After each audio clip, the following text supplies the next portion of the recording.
The War of Jenkins Ear. Written and read by Michael Morpurgo.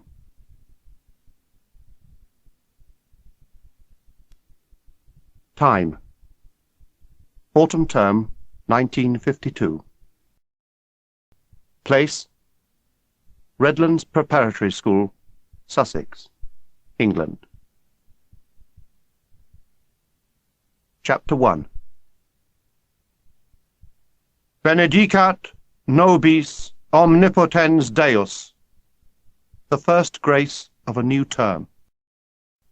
Henry Stagg, headmaster and lord of all he surveyed, intoned with fresh vigour, his fingers flexing ominously as he gripped the back of his chair at high table. Standing behind his bench at the window, Toby Jenkins dared to lift his eyes. Mr. Stagg looked thinner than he remembered, his neck longer somehow, more scraggy. But the voice was the same, sonorous and terrifying. Rudolph, they called him, when they were quite sure he couldn't hear them. Beside Rudolph, stiff in her grey-green suit with a butterfly brooch, stood Mrs. Stagg, a head taller, with straight dark hair and blood-red lips. Prunella, he called her, Cruella to the boys. Toby caught her eye and looked away quickly. The dying daddy-long-legs were still sidling clumsily along the window ledge, clambering over each other in a vain effort to find a way out. "There's no escape," thought Toby. "Not for you, not for me. 13 weeks and 5 days. 96 days until the Christmas holidays. There was half-term, 4 days beginning November the 6th, but that was 7 long weeks away." Toby closed his eyes and swallowed back the dread that rose in the back of his throat, the dread he'd been living with since first he woke that morning. It had been with him during the silent ride with his mother on the Underground, and as they walked up the steps and into Victoria Station. He recalled how his stomach had heaved at the first sight of a green, red, and white cap. His last hope of reprieve was shattered. There could be no doubt about it now. This was the day term began. They hadn't come too early. There had been no mistake. He was not Toby any more. He was Jenkins now, or Jinx. Someone said what they always said. "Hello, Jinx. Had a good holes?" Toby nodded. He didn't trust himself to speak. His mother went with him as far as the door of the carriage. She knew he hated her to wait. "I'll be off then, Toby. God bless." And she hugged him quickly and went away without looking back, leaving him with just the smell of her. He knew by now there was no point in trying to stop the tears. They would come anyway in spite of himself. If he tried very hard, though, he could hold them in his eyes, just so long as he didn't blink. He sat in the corner seat, his face against the window-pane as the carriage filled with the jovial banter of Redlands boys, all bursting with news of their holidays. There were all the new jokes, and all the old jokes. "Have you heard this one? Why did the submarine blush?" "Because it saw Queen Mary's bottom." In the joy of their reunion, they hardly noticed Toby, and that was a relief for him. Sooner or later, of course, they would, but by then he'd be ready for them. Simpson was the one to watch. He knew how to niggle better than most. When the train pulled out at last, Toby went to the toilet, where he locked himself in so that the tears could flow freely, so that he could steel himself, put away the last of Toby, and become Jenkins. The carriage was unnaturally quiet when he got back. "And this," said Simpson, "is Jinx. He's been blubbing. He always blubs at the beginning of term. Say hello, Jinx." Until then, Toby hadn't noticed him. There was a boy sitting in his seat by the window, a boy he had never seen before. His hair was longer than you were allowed at Redlands. "He's a new bug," said Simpson. The new boy moved up a bit so that Toby could sit down beside him. "He's called Christopher," Simpson went on. "Christopher what?" Toby asked. "Simon Christopher," said the new boy quietly, and he turned away to look out of the window. "Per Jesum Christum Dominum Nostrum. Amen." Shepherd's pie, cabbage, and after that it would be rice pudding. Toby liked rice pudding, especially the skin. The first supper was always the same. Toby sat in the babble of the dining hall and looked down at his shepherd's pie. The others were eating already. He could not. The daddy-long-legs were trying to dance their way up to the top of the window. There were lots of them this year. Always the same in a dry summer, his mother had told him. She'd be home from the station by now. They'd all be home, except him. Little Charlie, no one called her Charlotte, shuffling around on her bottom, finger up her nose. His father would be back from the office. Toby never really knew what he did at the office. He'd be clipping the lawn edges. Therapeutic, he said. And Gran, trembling with Parkinson's disease in her wheelchair, would still be doing the Telegraph crossword. Toby ate the first mouthful of the first course of the first meal and swallowed without tasting. He'd had no breakfast, picked at his lunch, but he still had to force it down. You couldn't leave anything at Redlands, only as much as you could hide under your knife. Mr. Burley called out from the end of his table. "Jenkins?" he said, holding up the water jug. "Sir?" "It's empty." "Yes, sir." Mr. Burley liked him. Mr. Burley had always liked him, because he sang in the choir, and Mr. Burley liked everyone who sang in the choir. There was a careworn hang-dog look about him, but at least he was kind, and there weren't many like that. "You do remember where it is?" He smiled as he handed him the jug, and then the bread-basket. "And you might as well get some more bread while you're at it." The dining-hall door closed behind him, and he dawdled his way down the tiled passage towards the kitchen. He was alone again for the first time since the toilet on the train, and he wanted to make it last as long as he could. He spent some time waiting outside the kitchen door, picking the crumbs out of the bread-basket. Then he put his back against the swing doors and pushed. Mrs. Wooland was at the sink, and there was a girl with her back to him, slicing the bread. Mrs. Wooland shook the suds off her arms and reached for a towel. "Hello, Toby. Back again, then?" she said. At school, hardly anyone else ever called him Toby. "I'll take that." She took the jug and ran the tap. "You can help yourself to the bread." The bread was always kept in a deep wicker hamper in the corner of the kitchen, great towers of cut loaves, and the tallest towers were always the freshest. The girl was watching him now. He could feel it in the back of his neck. "You remember Wanda, don't you?" said Mrs. Wooland. Toby didn't. "She used to come up here a lot when she was a little girl, before your time, I expect. 14 she is now, just left school. She's giving me a hand from time to time, aren't you, pet?" "Yes, Mum," said Wanda. She blew her hair out of her eyes and threw her head back as she sawed at the bread. She came towards Toby, holding a cut loaf like a concertina between her hands. She laid it in his basket and smiled at him. "I've told you, I'm Mrs. Wooland when I'm up at the big house, remember?" "Yes, Mrs. Wooland." Wanda sighed confidentially at Toby and helped him squeeze the last slice of bread into the basket. Her eyes held his for a moment, and Toby found he could not look away. "Don't forget the water," said Mrs. Wooland, bringing the jug over to him. The rice puddings were laid out on the kitchen range waiting, the skins shiny brown like rolling fields of toffee. "Go on, then, off with you," she said, "and don't drop it."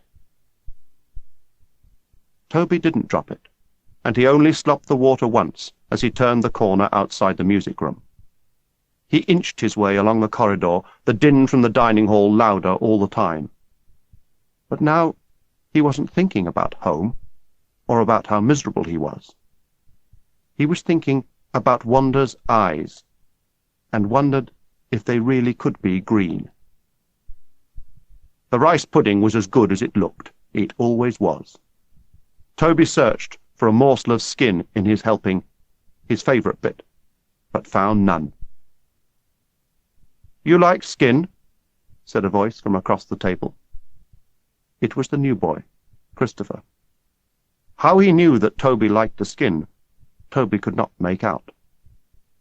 "You can have mine, then," said Christopher. "I can't stand skin." He stood up, leaned across the table, and scooped the skin onto Toby's plate. Not at all the sort of thing you were supposed to do at Redlands. Toby looked down the table. It was all right. Mr. Burley hadn't noticed. Toby was savouring his first mouthful of rice pudding skin when the gong sounded behind him from the high table. The dining hall fell silent at once. Rudolph rose to his feet slowly, pushing himself up on his knuckles. "That new boy on the window table," he said, his eyes narrowing. "Christopher, isn't it? Stand up, will you? On the bench. And Jenkins, you too." Toby knew at once what it would be about, but he could see that Christopher was completely bewildered. Toby could feel his heart pounding in his ears as he stepped up onto the bench and faced Mr. Stagg. He'd only been back at school an hour or two, and he was already in the middle of a nightmare. "I don't know," Rudolph began, his voice full of acid menace. "I don't know what sort of a home you have come from, what sort of a school you have come from. But here at Redlands we do not lean across the table. We eat what is put in front of us, and we do not turn our noses up at Mrs. Wooland's excellent rice pudding. Manners maketh man is the motto of one of our great schools, and at Redlands we set great store by our manners, Christopher.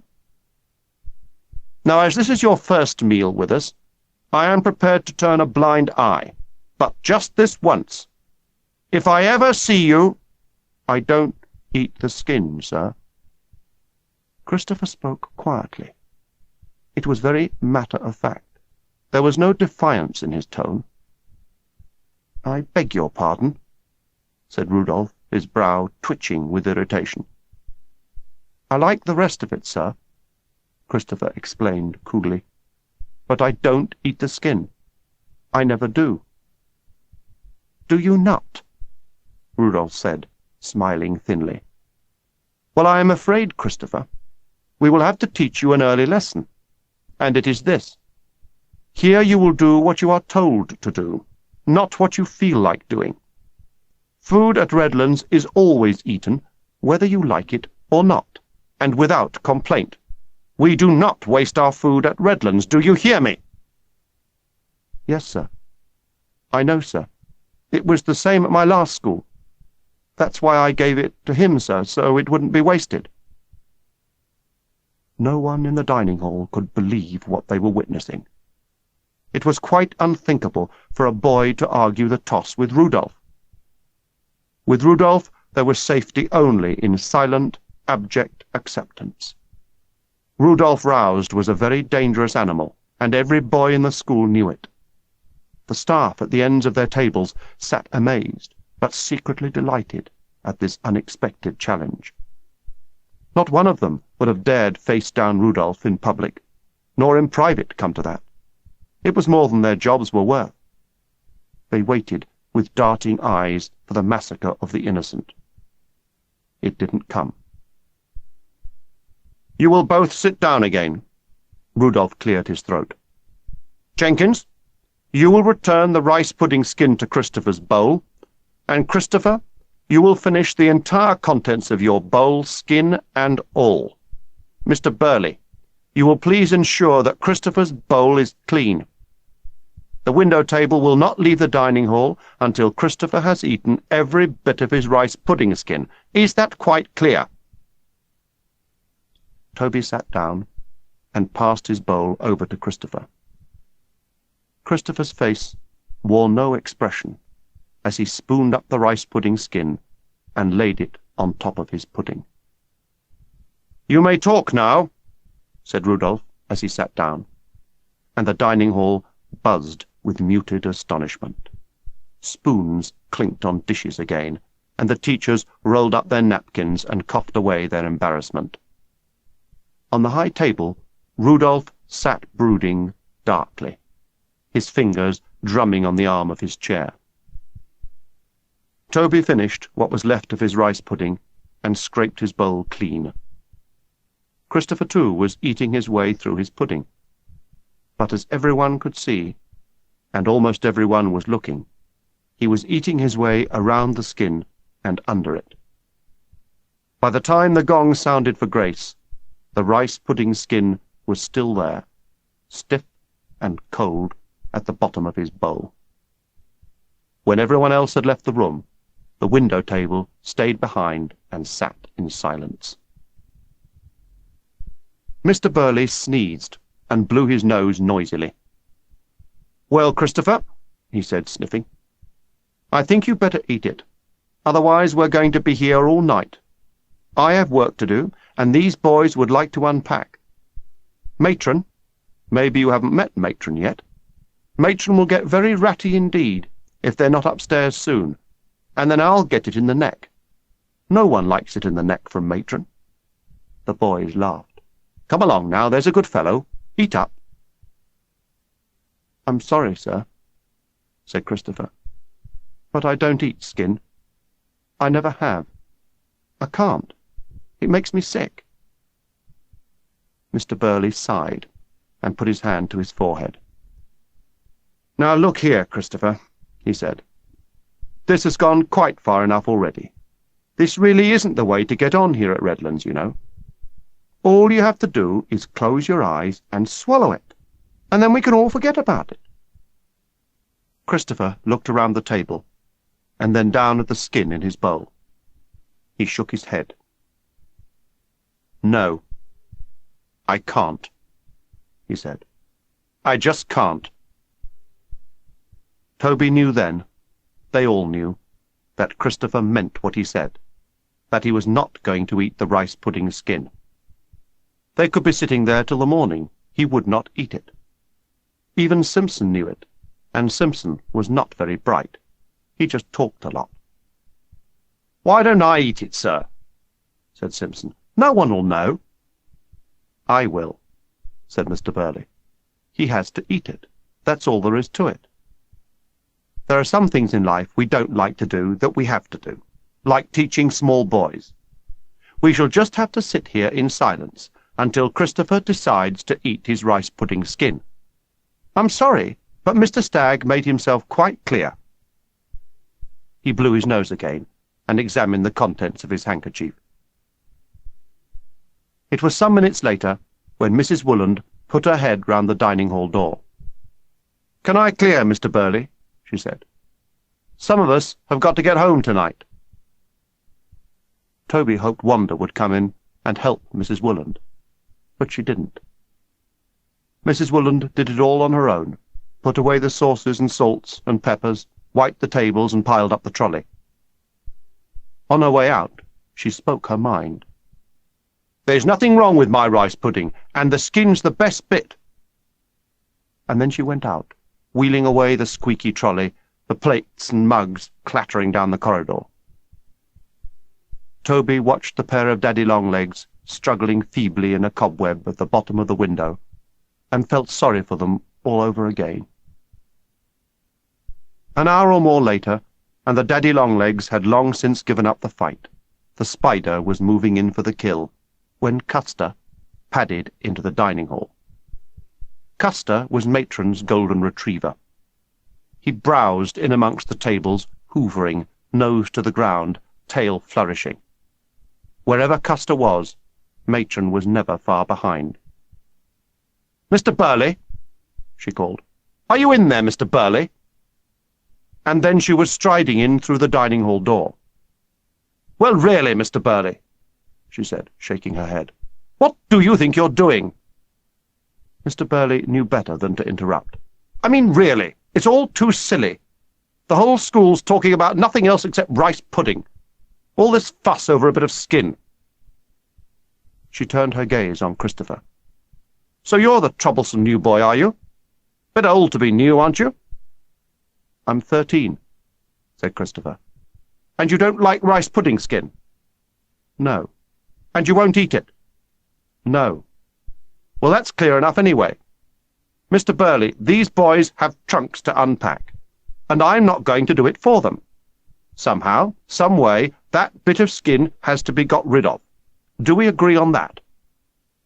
Mr. Burley raised his eyebrows and shrugged his shoulders. "You will all of you close your eyes. You too, Mr. Burley."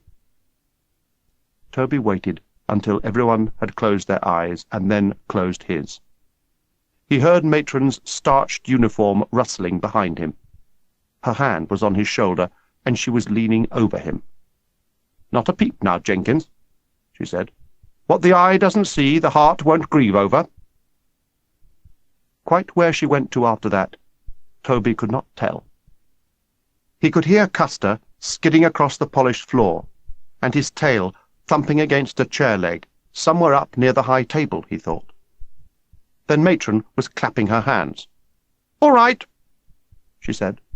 They opened their eyes. She was standing by the high table. Custer sitting at her feet, licking his lips. Mr. Burley was looking at Christopher's bowl. "It's gone," he said. "Magic," said Matron, wiping her hands. "You see, it wasn't as bad as all that, was it, Christopher? And in future, don't be so childish." Christopher smiled. Heavy footsteps outside the door heralded Rudolph. "Well?" he said. "All gone, Headmaster," said Matron. Everyone knew they didn't get on. Nothing was ever said, of course, but neither disguised it very effectively. Matron went on. "I'd like these boys for unpacking now, if you don't mind, Headmaster." "Of course, Matron," said Rudolph stiffly. And he went on, his hand clutching his lapel. "And let this be a lesson to you, Christopher. Because you are a new boy, and because it is the first night of a new term, I shall take no further action this time. But mark my words, the next time it'll be the cane. Very well, you may go now." Matron had already gone, Custer at her heels, still hopeful. "I want those boys upstairs for unpacking in 2 minutes, Mr. Burley," she called from outside. 2 minutes! Toby didn't see Christopher again until he was brushing his teeth in the bathroom later that evening. They were standing side by side, facing the mirror, and alone. By now, the rice pudding incident had eclipsed all other beginning-of-term excitements. Toby looked across at him in the mirror as he rinsed his mouth. Christopher did nothing in a hurry.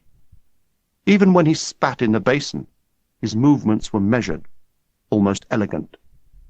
If he was enjoying his fame, he showed no signs of it. He stared back at himself for a moment, and then dropped his toothbrush into his mug. His face was pale, paler even than his oversized cream pajamas. "He looks more dead than alive," Toby thought. "More like a ghost." The ghost spoke. "I'm sleeping next to you," Christopher said. "I know," said Toby. "Why do they call you Jinx?" Toby shrugged his shoulders. "I don't know. They always have. Partly my name, I suppose, and maybe I'm not very good luck or something." Neither of them spoke for a moment. "Do you like it here?" Christopher said, turning to him. "It's all right, I suppose." That's not what you really think, is it? Why don't you say what you really think?" Toby didn't quite know what to say. He wasn't expecting this directness. "Well, I hate it," said Christopher, zipping up his sponge bag. "Do you snore?" "I don't think so." "Good," said Christopher, as he hung his towel on his hook.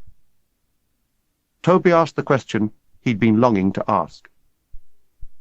"What would you have done, if Matron hadn't come in like she did? If Custer hadn't— would you have eaten it? In the end, I mean." "No," said Christopher. "Of course not." He'd have given in. They always do in the end. The dormitory was known as the Pit. 5 steps down, and you were in a huge vaulted room with bare floorboards and high mullioned windows like a church. There were 12 beds on each side, and a wooden locker in between each. No one wanted to be in the Pit. It was the closest to Rudolph's flat, and therefore the most dangerous. Any noise after lights out, and he could pounce without warning. It was freezing cold, too, and the beds were the old type, metal frames with springs that sagged in the middle. It was like sleeping in a squeaking, spiky hammock. But Toby was happier than he'd ever been on the first night of any term. His mind flitted from Wanda to Christopher and back to Wanda again. All thoughts of home and Mum and Dad and Gran and little Charlie were forgotten. Matron had put the lights out some time ago, but no one was asleep. No one would be asleep for hours, not on the first night. Suppressed giggling and whispering filled the darkness. The tower bell sounded in the quad outside, 11 o'clock. Toby looked across at Christopher. He lay still under his blankets, hands under his head. "You awake?" Toby whispered. "Yes," said Christopher. "What school were you at before?" "A day school down the end of our road, St. Peter's." He was talking louder than he should. "You haven't been to a boarding school, then? Like this?" "No, and I won't stay for long either." The door opened suddenly. "Talking? Who was talking?" Rudolph stood silhouetted in the doorway. The lights went on. "Who was talking, then? Come on, I heard you." Everyone lay doggo and looked at everyone else. "I was," said Christopher, propping himself up on his elbows. Rudolph hesitated for a moment, clearly surprised. "You again? We really haven't made a very good start, have we? Out of bed. Over here." Christopher stepped into his slippers and put on his dressing gown. He took his time. As he walked over to Rudolph, everyone in the dormitory knew what would happen. Everyone except Christopher, it seemed, for he showed no sign of fear, even in his voice. "Yes, sir?" he said, looking Rudolph straight in the eye. "Take off your slipper," said Rudolph stonily. "Which one, sir?" Christopher asked. "Either." Christopher bent down and took off his right slipper. Rudolph almost snatched it out of his hand. "There is no talking after lights out. It is a rule. Do you understand about rules? I don't suppose they had rules in your council school?" "Yes, sir, they did." "There's things you are going to have to learn, Christopher, like not answering back, for instance. Hold out your hand." Rudolph gripped the heel of the slipper and struck 3 times. Christopher stood silent, his hand still held out in front of him. "You want more?" said Rudolph, breathing hard. "No, sir." "Get back to bed."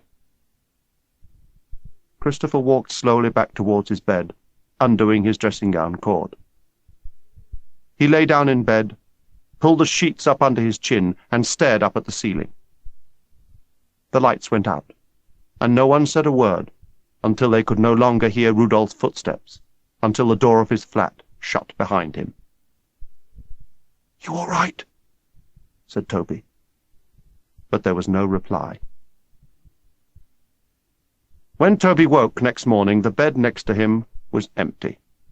There was an excited huddle around Simpson's bed at the other end of the dormitory. Toby went over. Simpson was sitting cross-legged on his pillow and holding court. "What's happened?" said Toby. "Your friend," said Simpson. "He's run off." "You don't know?"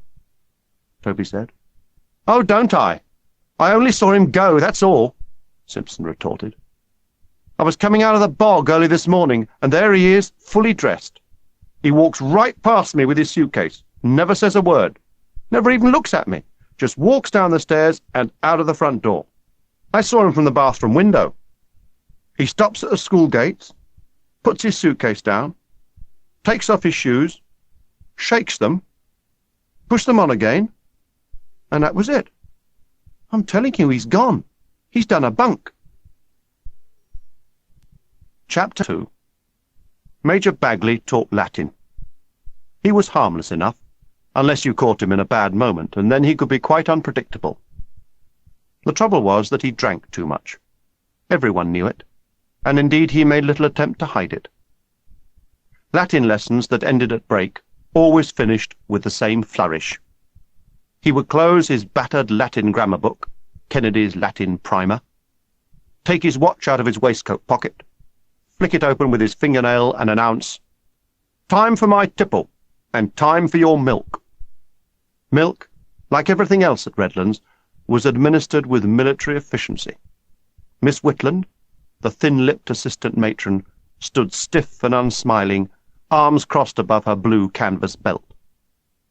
Her job was to make sure that every boy drank his bottle of milk. You filed by under the archway, picked up your bottle, a straw through the silver top, and drank it, leaning up against the archway wall. It was always cold, even in summer, and Toby drank it fast to get it over with. He didn't like cold milk, because, like ice cream, it gave him a headache. Miss Whitland knew Toby of old, and kept her eye on him, making sure that the bottle was empty before he returned it to the crate and threw his straw in the bin. Only after you had drunk your milk were you free for break. There often wasn't time in morning break to go down to the park, and anyway, that first morning of term no one would have wanted to. There was too much to talk about. Christopher's escape, Christopher and the slippering of the night before, Christopher and the rice pudding incident, Rudolph glowering in morning assembly. The boys gathered in little groups in the quad and talked of little else. Toby found himself subjected to a barrage of questions. Surrounded by a crowd of straw-sucking boys, he told them all he knew about Christopher, and that wasn't much. It seemed that Simpson had put it about that he was bosom friends with Christopher. It wasn't true, of course. He'd only spoken to him a few times. He told them that, but they didn't want to believe him. "Did you see him go? Did you try to stop him? What was he like?" Unused to all this attention, and uncomfortable with it, Toby made himself scarce at the first opportunity. He was walking past the kitchen door, past the line of dustbins, when Wanda came out, shrugging her coat over her apron. "Here!" she called, and she beckoned him over. Toby hesitated, looking around him to be sure it was him she was calling. It had to be him. There was no one else about. She was taller than he thought, and even more beautiful. Her hair was a sunburst of curls around her face. Toby found it difficult not to stare at her. He had to force himself to look down at her hands. She bit her nails, but then so did Toby. It only made him like her more. "Here, aren't you the one in the kitchen yesterday?" Toby nodded. "You heard about that boy, have you?" "You asked me," she went on. "You asked me. I'd run away and all, like he did." "What are you all doing here, anyway? Don't your mum want you home? Don't she love you?" "Of course she does." "Then what are you doing here?" It was the talk of home and his mother that choked Toby's voice. He turned away to hide it, but it was too late. She came after him. "I'm sorry. I didn't mean nothing. Here." She took him by the shoulder and turned him round to face her. She was holding out a bar of chocolate. "Go on. she said, and then, conspiratorially, "I filched it. Cooking chocolate from the kitchen. Good, though." "Thanks," said Toby, and when he took it, their hands touched for just a moment. "See you," she said, and she was gone, running off up the drive, her coat flapping behind her. "Who's that?" Toby turned. It was Hunter. Hunter was king of the castle at Redlands, captain of school and captain of just about everything else too. He played every sport there was, and played them better than anyone else. He always went home at the end of each term with armfuls of cups and prizes. He threw a javelin further than anyone else of his age in the country. He was national champion. Tall, lithe, a crown of close-cropped dark hair, he looked like a Greek warrior out of the history books. Toby admired him only from a distance, and was flattered whenever he spoke to him, which wasn't often. Hunter was flanked now by Porter and Runcie, both prefects and both sporting heroes, but Toby had never much liked either of them.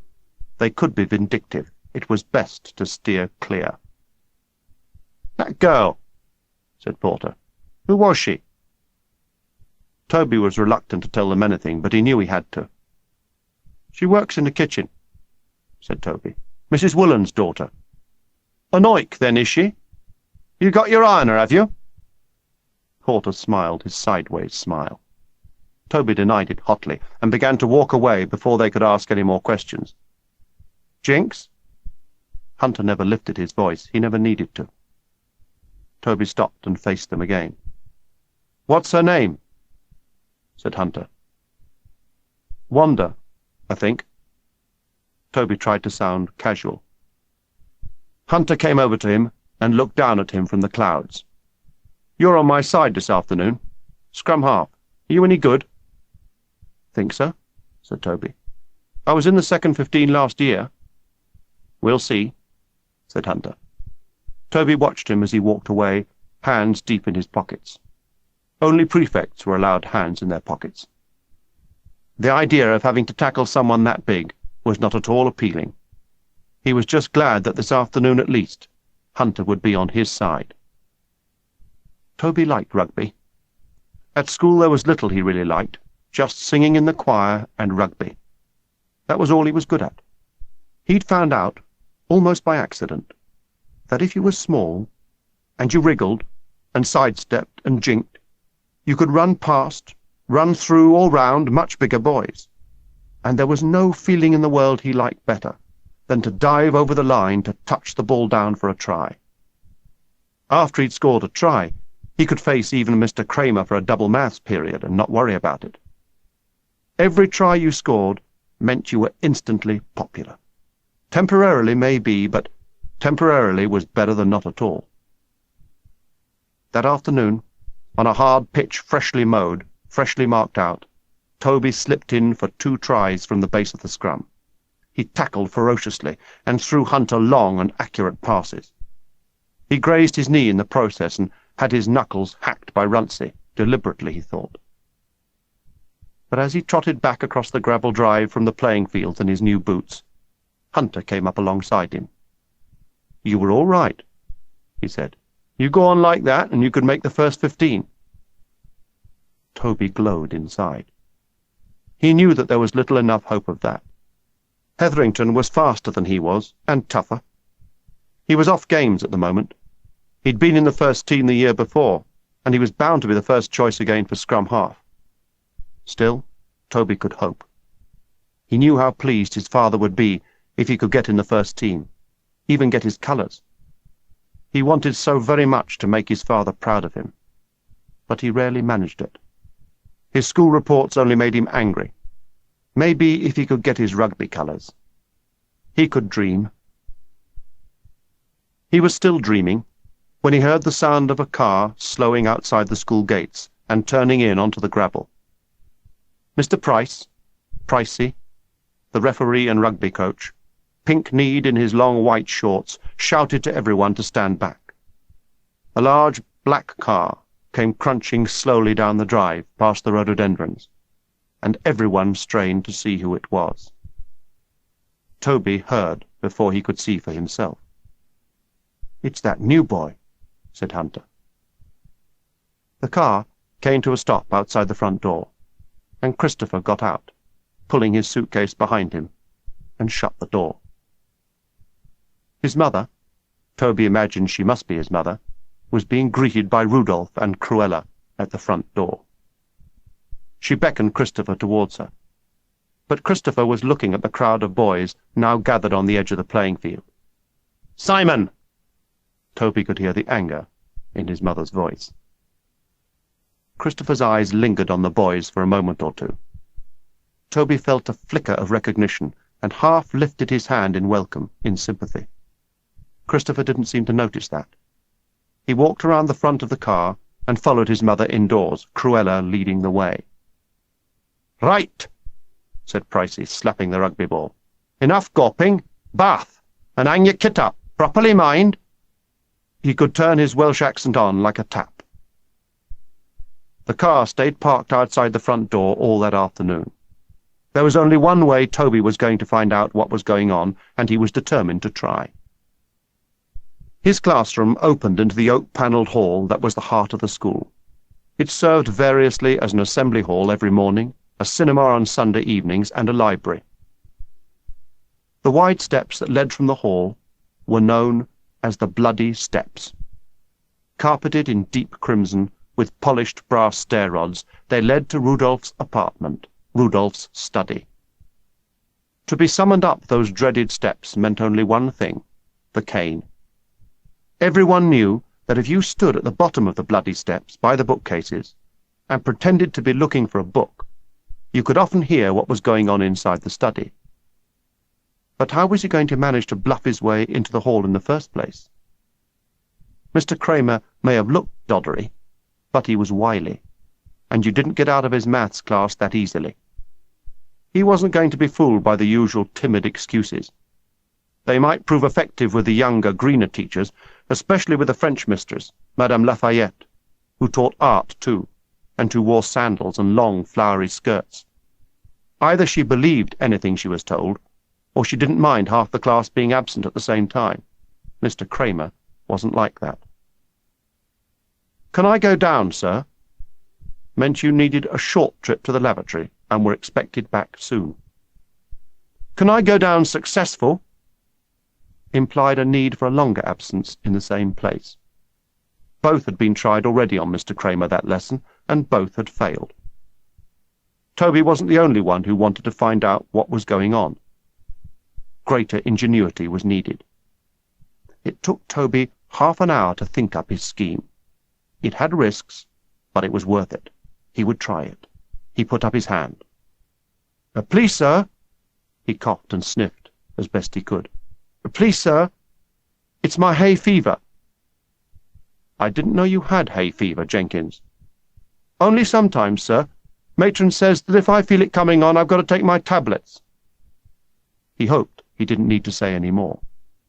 Matron was the key that opened most doors with most of the teachers. Just the mention of her name was often enough, and so it proved this time.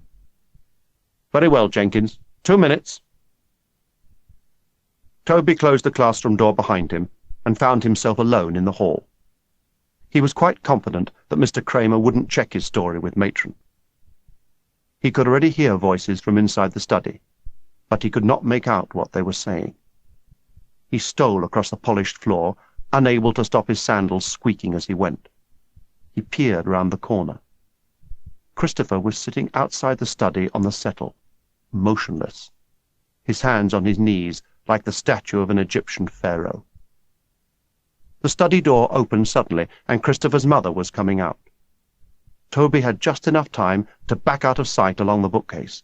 He felt the piano behind him, crouched down and crawled under, backwards. There was nowhere else to hide. "One thing I'm sure of, Headmaster," he heard Christopher's mother say, "is that once he has made a promise, he keeps it. He has promised me, and he has promised you, that he will never again try to run away. Isn't that right, dear?" "Yes, Mother." Christopher's voice was quite calm. "Don't you worry. He'll be all right now, won't you, Christopher?" It was Cruella, but Christopher did not reply. Christopher's mother came down the steps. "I'll see you at half-term, then," she said, without even a glance at Christopher. Rudolph and Cruella, only feet away from Toby's hiding place now, walked across the hall on either side of her, and Christopher followed along behind them, his hands clasped behind his back. "I'm sure we shall all get along splendidly," Rudolph was saying. "Redlands is a friendly sort of place. Everyone gets on here. He'll find that out soon enough." "I'm sure he will," said Christopher's mother, and then they were out of sight, down the hallway towards the porch and the front door. Toby heard the front door open and was debating whether he should make a dash for the classroom now or wait until Rudolph and Cruella had gone back into the study. He never had the time to make up his mind. He heard a cough from behind him. There were two sturdy legs in dark stockings and flat shoes, and one of the feet was tapping. Only Matron wore shoes like the police. "Jenkins," she said, "if I was a boy here, that is probably exactly where I should spend as much time as I could, under the piano. But I am not a boy, I am Matron. Crawl out, Jenkins, crawl out." Toby stood up before he should have done, and banged his head on the piano. The strings reverberated. Matron smiled at him. "Well, that'll knock some sense into you, won't it?" "Yes, Matron." He was still rubbing his head, and about to go back into the classroom, when he heard Rudolph's voice coming across the hall. "Jenkins, what do you think you are doing out of class?" Christopher was there with him. "He has a headache, Headmaster," said Matron. "I've given him something. It's better now, isn't it, Jenkins?" She turned her attention to Christopher. "Back again, then, are we?" Christopher nodded. "Staying this time, are we?" Toby never quite knew when Matron was being serious and when she wasn't. "Oh, he'll be staying, Matron," said Rudolph. "You can be quite sure of that. And I want no special treatment either. He's in your class, Jenkins. Take him along. And Matron, may I have a word?" And the two boys were left alone in the hall. "This school, it smells of cabbage and polish," Christopher said, sniffing. Toby had always noticed that too, particularly at the beginning of term. "I'm glad you're back," Toby said, as they walked towards the classroom, and he meant it. He didn't know what else to say, but he thought he had to say something. "I'm not," Christopher said, and they went in together. "Now there's a thing. You would have thought it a mathematical impossibility," said Mr. Kramer, peering at them over the rim of his glasses. "One goes out, two come back." He pointed to the empty desk beside Toby's. "Your desk, I believe, Christopher. Sit down." Every eye in the room followed Christopher to his seat. "We are doing long division. Have you ever done long division?" "No, sir," said Christopher. "But I'll learn. I learn very quickly." To everyone's surprise, boys and staff alike, Christopher did learn very quickly. At his council school, he had never before done French, or history, or geography, or Latin, a fact which amazed everyone at Redlands, but it seemed to make no difference whatsoever. Within a few days, he appeared to have mastered what had taken Toby several long years of grinding learning. He could decline the first and second declensions in Latin, and he already knew his way around at least a dozen French irregular verbs, all the tenses, even the subjunctive. He knew almost every capital on the globe, and had learnt by heart the names and dates of all the Plantagenet kings. He had, or so it seemed, a photographic memory. He could learn a poem on reading it, and recite it without hesitation in class the next morning. Yet in spite of all this brilliance, or perhaps because of it, Christopher had made no lasting friends or admirers, except Toby. Brought up as they were to be wary of intelligent eccentrics, the boys kept their distance. Even the teachers were only grudgingly impressed. Toby overheard them once when he was waiting outside the staff-room door.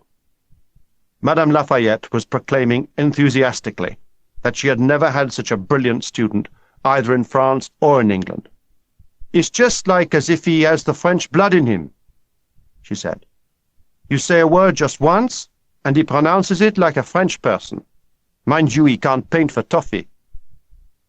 "Bright boy. Maybe the brightest we've ever had. But surly," said Major Bagley. "If you ask me, he asks too many questions," Mr. Kramer said. "Can't stand boys who ask too many questions." And that was the main problem. He unnerved everyone by asking too many penetrating and unexpected questions. Bare facts seemed unimportant to him, uninteresting. He always had to know the whys and wherefores. For instance, it wasn't enough for him just to know the date of the South Sea Bubble, or the Treaty of Utrecht, or the Bill of Rights, or the War of Jenkins Ear. He would go on questioning until either the teacher became irritated or until he was satisfied. As a result, he would never write the Regulation 5 lines on anything. His account of the Wars of the Roses covered 2 sides of paper, and yet he seemed to do it in the same time it took Toby and the others to write their 5 lines. The teachers put it down to inexperience, to lack of early training at his council school. He would catch up in time. But in divinity, it was quite evident that he had no catching up to do at all. The local vicar, the Reverend Jolyon, Holy Joe the boys called him, came in every Friday and Tuesday morning to teach divinity. Always nervous and uneasy in front of the boys, they knew it, and ragged him mercilessly, even calling him Holy Joe to his face. In all the time Toby had known him, he had never once lost his temper, and Toby admired him for that. But now, with Christopher in the class, Holy Joe became a changed man. For it was soon clear to him and to everyone else that Christopher knew his Bible through and through. He knew all the parables, and what's more, he understood what they meant. He could quote the prophecies of Isaiah and many of the Proverbs. He knew Psalm 23 and the Sermon on the Mount by heart. Holy Joe grew visibly happier and more relaxed as each lesson demonstrated yet greater depths of Christopher's knowledge and understanding. Toby was there when Holy Joe called Christopher to his desk after the lesson was over. "Christopher," he said, "is your father a vicar by any chance?" "No," said Christopher. "He's a carpenter. Makes doors, windows and things." "Well, I'm amazed," said Holy Joe, shaking his head. "Utterly amazed. We must talk more. We must talk more." Rugby was every afternoon, whatever the weather, except Sundays and Tuesdays. Tuesday was cross-country running. Christopher's trunk hadn't arrived until the 2nd week of term, and when he first turned out on the rugby pitch, he looked very fragile in his shorts. Toby saw him wandering onto the pitch, and he seemed to be in a world of his own. Pricey asked him if he'd ever played rugby before, and he shook his head. "I've played football," he said. "What do you have to do?" Everyone laughed at that. "Well, it's quite simple, really," said Pricey. "You just pick up the ball and run with it. You run all the way down the pitch, and you touch it down over the line. And anyone on the other side, you got a blue shirt on, so that means the Reds, anyone in a red shirt will try to tackle you. And if you see anyone in a red shirt with the ball, then you tackle him. We'll show him, Hunter, shall we?" Hunter threw the ball to Porter, who tried half-heartedly to run past him. No one runs past Hunter. The tackle came in hard and low, and Porter was lifted into the air before he crashed to the ground, the breath knocked out of him. "See?" Pricey laughed. "Like that." But Christopher seemed already to have lost interest. Pricey put him on the right wing for that first game, so he wouldn't get hurt, and he had a quiet word with the Reds to take it easy. "Let him in gently," he said, which of course was not at all what the Reds had in mind. Whenever Toby looked up from the base of his scrum, Christopher was standing, hands behind his back, often facing the wrong way, often offside. Toby told him time and again that he had to keep behind the ball. but Christopher was not listening. He kept gazing up at the clouds, as if he was looking for a plane, Toby thought. Then Runcie sliced a kick, and the ball bounced across the field and came to rest at Christopher's feet. He looked down at it as if it was some kind of intrusion. Pricey shouted at him. They all shouted, "Pick it up! Pick it up!" Christopher bent down and picked up the ball in both hands. "Run! Run!" Toby shouted. He seemed not to know which way to run. "That way!" Toby cried, herring across the pitch towards him and pointing to the goalposts. For a moment, Christopher stood looking at the red shirts as they came at him. Then he started running slowly, tentatively, sideways across the field. They were screaming at him to pass it. If he heard them, he didn't appear to understand. Hunter was running alongside him. "Here! Here! Pass it!" And then Christopher stopped dead in his tracks and turned to face the pack of converging red shirts. Toby expected, and everyone expected, that he would just throw the ball in the air or drop it. He did neither. Instead, he tucked the ball under his arm and ran at them.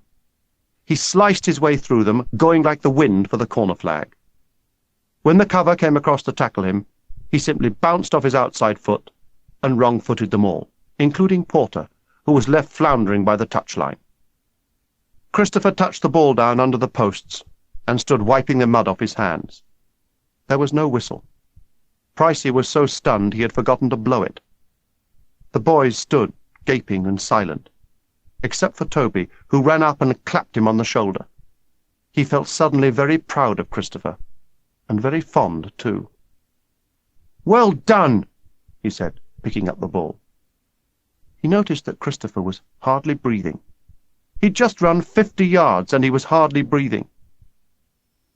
In the communal bath afterwards, Toby and Christopher sat side by side, chest deep in hot brown water, scrubbing the mud off their knees. The bath was the size of a small swimming pool. From the other end, Porter was glaring at them. "Hey, you! New bug!" The bath fell silent. Christopher was splashing water over his face. "Me?" "Yes, you! I was watching you. You never tackled. Not once. Anyone can run." "I suppose so," said Christopher, stepping out of the bath and picking up his towel. "Bit of a coward, then, are you?"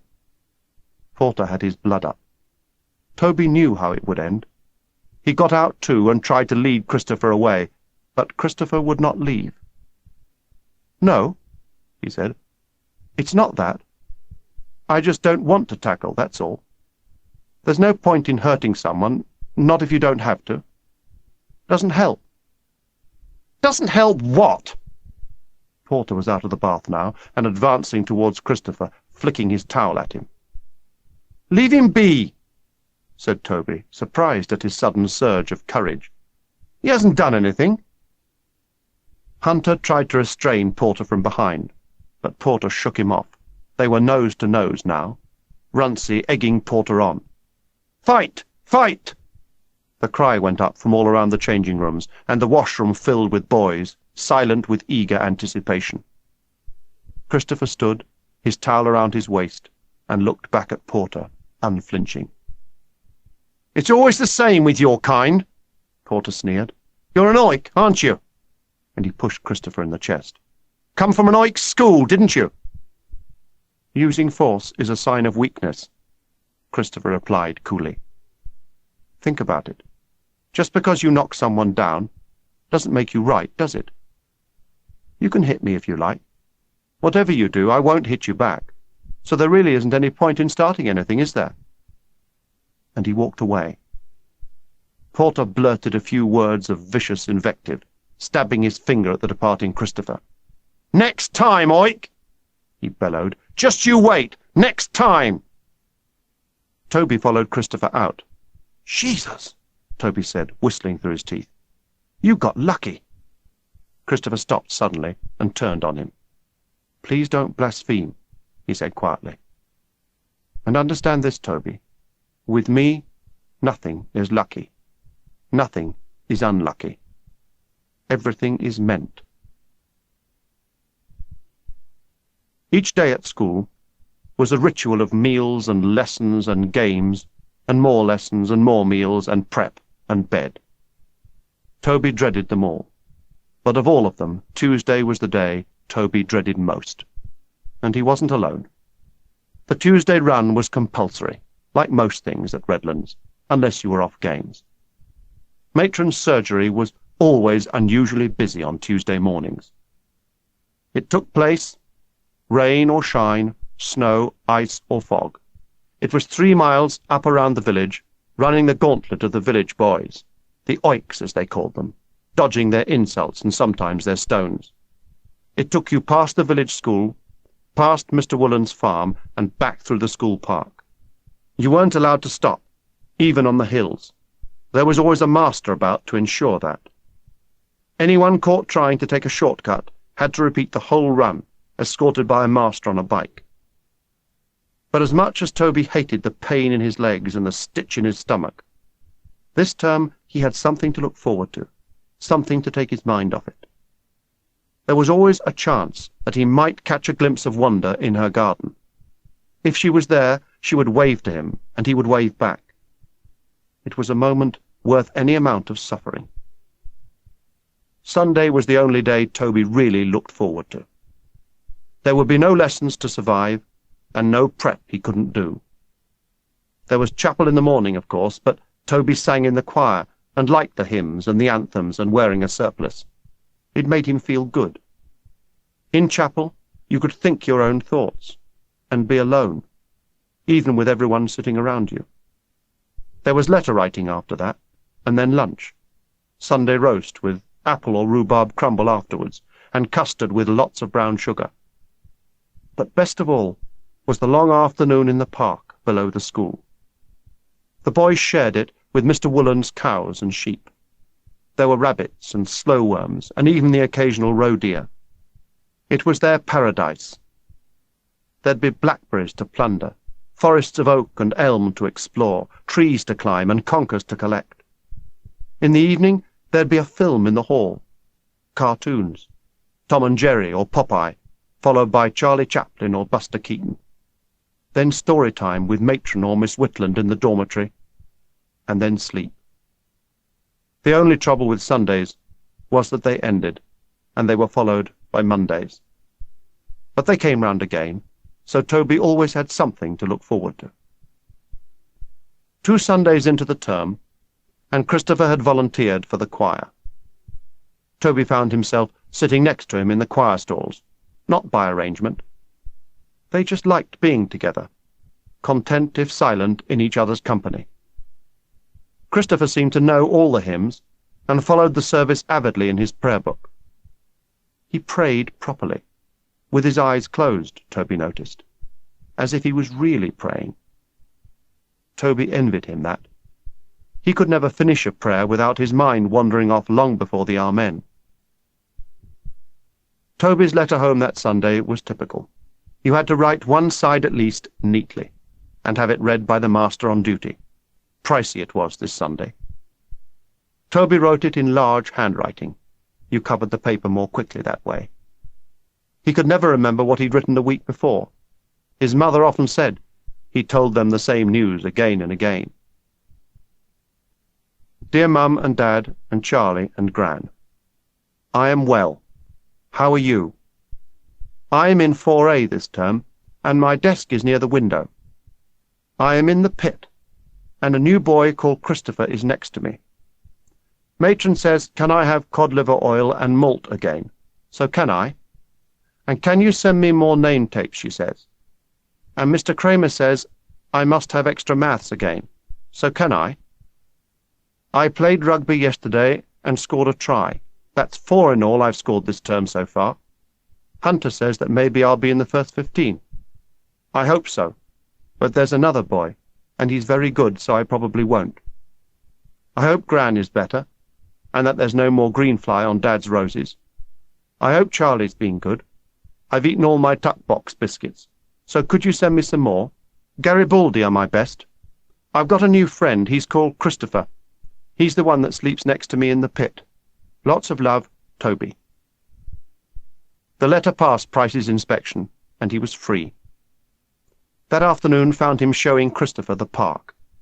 Dressed in regulation blue boiler suits and wellies, he took Christopher through the spinney, down Woody Hill to the river that ran along the bottom of the park.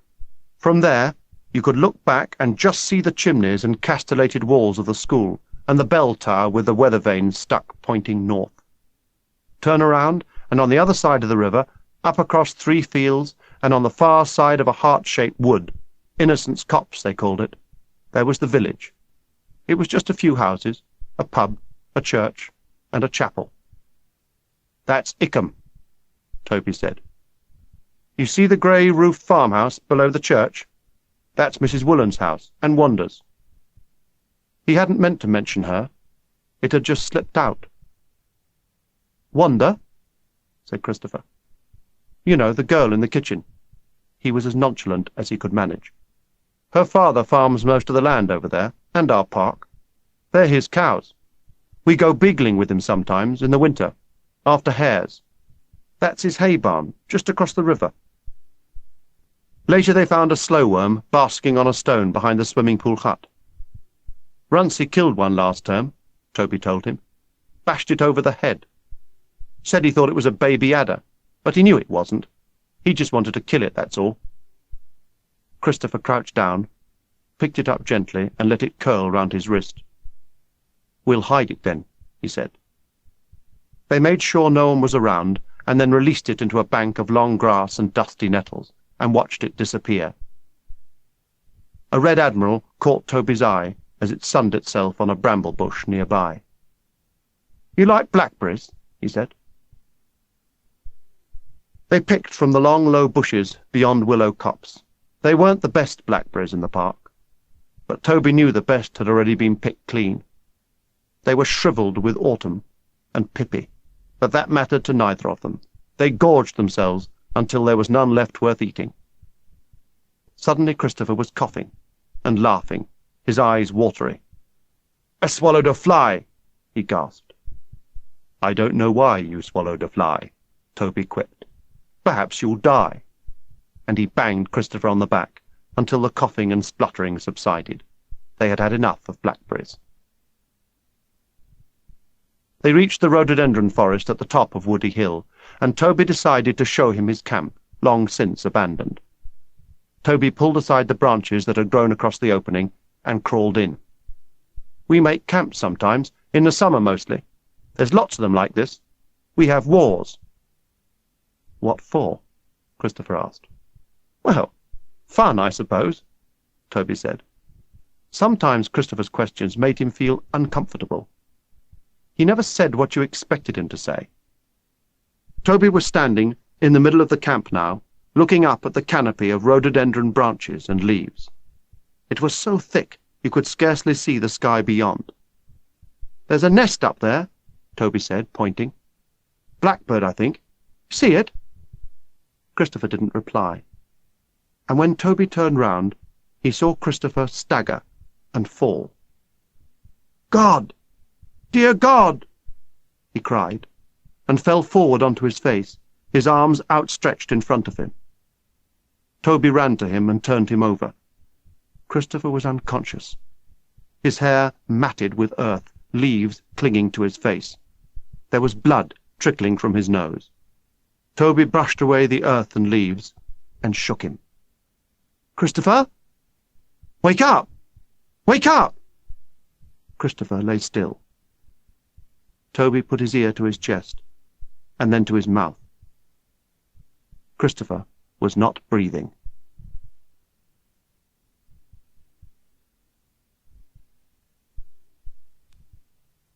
Chapter 3. Toby slapped Christopher's face, tentatively at first, then harder and harder, rocking his head from side to side. But there was still no sign of life. He took him by the shoulders and shook him again. "Come on, Christopher, come on!" He could hear the panic in his voice, and felt the scream rising inside him. A hollow gurgle in Christopher's throat gave him sudden hope.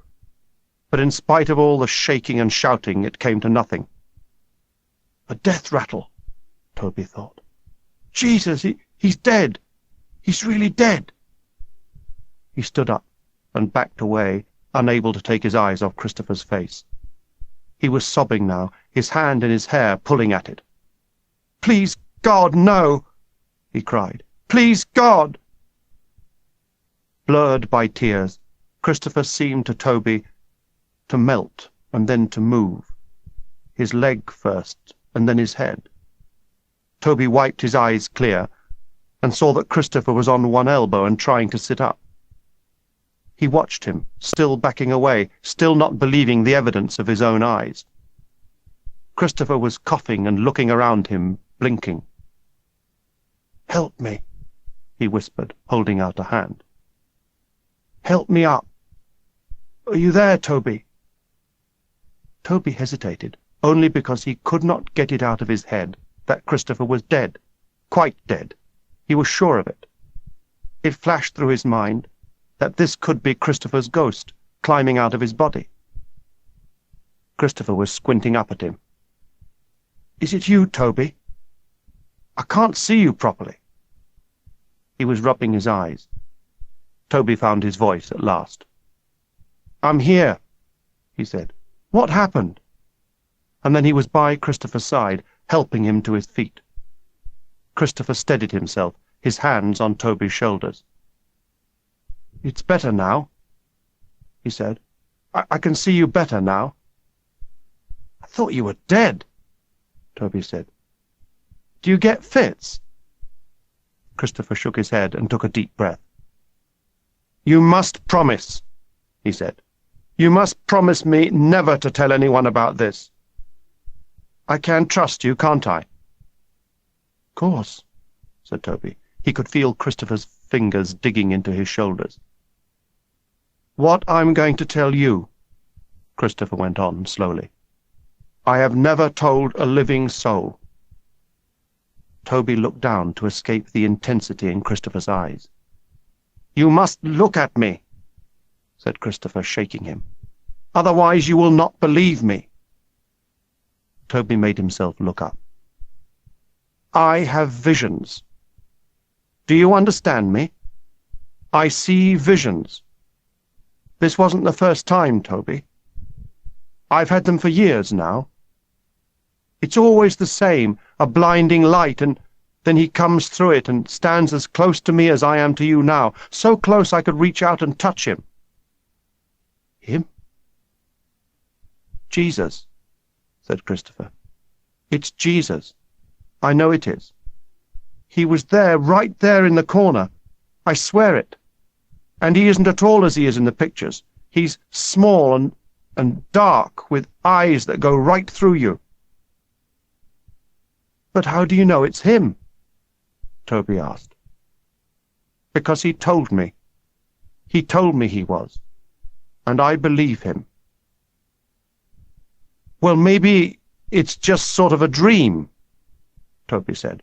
"Maybe you had a fit, perhaps. I've seen them before. Runcie, you know, the prefect in our dorm, he has fits. Epileptic, I've seen him. You were just like him." Christopher shook his head and sighed deeply. "You still don't understand, do you? It's not a fit. It's a vision. But it isn't just a vision. He talks to me. Jesus talks to me. He's calling me." "What do you mean?" "He tells me what I have to do." "You don't believe me, do you?" "I'm not really sure," said Toby. He was, in fact, completely sure that Christopher must either be mad or sick, maybe both. "He tells me that I am him reincarnated, come back. I am Jesus. And like he did before me, I have to try to save the world. And today he told me that the time has come, that I have to start my work right away, and with you at my side. You will be my Peter, my rock, my first disciple." "Me?" said Toby. "Why me?" "Because I have chosen you, because my Father has chosen you, and because he knows I can trust you. Like the Jesus before me, I will need friends, followers, and disciples to help me spread the word. Will you follow me?" Toby struggled for an answer that would not offend. He still thought the whole thing was preposterous, ridiculous. Yet there was something unearthly in Christopher's cobalt-blue eyes, something in the sincerity of his voice that could not be denied. "You don't believe in me, do you?" Christopher turned away. "Look," said Toby, I want to believe you, but—" "I know," said Christopher, nodding. "I know. But a small miracle might help to persuade you. You need proof. Is that it?" Toby hadn't even thought of it, but now that he did, it made some sense. If Christopher could work miracles like Jesus, then he'd have to believe in him, no matter what. "All right, then," Christopher went on. "You'll have your miracle. But promise me this, when it happens, and it will happen, don't just put it down to luck or coincidence, because it won't be either." And Christopher walked past him out of the camp. "What are you going to do?" Toby called after him. But by the time he'd followed him out, Christopher was already halfway down Woody Hill, hands deep in his boiler suit pockets. "You've got your hands in your pockets! Only prefects are allowed!" He did not reply, and he didn't take his hands out of his pockets either. For several days after that, the two of them hardly spoke to each other. Toby's marks in class were even worse than usual, but now it was not out of laziness, as it usually was. He just could not tear his mind away from the incident in the camp, from Christopher's claim to be the second Jesus, from Christopher's promise of a miracle. He would find himself forever looking at Christopher for some sign of godliness, some proof of anything that would help him make up his mind. There were no glowing halos or singing angels to help him.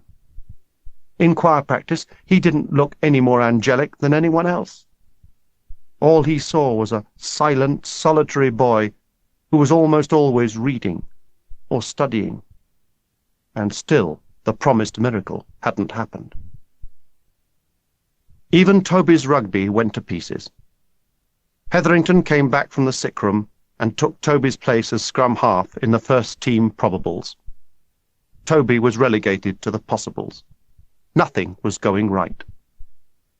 When the end-of-fortnight marks were given out in mark reading on Saturday morning, Christopher was top in every subject. Toby was studying his face for any sign of vanity as Rudolph congratulated him.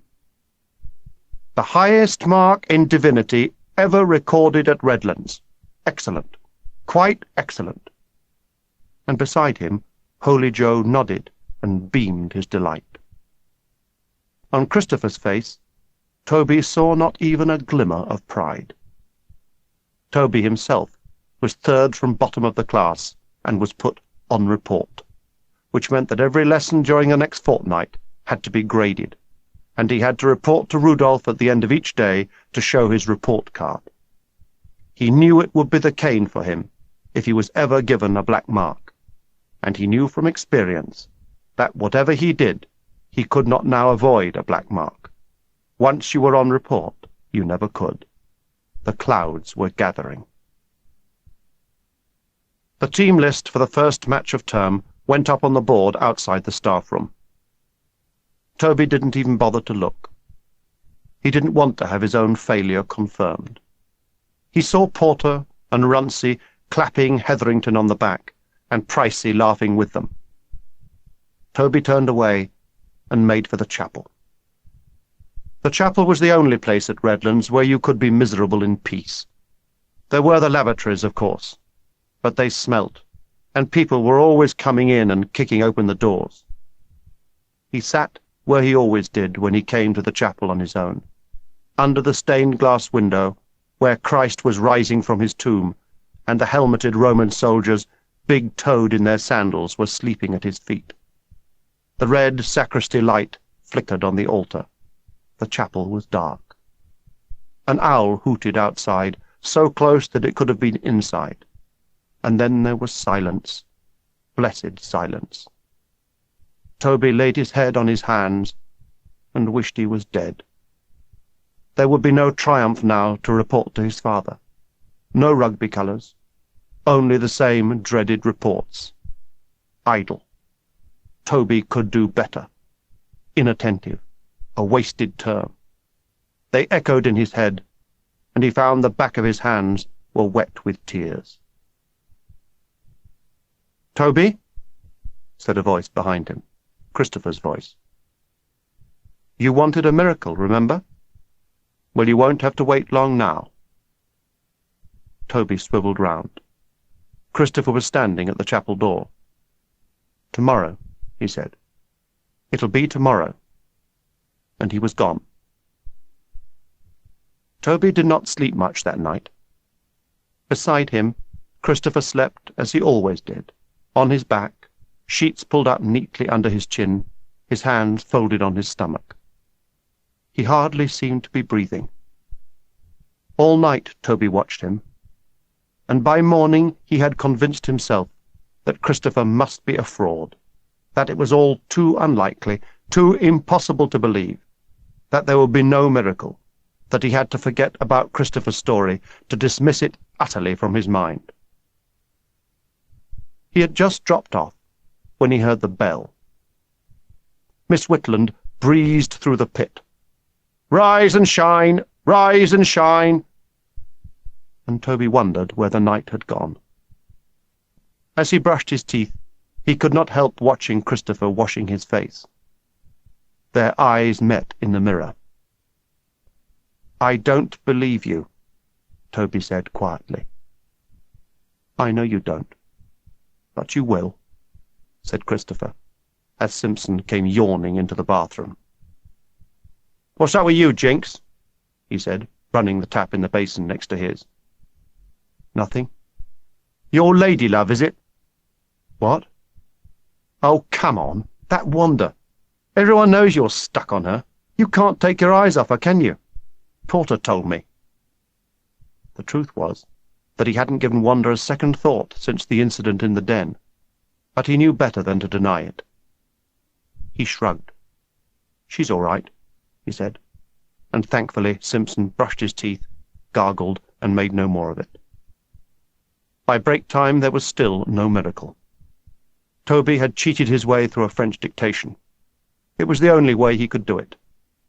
Fortunately, Madame Lafayette always let them mark their own, so Toby awarded himself a believably moderate mark, and no one seemed to question it.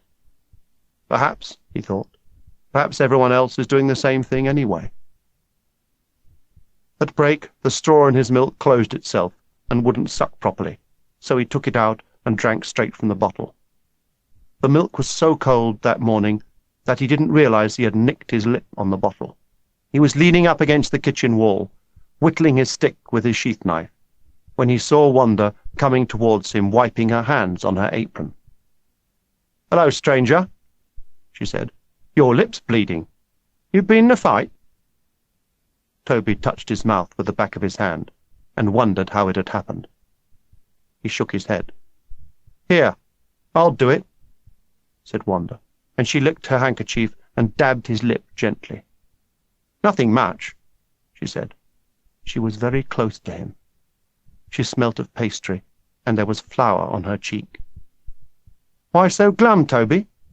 she said. "Mum said you'd be cock-a-hoot. One of Mum's favourites you are. Do you know that?" "What do you mean?" Toby asked. "I mean she likes you, silly. Don't you go telling her I said so, will you?" "I didn't really mean that," he said. "Why should I be cock-a-hoot? That's what I meant." "You haven't heard then, have you?" "Heard what?" "About that boy, that Hetherington. It was Mum that found him, at the bottom of the stairs. She don't like him, I can tell you. He's rude, see? Treats her like a skivvy, and Mum don't like that." "Hetherington? What about him?" "He fell down the stairs. Twisted his ankle, Mum said. That Mr. Price was there, and then I seen him by the notice board with that Hunter, and they were talking about you. Hunter said he thought you were about as good as Hetherington anyway, and Mr. Price wrote your name up on the team list. I've seen it." Before he could say anything, he saw Hunter and Runcie coming towards him. "Hetherington's twisted his ankle," said Hunter. "You're in the first team this afternoon." "Well, don't just stand there. You'd better go and clean your boots. And clean laces, too. Pricey gets ugly if you've got dirty laces." And then he spoke to Wanda. "You coming to the match this afternoon?" "I might," said Wanda, shrugging her shoulders, "if I've got nothing better to do." And she walked away from them. Then she turned and walked backwards for a bit. "If I do, will you win?" "Course we will," said Hunter, "now that Jinx is in the team." And Wanda turned and ran off up the steps towards the kitchen. Toby felt a pang of jealousy. "Right, Jinx?" Hunter was talking to him like a friend. The jealousy had evaporated instantly. "How come," said Runcie, "how come you're always around her?" "Ask a silly question," said Hunter. "It's 'cause she's pretty. Isn't that right, Jinx?" And he put an arm round Toby's shoulder as they walked off with Runcie, and Toby felt as if he'd just joined the Three Musketeers. "Bit of a miracle, really," Hunter went on. "Couple of hours before the match, and Hetherington goes and crocks himself, and there you are in the team. Still, that's how it goes. Keep the passes long and low, remember, and in front of me. I don't like passes behind me." They left Toby standing in the quad, and within seconds he was surrounded by hordes of small boys congratulating him. And then it came to him. Christopher's miracle. This was the miracle he had been promised. And until Hunter had said the word, and until the word had sunk in, he hadn't even realized it. He saw Christopher coming through the throng of boys, hand outstretched and smiling. "Well done, Toby," he said, taking his hand and squeezing it. "Good luck this afternoon." Toby could not manage a single word in reply. He looked at him and saw that it was all true. Christopher had seen Jesus in the camp in the park. He was Jesus. He was the Son of God. He must be. He had worked a miracle. In that moment, Toby's doubts vanished. Toby played that afternoon like a terrier. He barked around the base of the scrum, pouncing on the ball. He tackled ferociously and threw out the long, low passes Hunter wanted. At half-time, muddied from his boots to his hair, he sucked his slice of orange and felt like a warrior. He looked across the pitch and saw Wanda standing under the tree of heaven in her raincoat. He waved at her and saw her smile back at him. He couldn't see him, but Christopher would be somewhere there too, in the line of spectators. He would play the second half for Wanda and for Christopher. They won the match easily, by 2 Hunter tries to none. Even Rudolph came up to Toby and shook his hand, and Pricey was beside himself with joy. "I can't believe it," he said, clapping him on the back. "First time we've beaten St. Jude's since I've been here. Brilliant you are, boy, oh, brilliant!" The long trek back to school from the playing fields, through the gardens and across the drive, was a triumphal march. Hunter's arm around his shoulder was enough of an accolade in itself. He loved all of it, every word of congratulation, every ruffle of his hair. He looked time and again for Wanda, but he couldn't see her. At supper that evening, he went into the kitchen ostensibly to fetch the bread. Wanda was leaning against the sink, smoking a cigarette. "Proper little hero, aren't we?" she said, smiling at him. "Here, you can have a puff. It's all right, there's no one around. Mum's gone home and left me to do the dishes." Toby took one quick puff, not because he wanted to. He hated the smell of cigarettes. But he did not want her thinking he had never done it before. There was lipstick on the cigarette. He could taste it. He handed back the cigarette and tried to suppress the cough rising in his throat. He could not. When Wanda laughed, he could do nothing but laugh with her. Still laughing, she filled up his bread basket. He was about to leave when she caught him by the shoulder. "Toby!" She looked down at the bread and arranged it neatly in the basket for him. "Toby, have you ever had a girlfriend?" "No," he muttered. "Well, you have now." And she bent over and kissed him on the cheek. Toby felt Wanda's kiss for the rest of the evening. Indeed, as he lay there in the dark of the pit, he wondered which miracle Christopher had been responsible for, the breaking of Hetherington's leg, or Wanda's kiss in the kitchen. Maybe it was both. Christopher was tugging at his blankets. Toby looked across. "Tomorrow," whispered Christopher. "In the camp, after letter writing." "All right," Toby said. And he wondered then not what he would be writing in his letter home, but what he would have to leave out. He never told them anything he knew they wouldn't want to hear about. He edited his letters home so that they would think he was happy and always doing well, all the triumphs, none of the disasters. So his letter the next day never mentioned he was on report. It was a ball-by-ball commentary on the rugby match against St. Jude's. It covered 4 sides and was the longest letter he'd ever written home. When he'd finished, he read it through and tried to imagine the smiles around the kitchen table when they heard he'd played in the first 15. Gran would smile and maybe cry. She always cried when she was happy. His father would say nothing, because he never did, but would go off to the office proud. And his mother would tell Mrs. Marshall next door, because she wouldn't be able to stop herself. Of course, he never mentioned anything about Hetherington's twisted ankle. There seemed no point. Mr. Burley read it without speaking. Then he put it down and took off his glasses. "Well, Jenkins, your handwriting may be all over the place, and your spelling doesn't know where it's going. But when you want to write, you write well, Jenkins. Off you go." He was still buttoning up his boiler suit as he ran down through the spinney and into the park.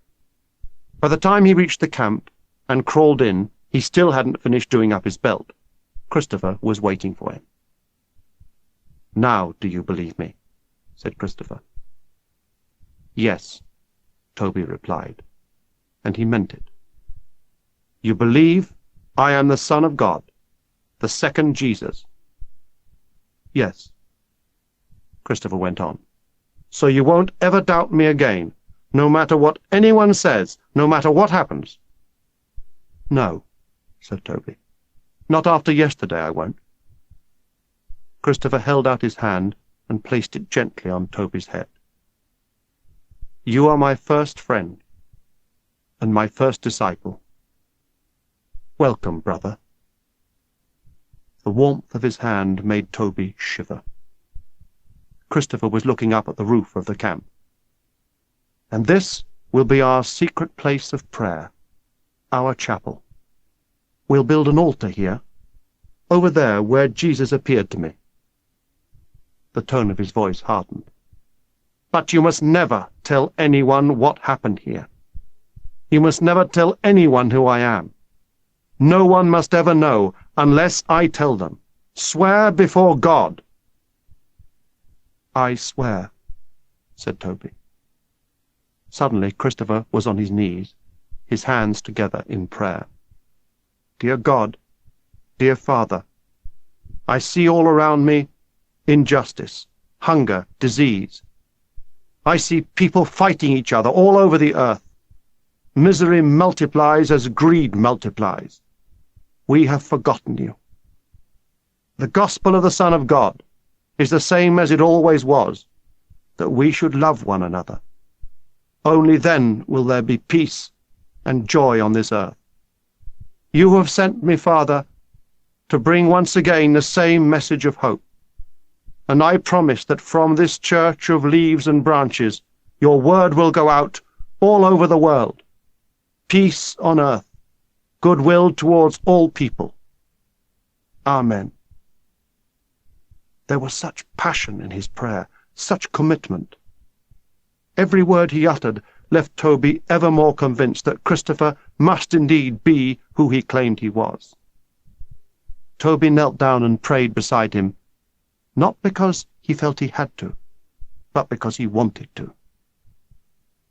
They spent the rest of that Sunday afternoon building an altar in the rhododendron chapel.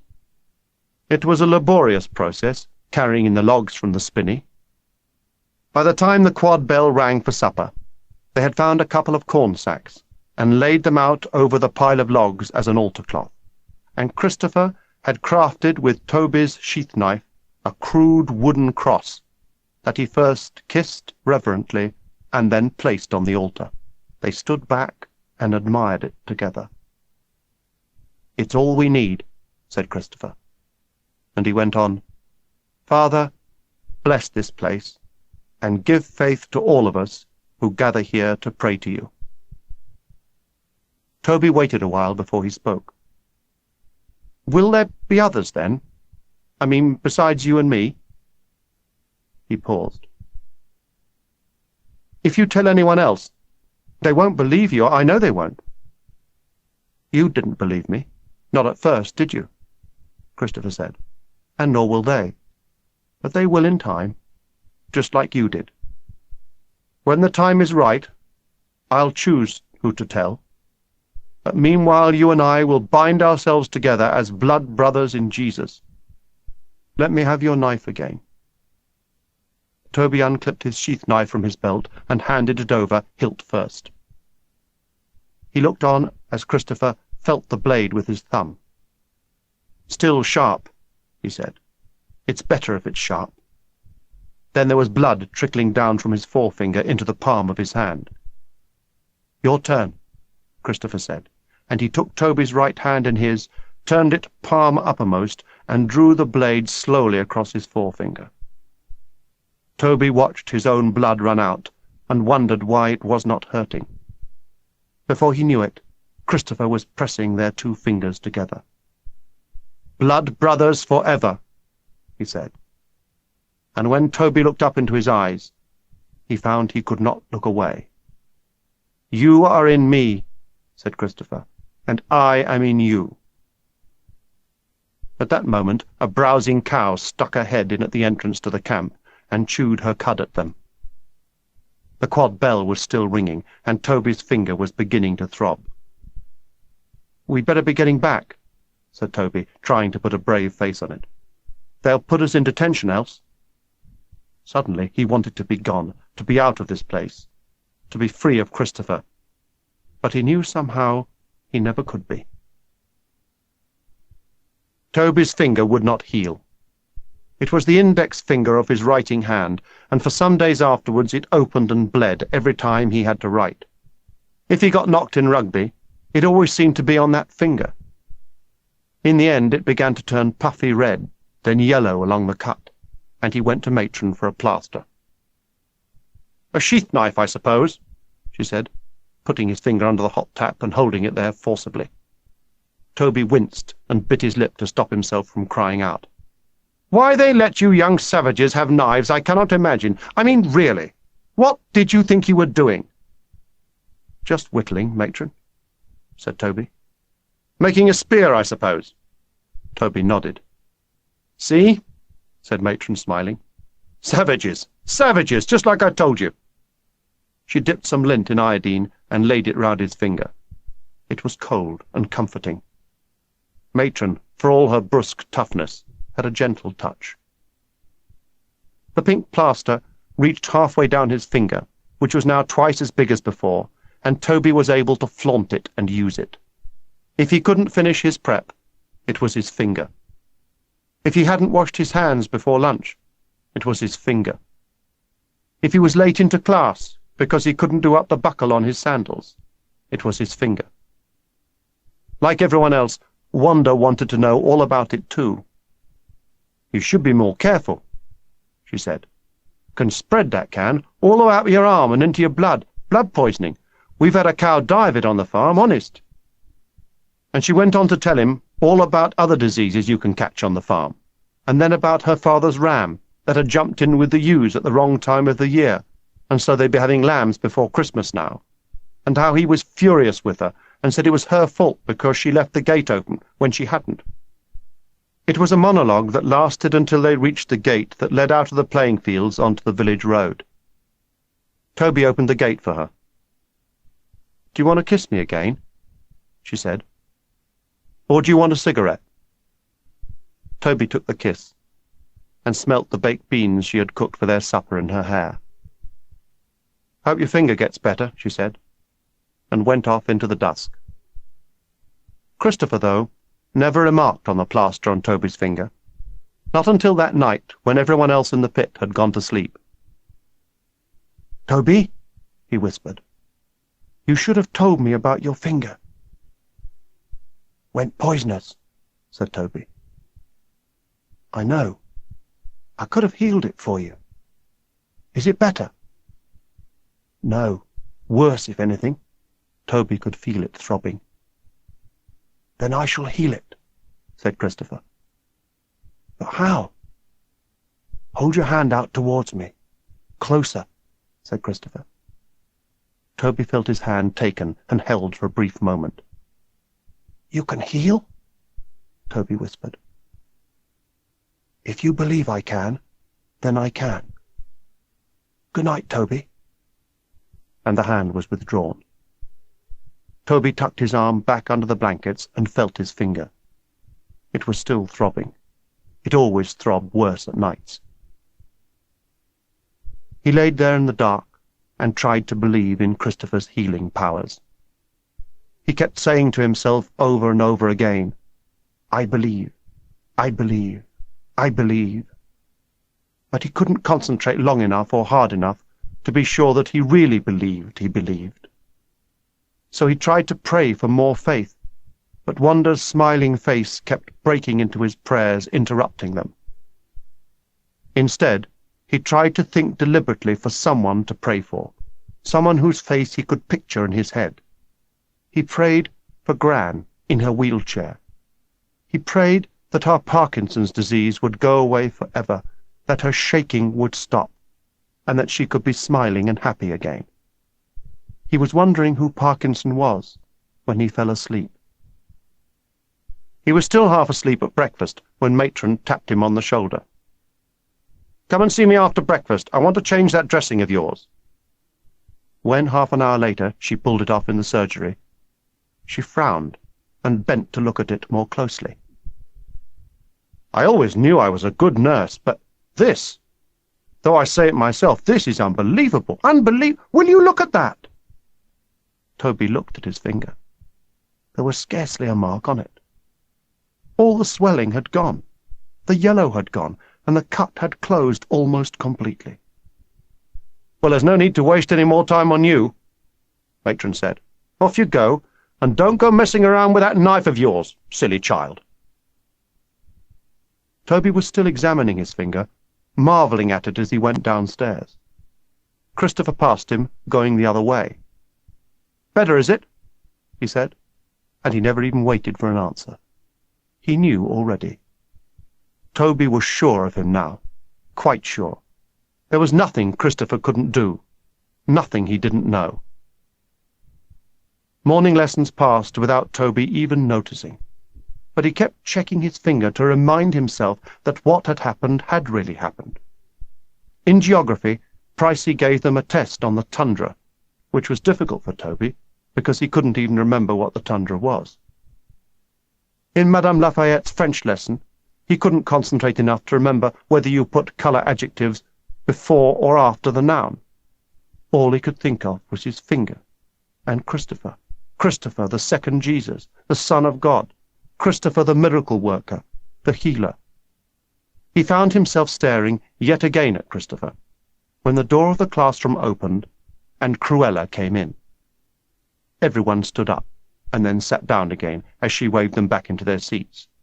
She bent over and whispered into Madame Lafayette's ear.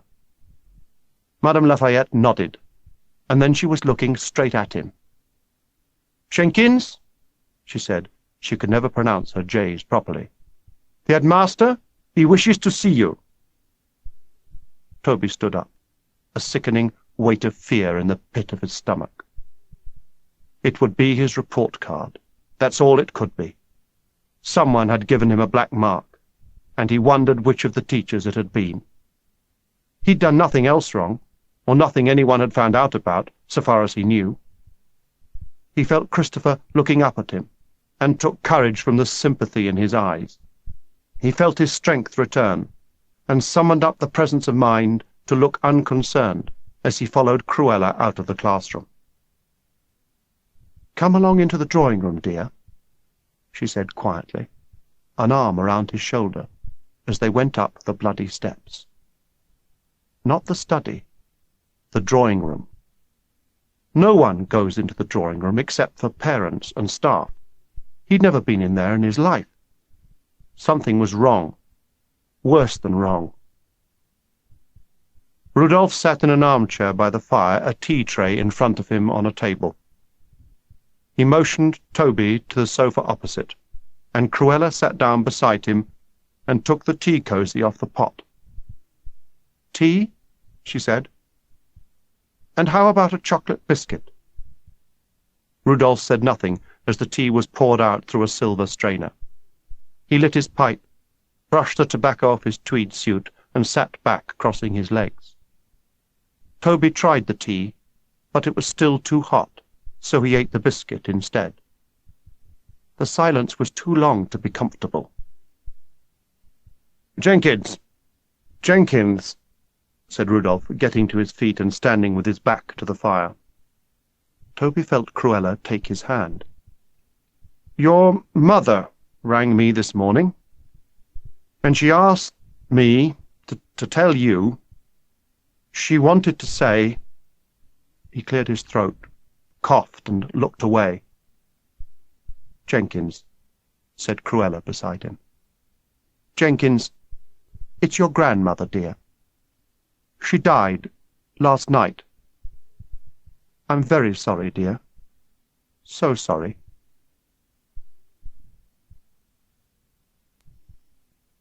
Chapter 4. The river ran softly over the stones, and a shoal of silver par bunched, hesitated, and then vanished suddenly under tresses of shifting green weed. Toby waited for them to emerge the other side into the sunlight, but they never did. He reached down into the water and was about to shake the weed, but he decided against it. The fish were lying doggo somewhere, and did not deserve to be disturbed. Besides, he had his big fish to catch. Upstream, a heron croaked in alarm and lumbered into the air, making for the high elms in Innocent's Copse. His big fish rose again and thrashed in the dark pool under the overhanging alders, and left behind it ever-widening rings of ripples. Toby had tried for this fish half a dozen times at least. A large brown trout, he was sure of it, and a wily one at that. He would try one last time before he moved on. He checked his fly was secure. A March brown, Rudolph had called it. "I never use anything else this time of the year," he told him.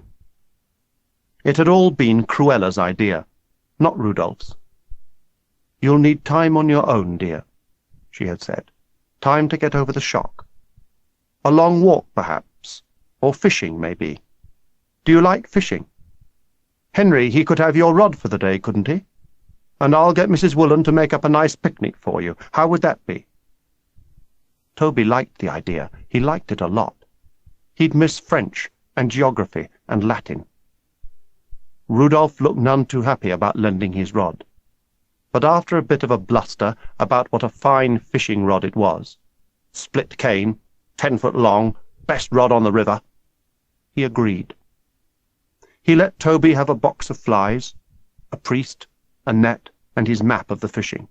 He spread the map out on the table and stabbed it with his finger.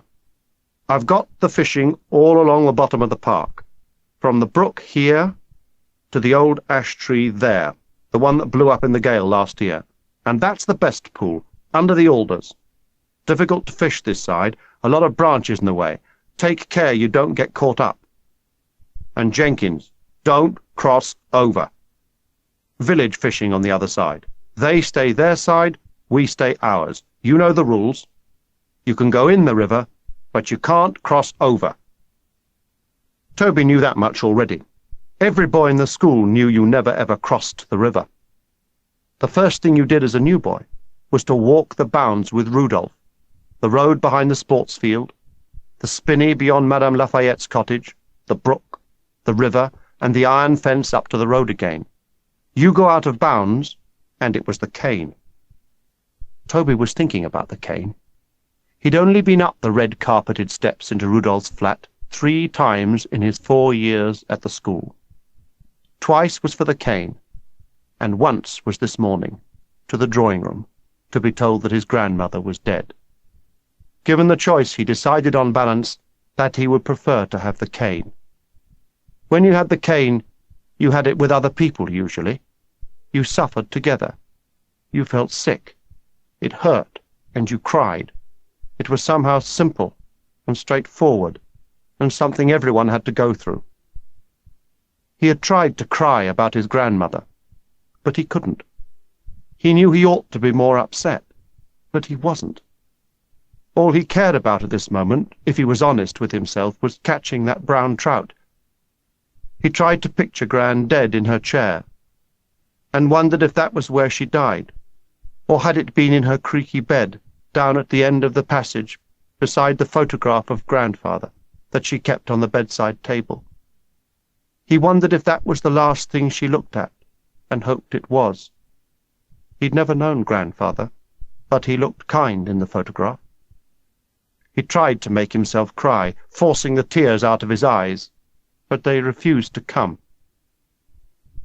He picked the weed out of the March brown fly and shook it off his fingers. At least, he thought, at least she won't be trembling any more.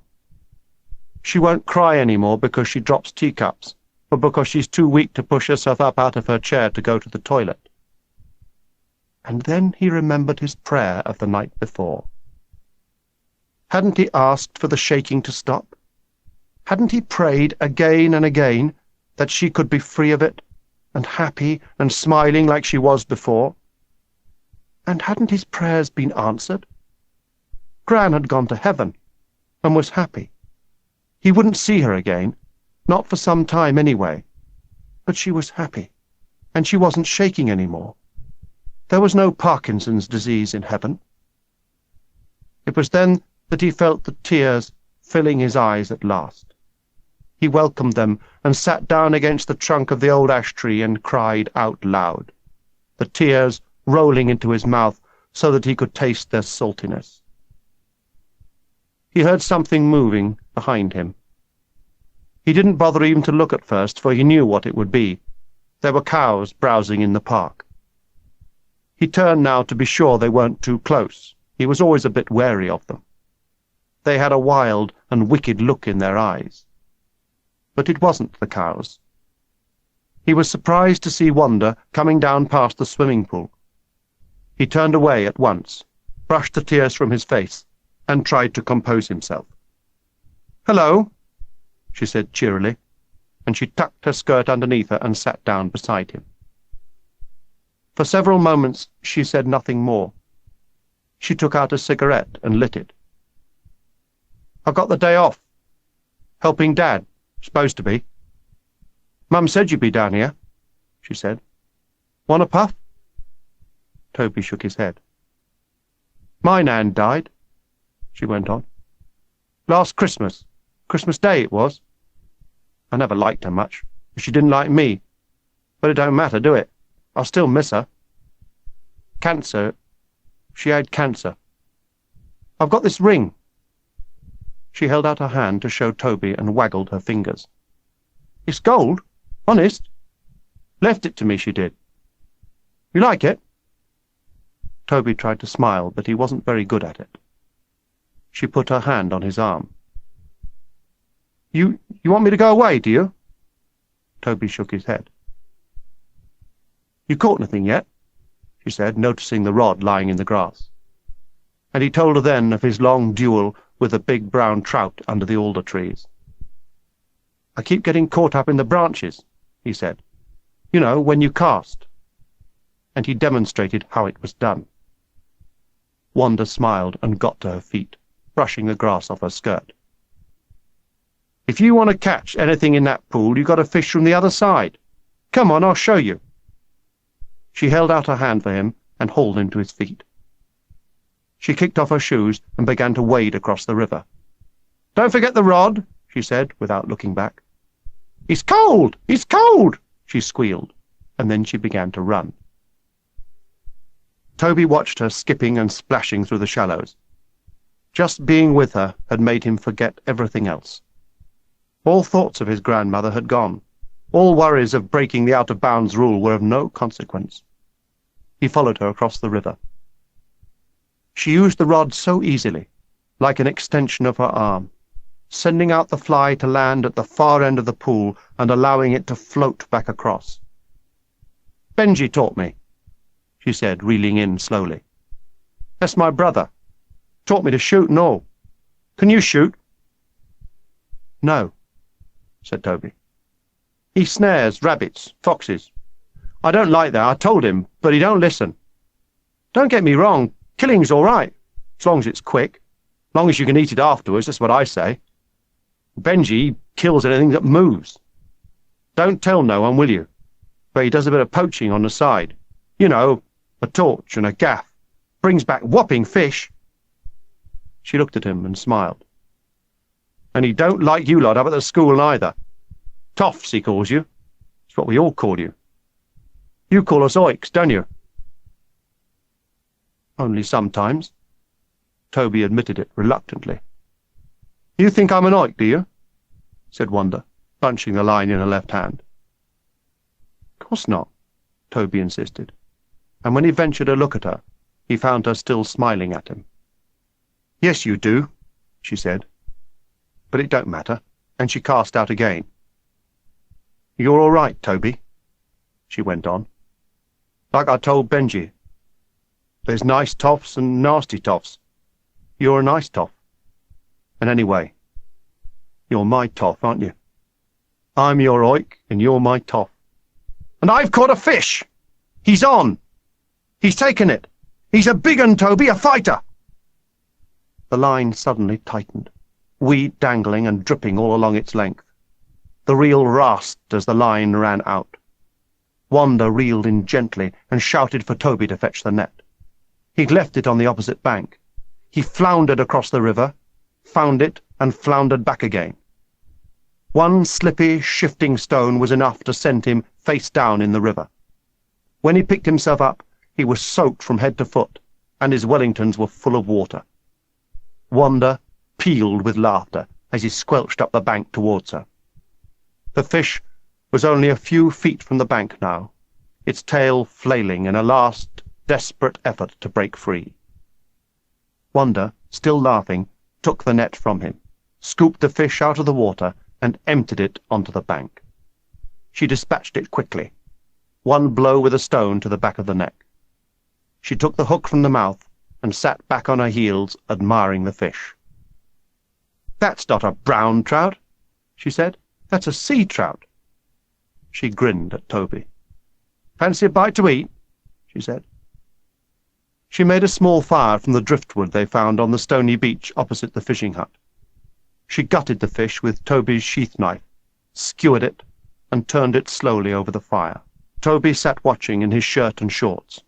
Everything else, his boiler suit, his socks, his tie, and his belt, were laid out in the sun to dry, his upturned Wellingtons beside them. They ate the fish in silence, pulling the flesh from the bones with their fingers, and then licking their fingers until there wasn't a taste of it left. Wanda opened up the sandwiches she had made for Toby that morning and shared out the lettuce and tomatoes between them. She chucked the bread into the river. "For the fish," she said. Lying out in the sun afterwards, Wanda lit a cigarette and blew smoke rings up towards the sun. Toby looked across at her. He wanted to ask her, but at the same time did not want her to think him ridiculous. He found the courage and asked her, "Wanda, do you believe in God? You know, in Jesus, in heaven, and all that?" "Of course," said Wanda. not just an accident, are we? We've got to come from somewhere. And if we come from somewhere, like as not, we go back there afterwards." Toby was encouraged and went on. "So your Nan and my Gran, they're up in heaven?" "Well, I don't know about my Nan," said Wanda. "Wicked old stick she was, drunk a lot, swore a lot. She weren't no angel. If she got to heaven, then it weren't by much." "And what about Jesus?" said Toby. "Do you think he's real?" "I suppose," said Wanda.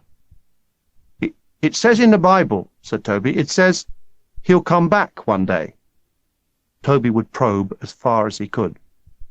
"Do you think he will?" "Well, I don't know, do I?" said Wanda, smacking a horsefly off her leg.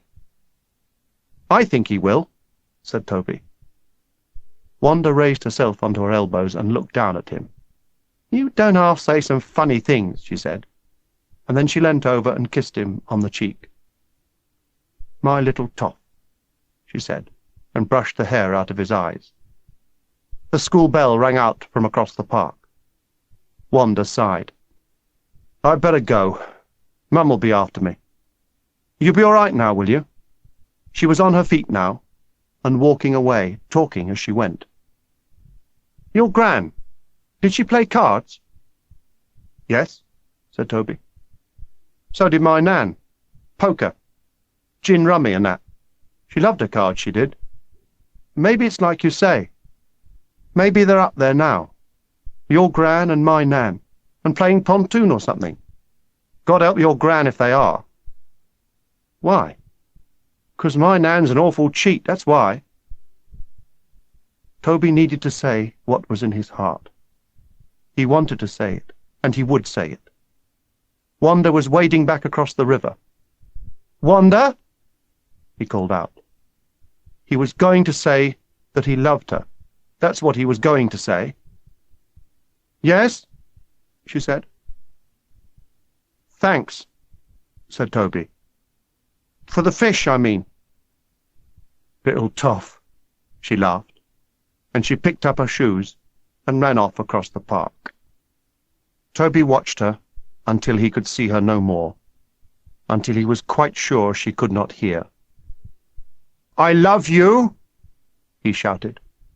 "I love you!" And the echo died along the valley and left him alone. He thought then of going back up to the school. Everyone would know about his grandmother by now. When Simpson's brother had been killed in the Korean War the year before, Simpson had basked for weeks in everyone's sympathy. They had even prayed for him in chapel. Toby had never liked Simpson much, but after the news of his brother came through, he had to force himself to pretend to like him for a while. Of course it didn't last for long, but for a few weeks no master ticked Simpson off, no prefect bullied him, he had no detentions, and he had a lot of new friends. Toby was in two minds. On the one hand, he wanted to go back up to school now, to feel that glow of sympathy, to revel in his sudden popularity, even if it was to be temporary. But on the other hand, if he stayed in the park, he would miss double Latin, and he'd only half done his prep, and it was untidy, and he'd get hell for it. No, he would stay. After all, he would still be able to reap the benefits of his grandmother dying whenever he appeared, now or later. This way he could have his cake and eat it. He would do some more fishing. He would catch a fish for Wanda. She would like that. He tried to imitate Wanda's casting style, keeping his arm stiff and straight as he brought it past his ear. But either the fish were not there, or he did not have her magic. He caught lots of weed, but no fish. He would cast just once more, and then move on further downstream and try another pool. "Come on, little fish," he said out loud. "Come and have your din-dins." "Your din-dins?" echoed a mocking voice behind him. Toby turned. There were a dozen of them, maybe more, village boys. and the way they were laughing at him was not at all funny. One of them, Toby presumed it was the one who had just spoken, was coming towards him. He had a red kerchief around his neck. There was a tattoo on his forearm, a red heart and intertwining snakes. "Din-dins," he said, and he snatched the rod out of Toby's hand. "Looks like the Toff's after our fish for his din-dins. What do you think you're doing, Toff, eh? You're on our side. This is our side." And he pushed him backwards repeatedly. "You lot, you think you own the whole bloody world, don't you?" "Here, look at this, Benji," said another of them, crouching down by the fire. He held up the fishbone by the tail. He came over and gave it to Benji, who dangled it in front of Toby's nose. "Well, well, well. We've got ourselves a little toffee-nosed poacher." So this was Wanda's brother. It was hard to believe, but it could be his only way out. Toby swallowed the fear in his throat and found his voice. It sounded shrill, but he could do nothing about that. "Wanda, she said I could," he began. "She brought me across. She caught the fish, not me. Honest she did." Benji's face darkened. "You leave her out of this," he snarled. "She's my friend," said Toby. "Friend? What do you mean, friend? Just because she skivvies for you up at the big house, that don't make her your friend." He pushed Toby in the chest again, but harder this time, so that Toby sat down on the ground, the breath knocked out of him. He felt angry and silly and frightened all at the same time. "She's your sister, isn't she?" Toby saw the others gathering around him. "You're Benji, aren't you? She told me all about you. She said you taught her how to fish." "She told you that?" said Benji. "Yes, and all about your Nan, how she died on Christmas Day, and she liked playing cards and that." "Let's do him," said someone from behind him, and Toby found his elbow kicked away from under him, so that he was flat on his back and helpless. He shielded his eyes.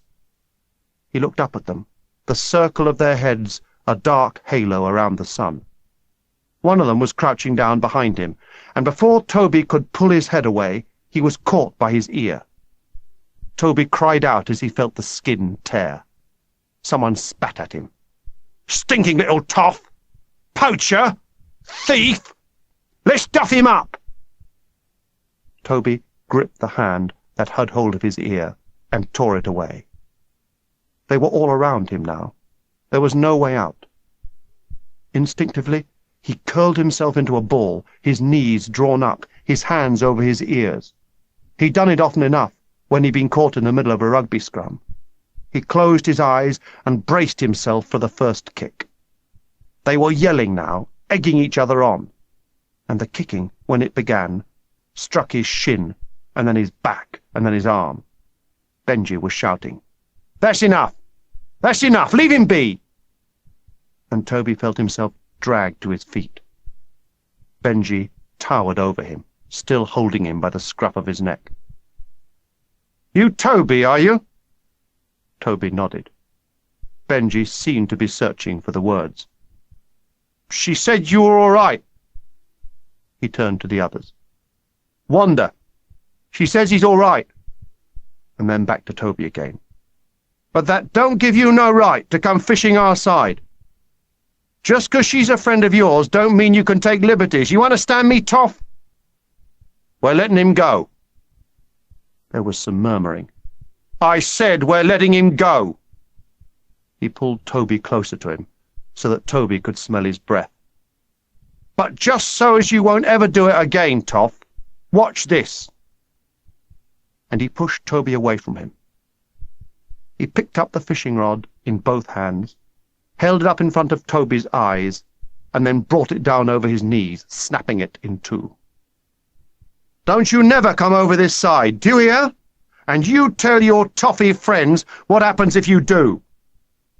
They laughed at that, and Benji threw the rod down at Toby's feet and laughed with them. Toby bent to pick it up. When he looked up again, One of them was dancing around with his boiler suit held up in front of him. Another was doing up his tie, another his belt, and they were tiptoeing around each other, pushing their noses up in the air. "Top hole!" they chorused. "La-de-da!" and "Anyone for Kenneth?" Others were hurling his Wellingtons at each other. Only Benji was not joining in. "You'd best be on your way," he said, his voice lower now, more confidential. "What about my things?" said Toby. Benji took him roughly by the arm and frog-marched him to the river. "What's the matter with you?" he said. "You wanting to get nasty again, eh? Do you? Well, do you? Now get out of here!" And he pushed him so that Toby staggered backwards into the water. Behind Benji, he could see one of them climbing into his boiler suit and trying to pull it up over his shoulders. He was too big for it and couldn't do it up. "Who's for din-dins?" they mimicked. "Din-dins! Din-dins!" A sudden rage overwhelmed him. He'd show them. He'd show them. But he had to get past Benji first. He made a dash for it. But Benji caught him by the wrist and dragged him back down into the river. "You silly little beggar," he said. "You got no brains. You got no sense." They were halfway across, Toby trying all the time to wrench himself free, when he looked up and saw the cows stampeding across the park. Out of the trees behind them came dozens of boiler-suited boys, charging down Woody Hill towards the river and screaming like dervishes. Benji stopped, and Toby felt the grip on his wrist loosen. He pulled himself free and ran for it. He must have stumbled several times to his knees, for he was wet through by the time he reached the bank. Helping hands grabbed him, and then they were all around him, Hunter, Porter, Simpson, Runcie, and asking him if he was all right. "His ear's bleeding," said Runcie. "The oiks! They did it, didn't they?" Toby nodded. "I was fishing," he said. "They broke Rudolph's rod. He'll kill me."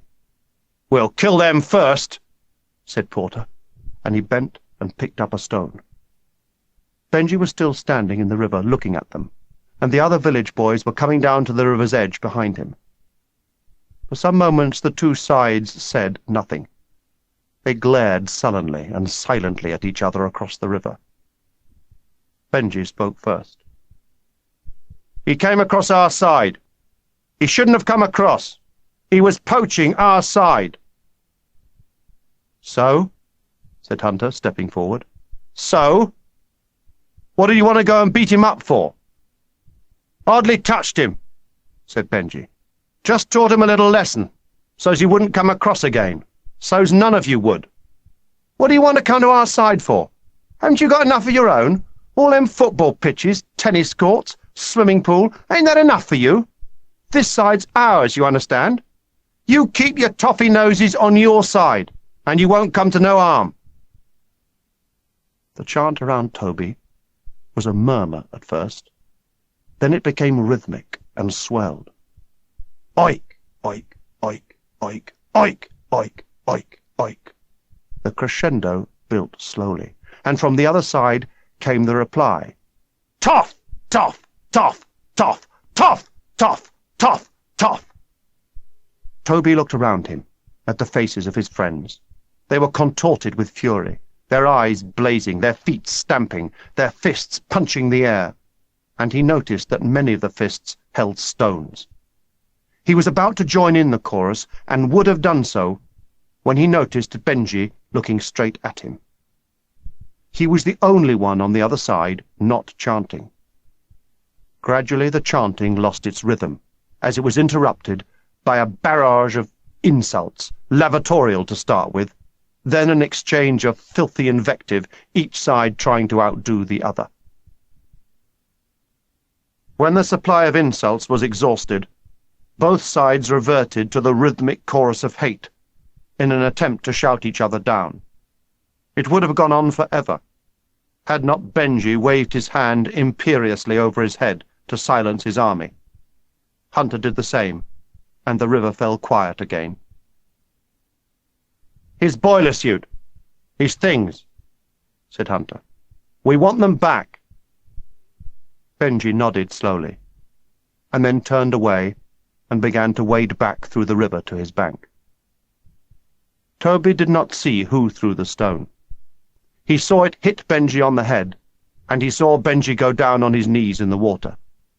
His hand felt the back of his head, and then he was up on his feet again, unsteady. He turned and raked them with his eyes. Then he looked down at the blood on his hand, and backed away, breathing hard. "Bastards! You asked for it," he said. "You bloody asked for it!" He bent down, and almost with one movement picked a stone out of the river and hurled it. Behind him, the village boys ran down onto the pebbled beach, grabbed handfuls of pebbles, and threw them, peppering the Redlands bank with a broadside of stones, many of which found their mark. Toby ducked, but was hit on his neck, and then he found himself throwing stones with everyone else.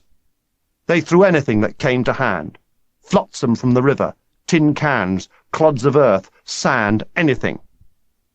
When one of the village boys went down screaming and clutching his face, a whooping cheer went up from the Redlands bank, and the barrage from both sides intensified until both sides were being hit so often that they were forced to back away out of range.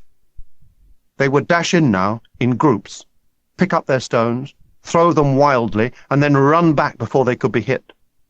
Toby had made several such sallies, and was dodging and weaving his way back up the beach to safety, when he saw Christopher striding down across the park towards them.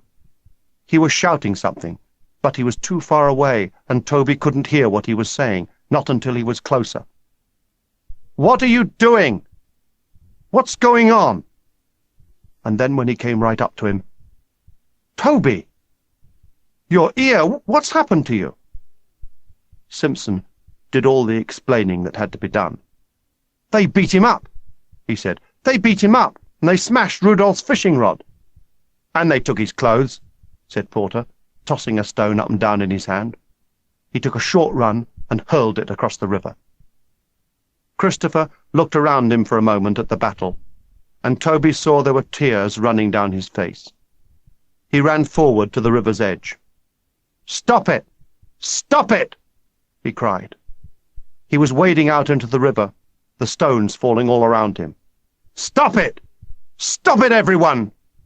He appealed to both sides, facing first one, then the other, holding his hands up above his head and waving them.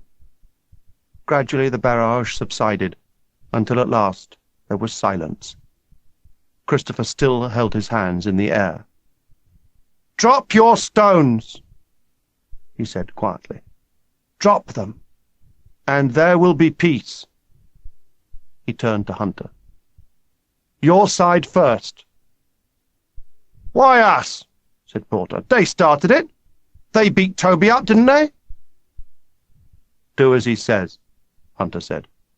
"Someone's going to get hurt." The Redlands boys dropped their stones, Porter hanging on to his until last, before hurling it angrily into the sand at his feet. Christopher swung round and faced the village boys. "Now you," he said. "It takes both sides to make a peace." Benji had a stone in his hand, ready to throw it. He looked at Christopher long and hard. "All right," he said at last. "All right." And he dropped the stone into the water and turned away. "It's not all right." Toby saw it was the one who had twisted his ear. "It's not all right. No toff tells me what to do. He wants them. He can have them." There was only one target now, and he was very close to them. Toby watched as Benji tried to stop them, but he couldn't. They ran past him, throwing stones as they came, and all of them were aimed at Christopher. The Redlands boys looked on for a few moments, stunned into immobility, and then they charged down the bank and into the water. Toby went with them and fell almost at once. On his hands and knees in the cold water, he looked up. The village boys were running off, some of them already vaulting the fence into the field. They were carrying the broken fishing rod, and one of them was waving his boiler suit in triumph. Benji was clambering up the bank. He turned and looked, and then turned again and ran off after them. Christopher was being carried out of the river and up the bank. By the time Toby reached him, he was stretched out on the grass. There was a red wheal on his forehead, and his cheekbone was swollen and bruised. His nose was full of blood, and his eyes were open, staring at the sky. Toby pushed Runcie aside and crouched over him. "You all right, Christopher? You all right?" Christopher nodded and propped himself up on his elbows. "You're mad, Christopher," said Hunter in genuine admiration. "You're bloody mad." "Bloody stupid, if you ask me," Porter said, and he went on. "That lot don't want peace. They want war, and they're going to get it." "They got your boiler suit," Simpson shouted from the river. "And they got Rudolph's fishing rod. What are you going to tell him, Jinx? Jesus, he'll kill you." "Jesus kills no one." Christopher spoke so softly you could hardly hear him. "But he dies a little every time you use his name like that. Jesus will protect you. He'll protect all of us if you'll only let him." He turned to Toby as he sat up, wiping the blood from his nose. "I'm sorry, Toby," he said. "About your grandmother, I mean." "Me too," said Hunter. And just for a brief moment, Toby had wondered what they were talking about, and even when he remembered, he found he could not mourn any more. As he walked back up to the school, he was wondering only how he was going to explain to Rudolph about his precious fishing rod. "What'll I tell him?" he asked Hunter. "We'll come with you," Hunter said. "There's safety in numbers." They would all go to see Rudolph together, and Hunter would do all the explaining. "Best to come clean," he went on. "Well, almost clean. Better not to mention anything about you crossing over. It'll be all right." Rudolph listened in silence, banging his pipe out on the palm of his hand. "I see," he said, nodding. "I see. That sounds to me very like Mrs. Woolen's boy again. I'll go and see her. She'll sort him out. She'll put it right." His brow furrowed. "But you shouldn't have tangled with them. You shouldn't have got involved. That was stupid. Stupid, you hear me?" The tirade that was building suddenly stopped. Rudolph sighed and shook his head. "It makes me mad. This kind of thing, it makes me mad. It's not the rod. I don't mind so much about the rod, but I will not have my boys treated like this. I will not have it." And he walked away, still muttering under his breath. Toby could see that he meant it. Rudolph really did like them, and Toby had never understood that in him before. He had a strange way of showing it sometimes. Later, they all lined up to have their wounds dressed by Matron in the surgery. She was not at all pleased with them. "You should grow up, the lot of you," she said. And then to Toby, "And you were the cause, I hear. The casus belli. The Helen of Troy." "Matron?" "Oh, never mind, Jenkins. You washed it properly, did you? Your ear, like I told you? I can't use plaster. Awkward place, wouldn't stick." She tipped up a brown glass bottle onto some cotton wool. "Iodine," she said. "What would we do without iodine? You know what they're calling it in the staff room?" "No, Matron." "The War of Jenkins Ear." 1739 to 1741, said Christopher from behind him. "This'll hurt," said Matron. And she was right.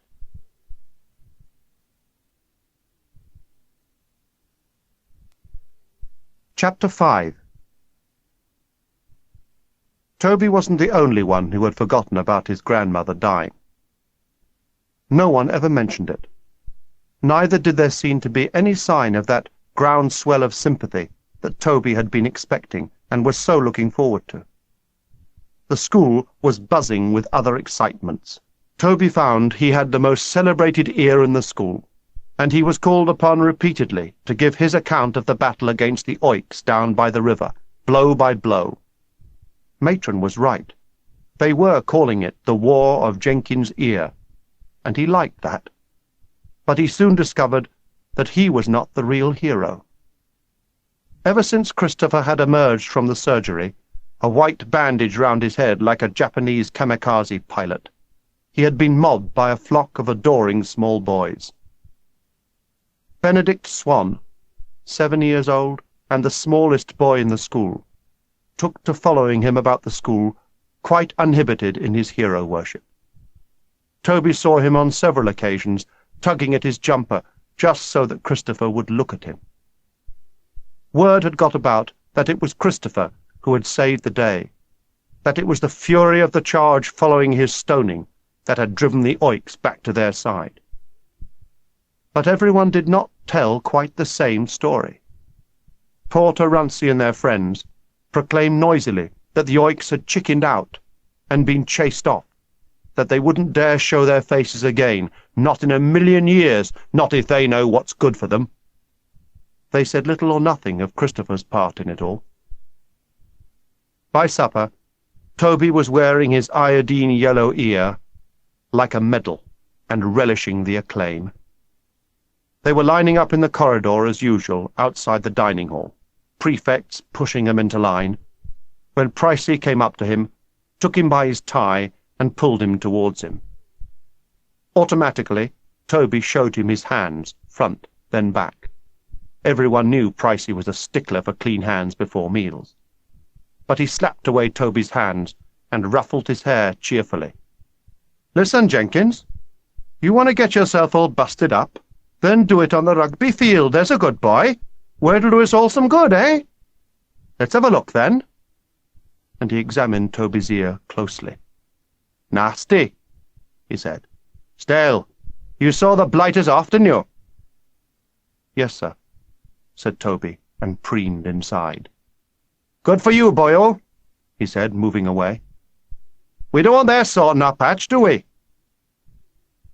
As they filed into the dining hall, teacher after teacher congratulated him on his war wound, and even the few who did not entirely approve of what had happened could not hide a sneaky admiration. Madame Lafayette said that French children would not behave in such a way, but as she said it, she smiled in a way that told Toby he had risen considerably in her esteem all the same. Only Matron remained unequivocally scathing about the whole incident, condemning it as childish and silly. "I mean, really, Jenkins, at your age, you should be ashamed of yourself." She had a way of making him feel very insignificant. At supper that evening, the talk on Toby's table was all of the War of Jenkins Ear. Many of those who hadn't been there insisted that they had been, and those who had been there recounted their exploits in detail, capping each other's stories repeatedly, but much of it Toby knew to be imagined. Benji, they dubbed him Biffo, was talked of as a kind of oafish, tattooed Goliath. In fact, he was considerably shorter than Hunter.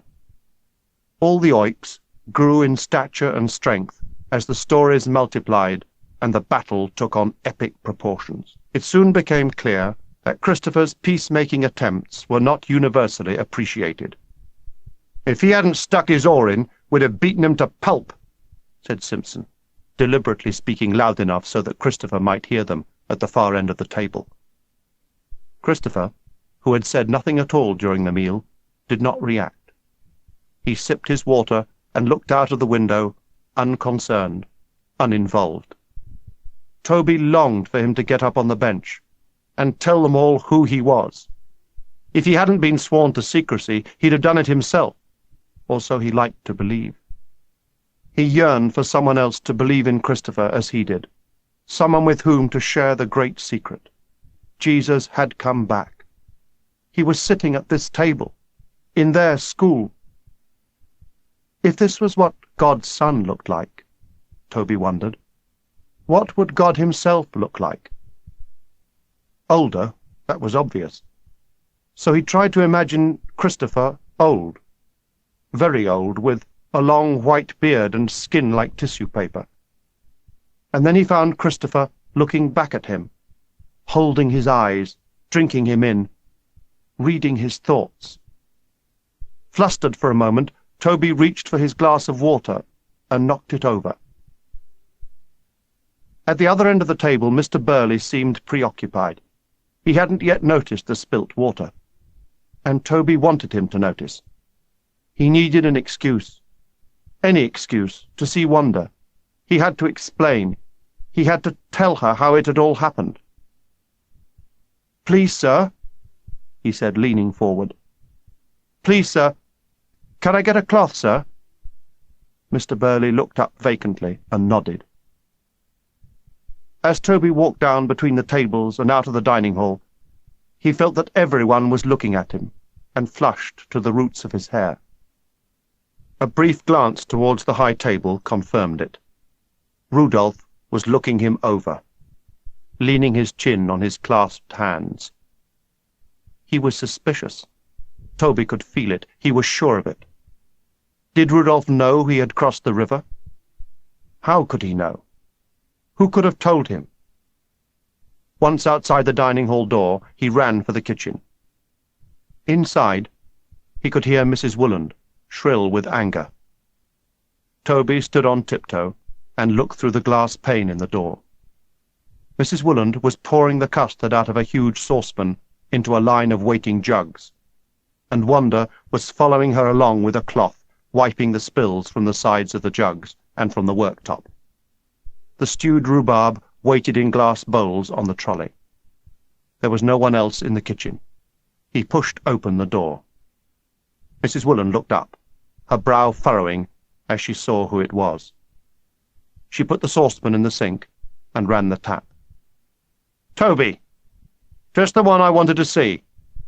She ran her hands under the tap and shook them onto the floor. "Over here, young man. I've a thing or two to say to you." Toby caught Wanda's eye and tried to glean how much Wanda had told her. Wanda's eyes were red with tears, her cheeks stained. She turned away and wiped her face with the back of her hand.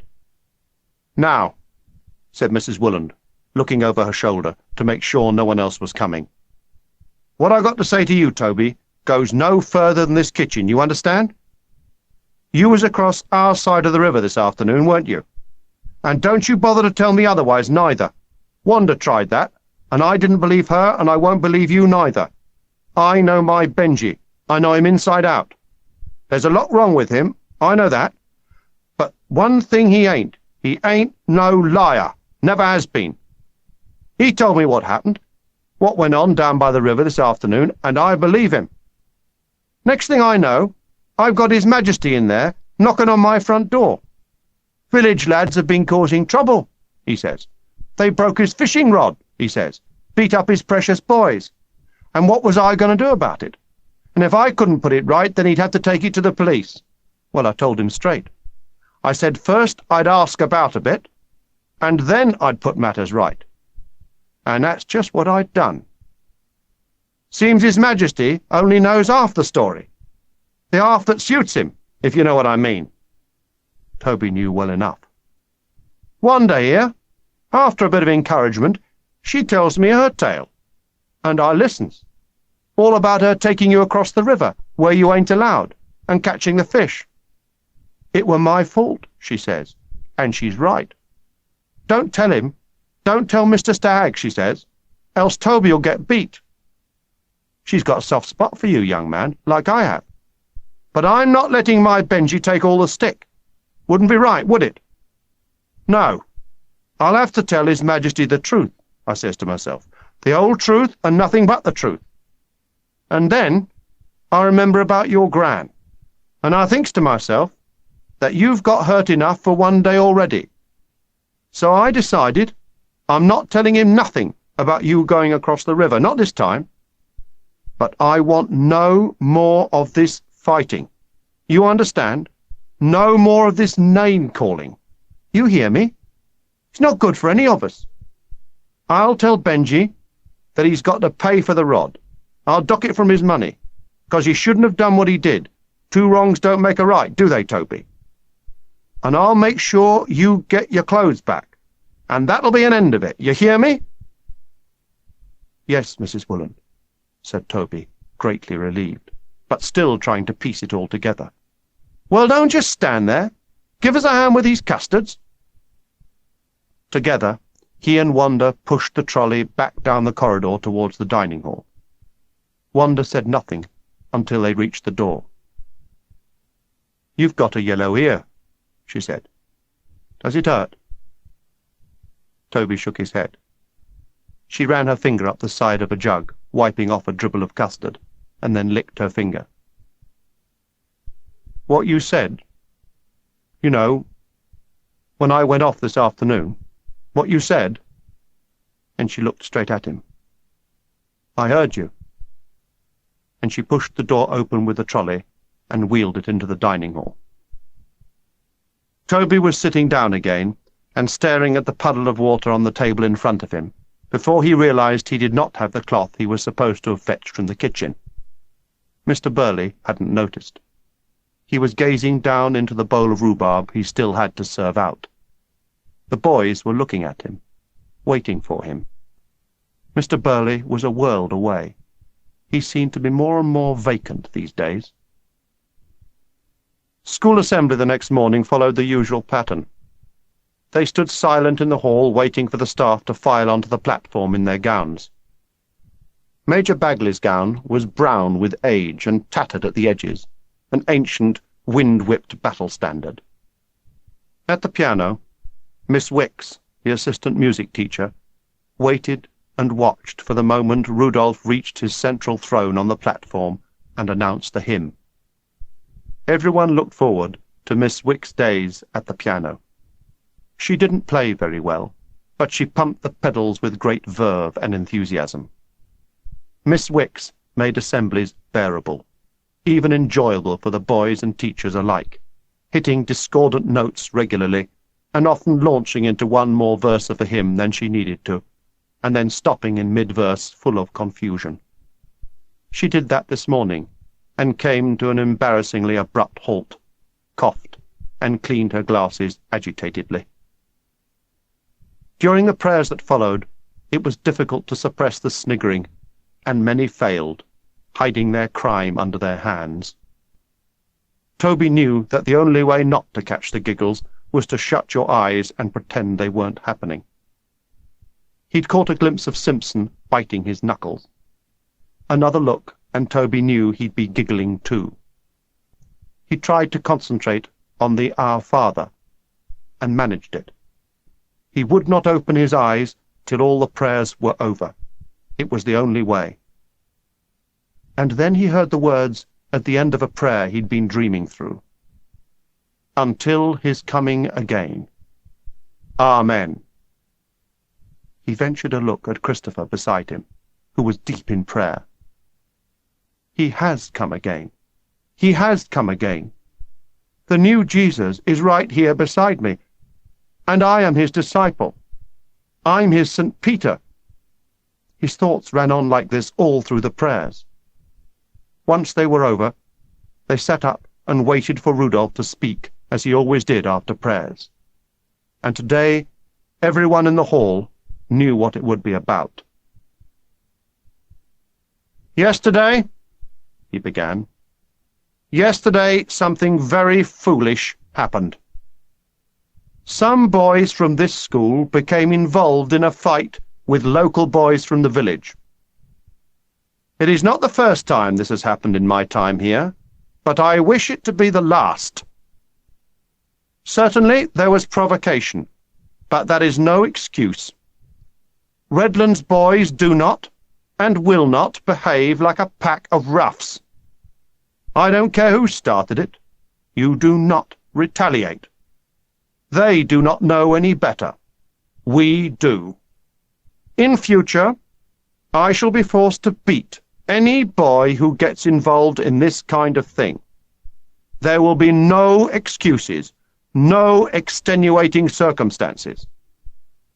He leant over the lectern, rocking it forward.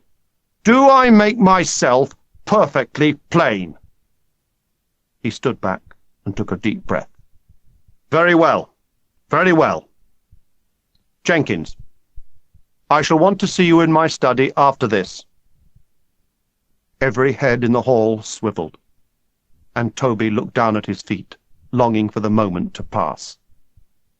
So, Rudolph did know he had crossed over. Mrs. Wooland had told him.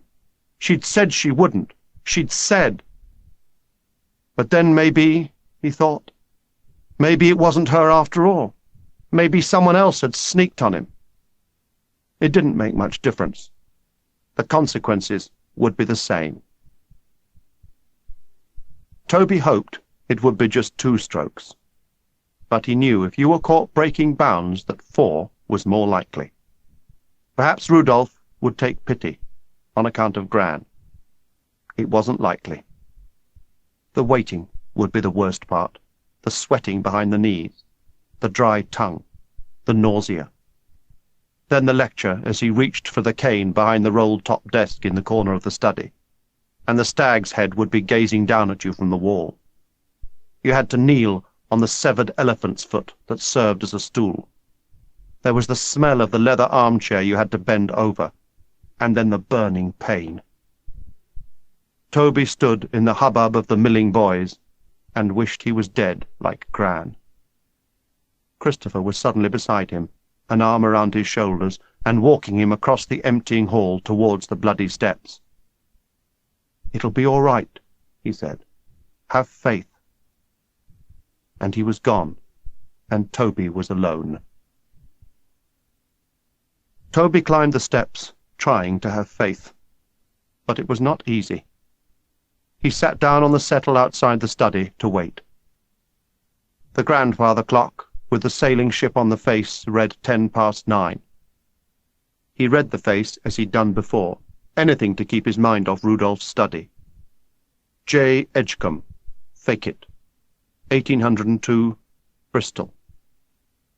"That was my great-great-great-grandfather," said Cruella, coming out of the drawing-room and looking rather proudly up at the clock. "John Edgecombe, the clockmaker. He made all sorts of furniture." She closed the door of the drawing-room and came towards him.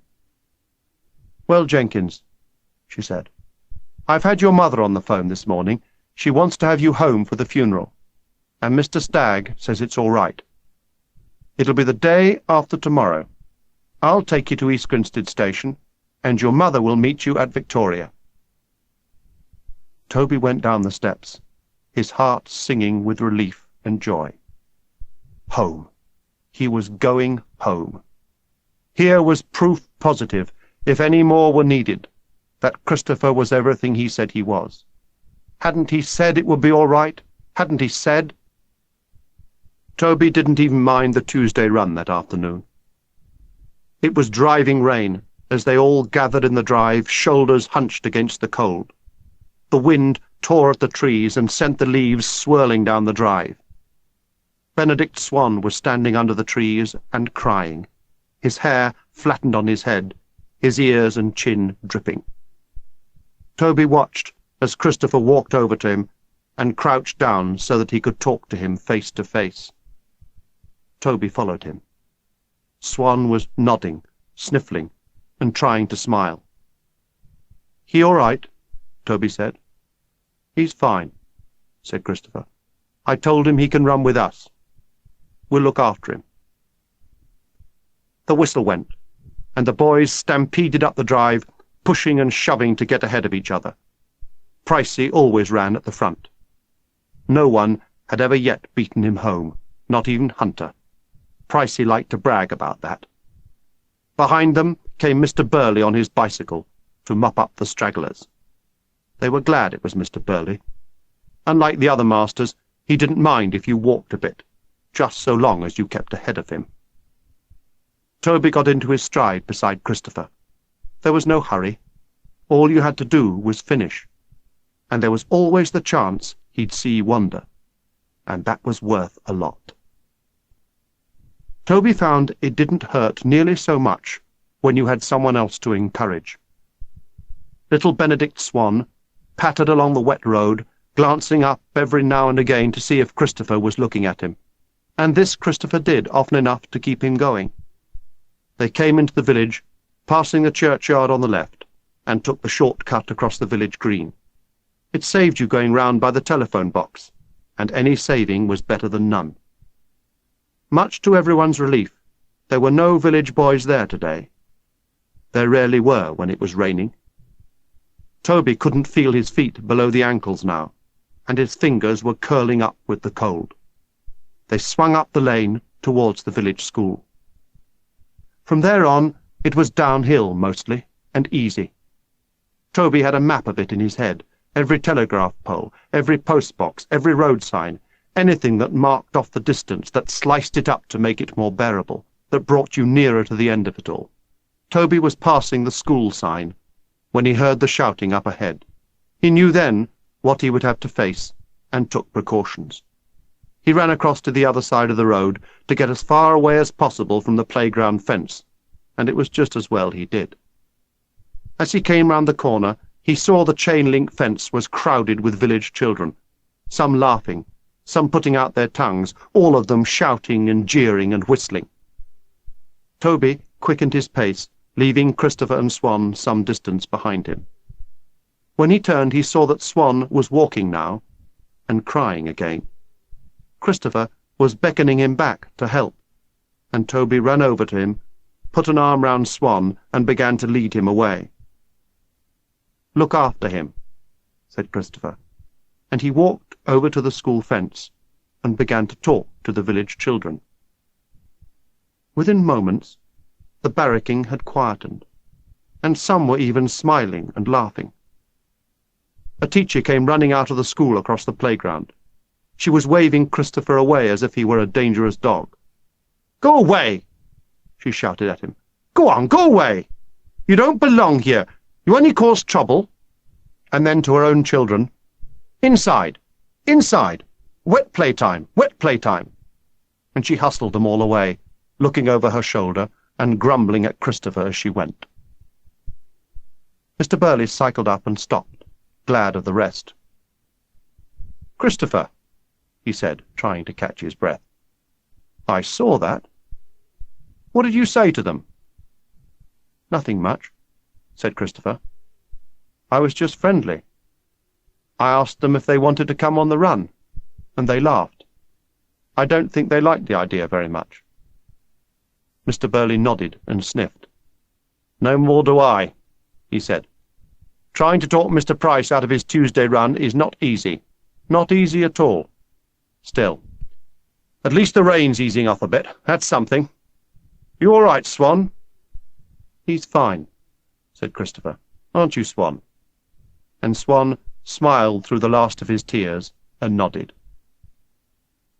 Toby looked out for wonder as they trotted past the farm gate, but there was no one about. It was a hard run to finish. The hot bath brought some feeling back to Toby's feet and hands, but even after that his thumbs wouldn't work properly when he tried to do up the buckles on his sandals. Matron had sent for him to fetch a spare boiler suit and some boots. He found her in the surgery, and she was fuming. Swan was shivering and whimpering in the corner of the surgery. He was sitting on Miss Whitland's lap, a thermometer in his mouth. "Madness," said Matron. "Sheer madness. I've 3 in bed already. I shouldn't be surprised if they end up with double pneumonia. If Mr. Price wants to kill himself, that's his business. But if he does this again, I'll do the job myself. What is it about these overgrown schoolboys?" She looked at him. "What do you want, Jenkins?" "Oh, yes, you've come for your boiler suit, haven't you? His Majesty says you'll be getting your own one back in the next day or so. I'll believe it when I see it. Over there, over there." And she waved him towards a neat pile of clothes and a pair of Wellingtons beside it. "And Jenkins, those are mine. Don't you go losing them this time, or I'll get ugly, and you don't want me ugly, do you?" "No, Matron." She went across to Swan, took out the thermometer, and read it. "Sick room for you," and Swan sniffed back his tears. "Believe me, I know how you feel," said Matron, shaking the thermometer. "Go on, Jenkins. Don't just stand there. Off you go." Toby found Christopher where he hoped he'd find him. He was sitting in the rhododendron chapel, reading his Bible. "Swan's in the sick room," said Toby. "Then we'll pray for him," said Christopher. Toby had never seen him so sad. "We'll pray for all of us, for an end to this hate. Did you feel it this afternoon in the village? Did you see it in their eyes? How is it that people can hate each other like that? Why? What for? It's like a sickness, like a plague. Somehow, I've got to cure it, Toby. I've got to." They prayed together silently, kneeling in front of the altar. As usual, Toby found he had finished long before Christopher. He could never make his prayers last for long, no matter how hard he tried. He was just thinking that the boots he had borrowed from Matron were pinching him, when a great shout went up outside in the park. He left Christopher praying and went out. They were coming from all directions, running down towards the river, where there was already a gathering of boys looking across at something on the other side. It was a Redlands boy. He was being held on both sides by two village boys, who seemed to be hanging something around his neck. One of them looked like Benji, but Toby was too far away to be sure. He called Christopher. "Looks like they've taken a prisoner," said Toby, and together they ran down towards the river. As they came closer, they could see Benji standing with his legs apart, hands on his hips.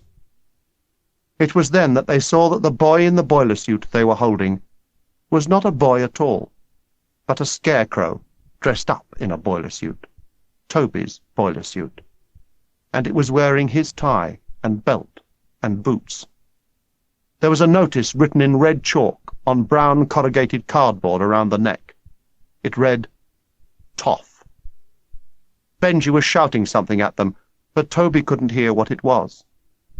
Hunter waved everyone to silence. They could hear him now. "Why don't you come and get it? I brought his things back, just like I was told. But that's all I'm doing. I'm not getting my feet wet. Not for a load of toffs."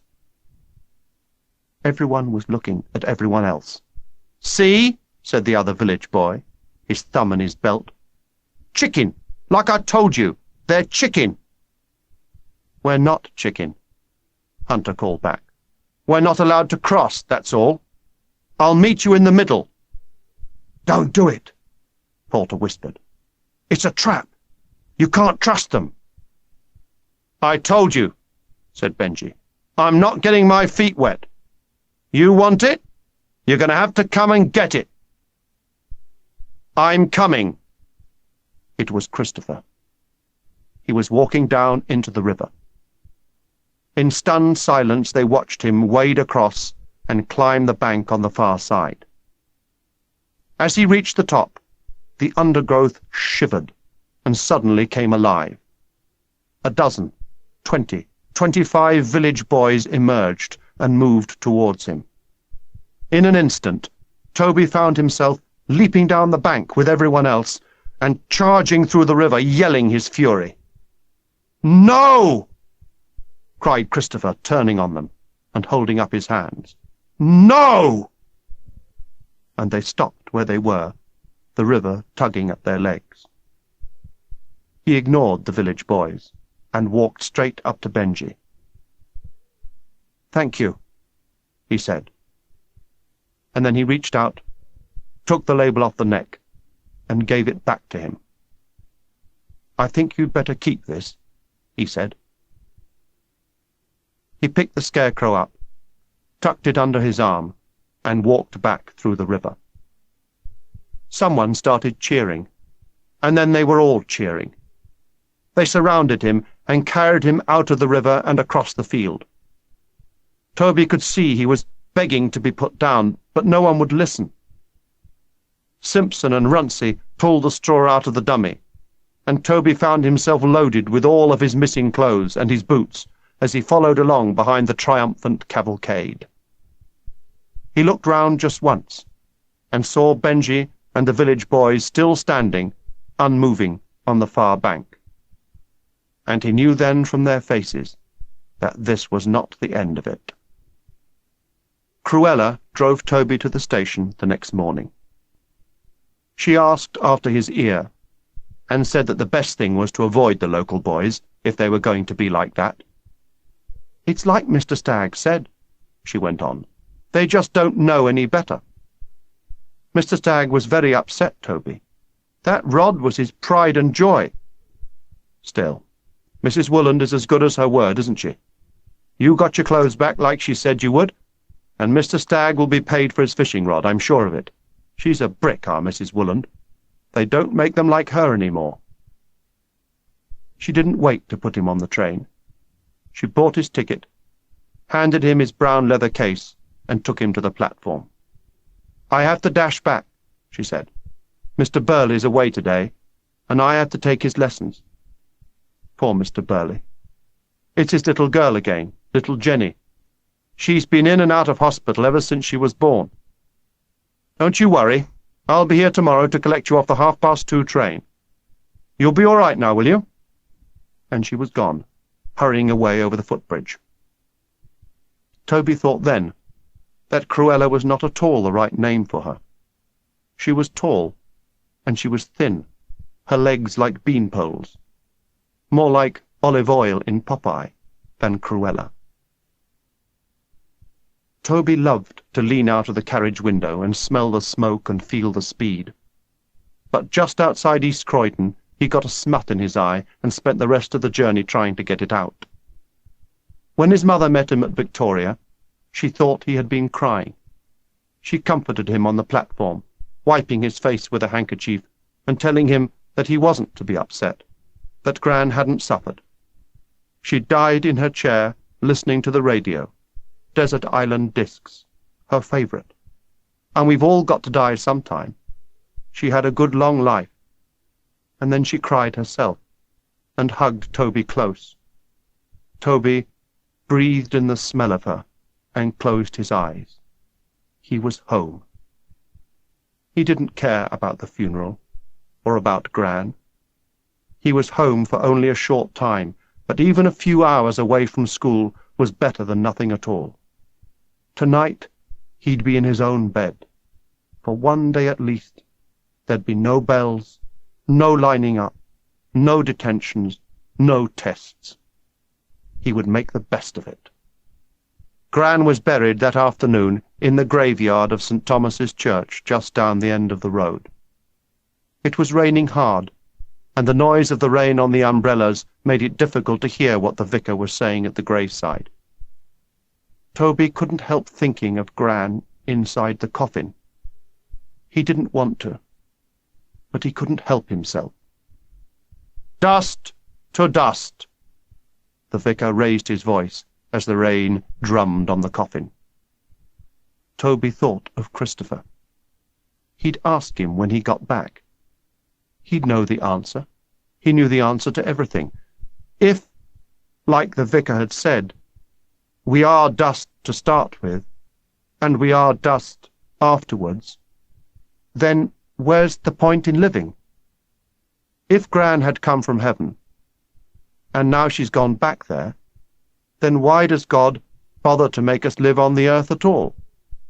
There was no sense in it. No sense in it at all. Toby sat back in the sleek black limousine afterwards and stretched his legs.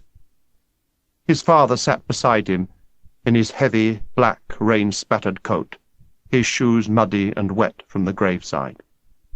He kept blowing his nose and looking out of the window. No one had spoken. You could hardly hear the engine. The chauffeur sat bolt upright behind the glass partition, so erect that Toby wondered if he had a stiff neck. The family gathered back at the house for tea and sandwiches, and Toby found himself playing waiter to all his uncles and aunts and cousins. Charlie was about the only one not dressed in black. She scooted around the floor on her bottom, screeching until she found someone to play with her, and then she quietened for a bit. If it hadn't been for her, it would have been a grim affair. It was Charlie who got everyone laughing, Charlie who took everyone's mind off the empty chair in the corner.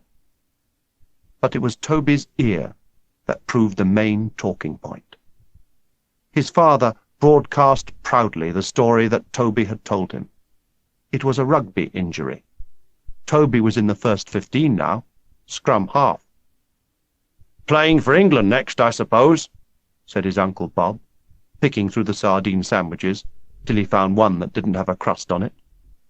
"I shouldn't be surprised," said Toby's father, his hand on Toby's shoulder. Charlie screeched too loudly and had to be taken out, and the talk turned to Gran, and it all went quiet again. Toby looked across to Gran's empty chair by the window and wondered if her ghost was sitting there watching him. He smiled at her in case she was. Already it was getting dark outside. At school, prep would be over, and they'd all be out in the park. Christopher would be praying in the rhododendron chapel. For a moment, Toby was tempted.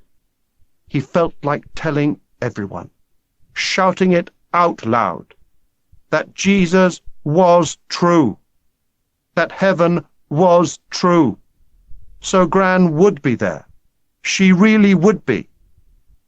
He wanted to tell them that Jesus had come back again, like he said he would, to save the world.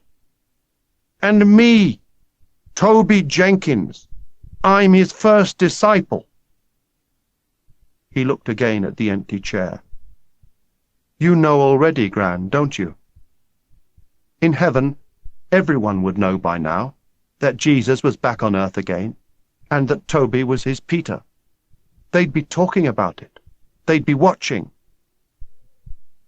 Toby's father came to see him in bed that night, and asked him how his work was going, what books he had been reading, how high up he was in class order. Toby lied on all counts, because he had to.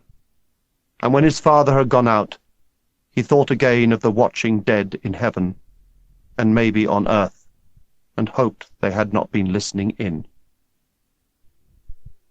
No night had ever passed so quickly. No breakfast was over so fast, and Toby found himself back once again at Victoria Station, and leaning out of the train window waving goodbye to his mother, who turned and walked away down the platform, her fox furs looking back at him over her shoulder. Toby hated the eyes on her fox furs. They were mean little eyes, accusing eyes. Toby didn't understand why, but his stomach was not heaving with homesickness as it should have been. He pulled the leather strap up to close the window and sat down alone in his carriage. He had to admit it to himself. He was actually looking forward to going back. He longed to see Wanda, and Christopher too. He couldn't work out which of them was more important to him, and he felt bad about that, because he knew it should be Christopher, and he wasn't sure it was. Cruella was there to meet him on the platform in the same camel coat and green beret. Mr. Burley was still off school, she said, his daughter no better, and one of the chimneys was blocked with jackdaw nests. Mr. Stagg says we'll have to send one of you boys up to clean it out, like they did in the old days. Toby looked at her to be sure she was joking. He wasn't sure until she smiled at him. Not you, Jenkins, she said. You're too big. We'll send little Swan up, shall we? The boys will all be out in the park, she said, when they got back. So Toby donned his boiler suit and went looking for Christopher. He wasn't in the rhododendron chapel, so he wandered on down towards the river. The park seemed strangely deserted. The cows grazed under the horse-chestnut trees at the far end by the brook, and one of them looked up and lowed at him. And then he saw it.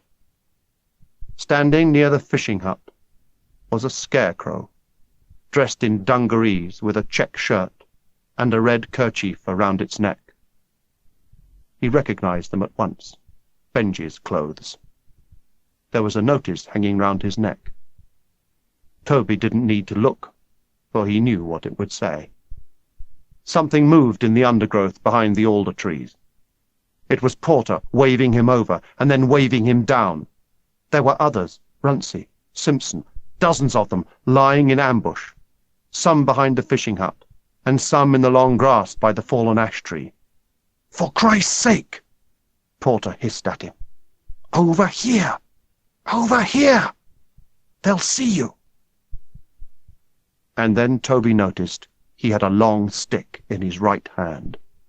They all had them, and every one of them had been sharpened to a point.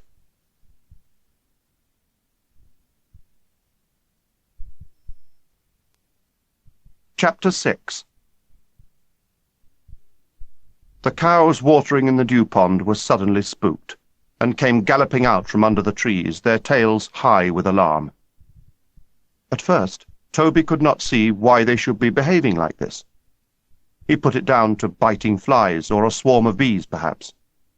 He soon saw that it was neither. Custer, Matron's golden retriever, came bounding up out of the pond and shook himself till he staggered. And behind him, coming across the ramshackle bridge over the ditch beyond, was Matron. The cows had stopped by now.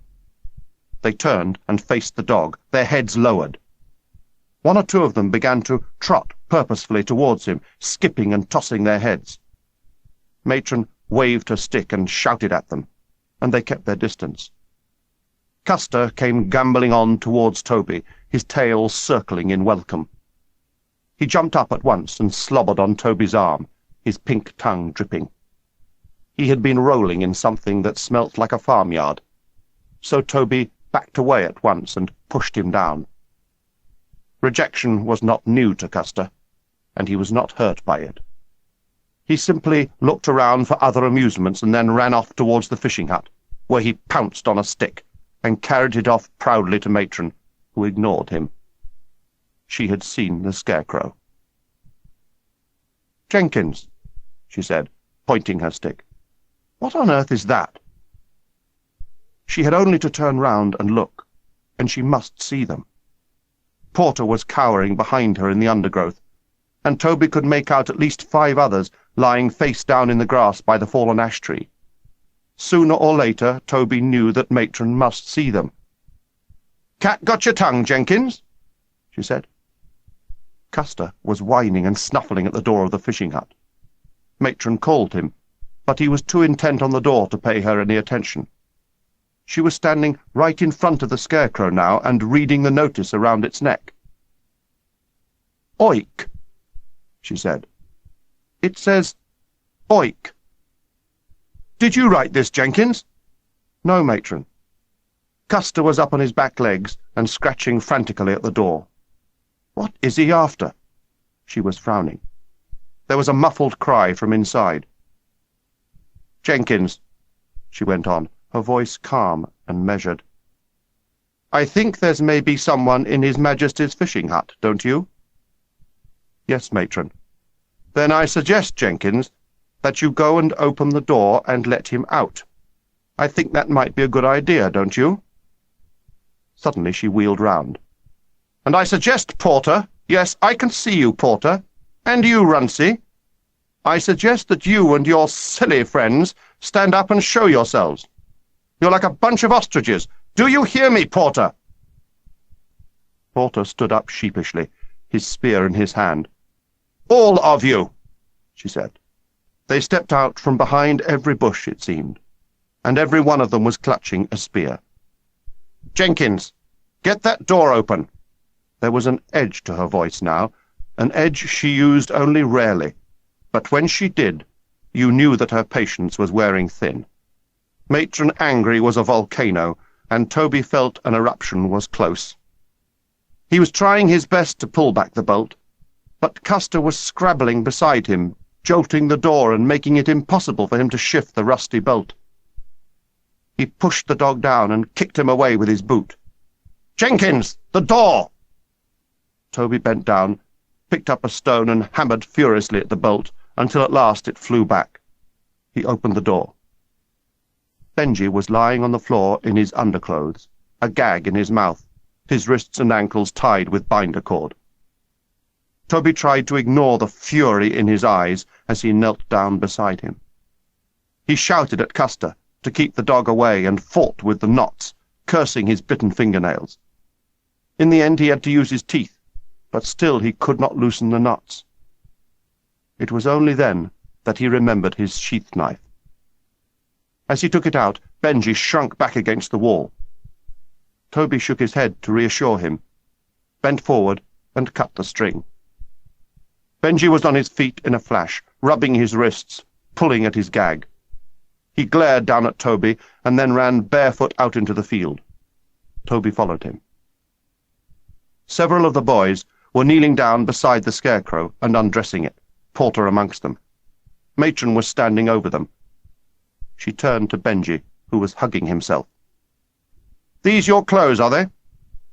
Benji nodded. He looked much less formidable, Toby thought, in his vest and pants.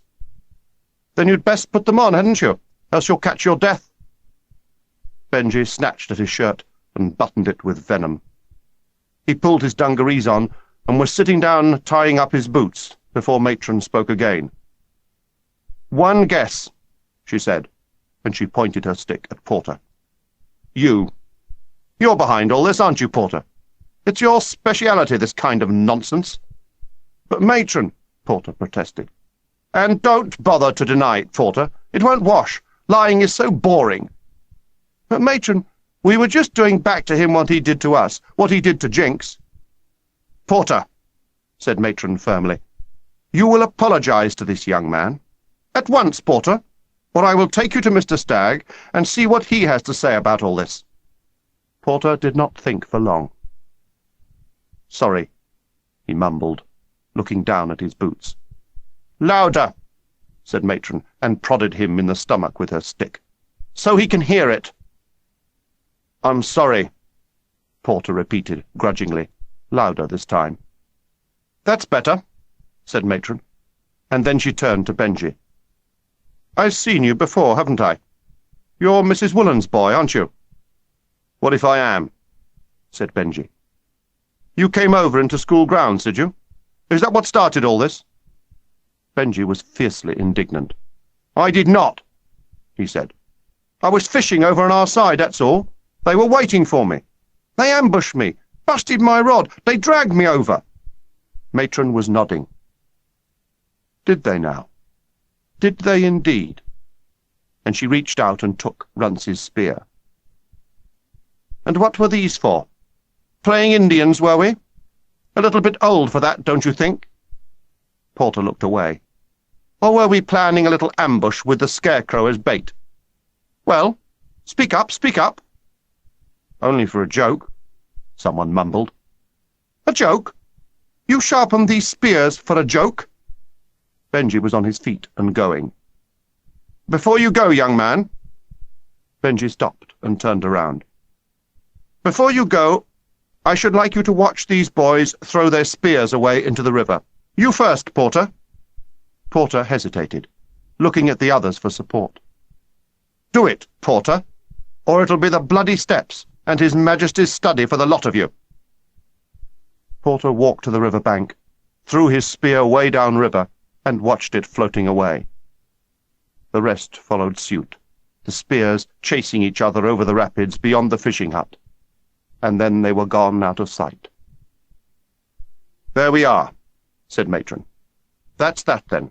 That's an end of it. Do you understand? We want no more of this childish nonsense. Do you hear me? I shan't say anything about it this time, but I tell you this much. If I ever hear of such goings-on again, His Majesty will hear all about it, and I think you know what that will mean, don't you?" And they watched her striding away through the thistles after Custer, who was trotting on ahead of her, an unwieldy stick in his mouth. "And I want to see that ear of yours in surgery, Jenkins," she called out, waving her stick in the air. Benji barged through them and ran for the river. He hopscotched across from boulder to boulder and grabbed an overhanging branch to haul himself up onto the bank. He faced them now, breathing heavily. "We'll be back," he shouted. "Don't you worry, we'll be back. You asked for it now. You asked for it." And Benji's last words still hung over them later that afternoon, when the quad bell went, and they tramped up through the park back to school. Hardly anyone spoke. It was as if Toby had never been home, that the last 24 hours had been a 20-second dream before waking up to the real world again. A pang of familiar homesickness tugged at Toby's stomach as he took off his boiler suit in the boot room. It was still with him as he climbed the stairs to the surgery. He tried to console himself with the thought that at least he could cross 2 days at once off his calendar that evening, 2 days closer to half-term, 2 days nearer home. He wondered why he hadn't yet seen Christopher. He'd find him after he'd been to surgery. Just being with him would make him feel better. It always did. Matron painted his ear yellow again. Her hands were cold as she tipped his face to one side to look more closely. "I hope you weren't part of that silliness down in the park, Jenkins," she said. "No, Matron," said Toby. Thankfully hadn't been. She was not easy to lie to. "No, I didn't think so," she said. But she said nothing more until she had finished. Toby was sitting on the stool, facing the open sick-room door. "Your friend's in there," said Matron, washing her hands at the sink. "Christopher," she went on. "I had to have the doctor in for him yesterday. Concussion. Delayed concussion, the doctor said it was, after that knock on his head. He keeled over out in the park somewhere, fainted clean away. Hunter brought him in. Carried him all the way up. Strong as an ox, that boy." "Is he all right?" "He will be. But the doctor said he'll be in bed for a few days, a week maybe. He's a strange one. The doctor said so too. Not like a normal boy at all. Too good to be true, almost. Still, makes a change from all you savages. You want to see him, do you? Hunter's in there with him. He's always in there. And there's 3 of Mr. Price's victims from the Tuesday run, so no noise. I don't want them disturbed." Toby got down from the stool. He thought she'd finished. "How was the funeral?" she said. Toby did not know quite what to answer. He didn't have to. "If you ask me," she went on, "a funeral should be a party, something to remember. The Irish know how to do it. Over there you have a wake. You know, music, laughter, drinking, everyone's happy. How it should be. I'm Irish. You didn't know that, did you? Well, I am. And when I go, I'll see they do the job properly. If they don't, then I'll come back and haunt them." She smiled at him. "When you die, Jenkins, it's not the end of something, you know. It's the beginning. And that's something to celebrate, don't you think? So keep smiling, you hear me?" It was an order. Toby returned her smile and went into the sick room. In the first bed he passed, Benedict Swan was fast asleep, his cheeks flushed, his thumb deep in his mouth, his finger alongside his nose. Toby could not see who the lumps in the beds opposite were, but whoever they were, they too were not moving. Christopher was beckoning to him from the bed by the window. He was propped up on a bank of pillows, the bandage still around his head. And beside him was Hunter, who had a book open on the bed.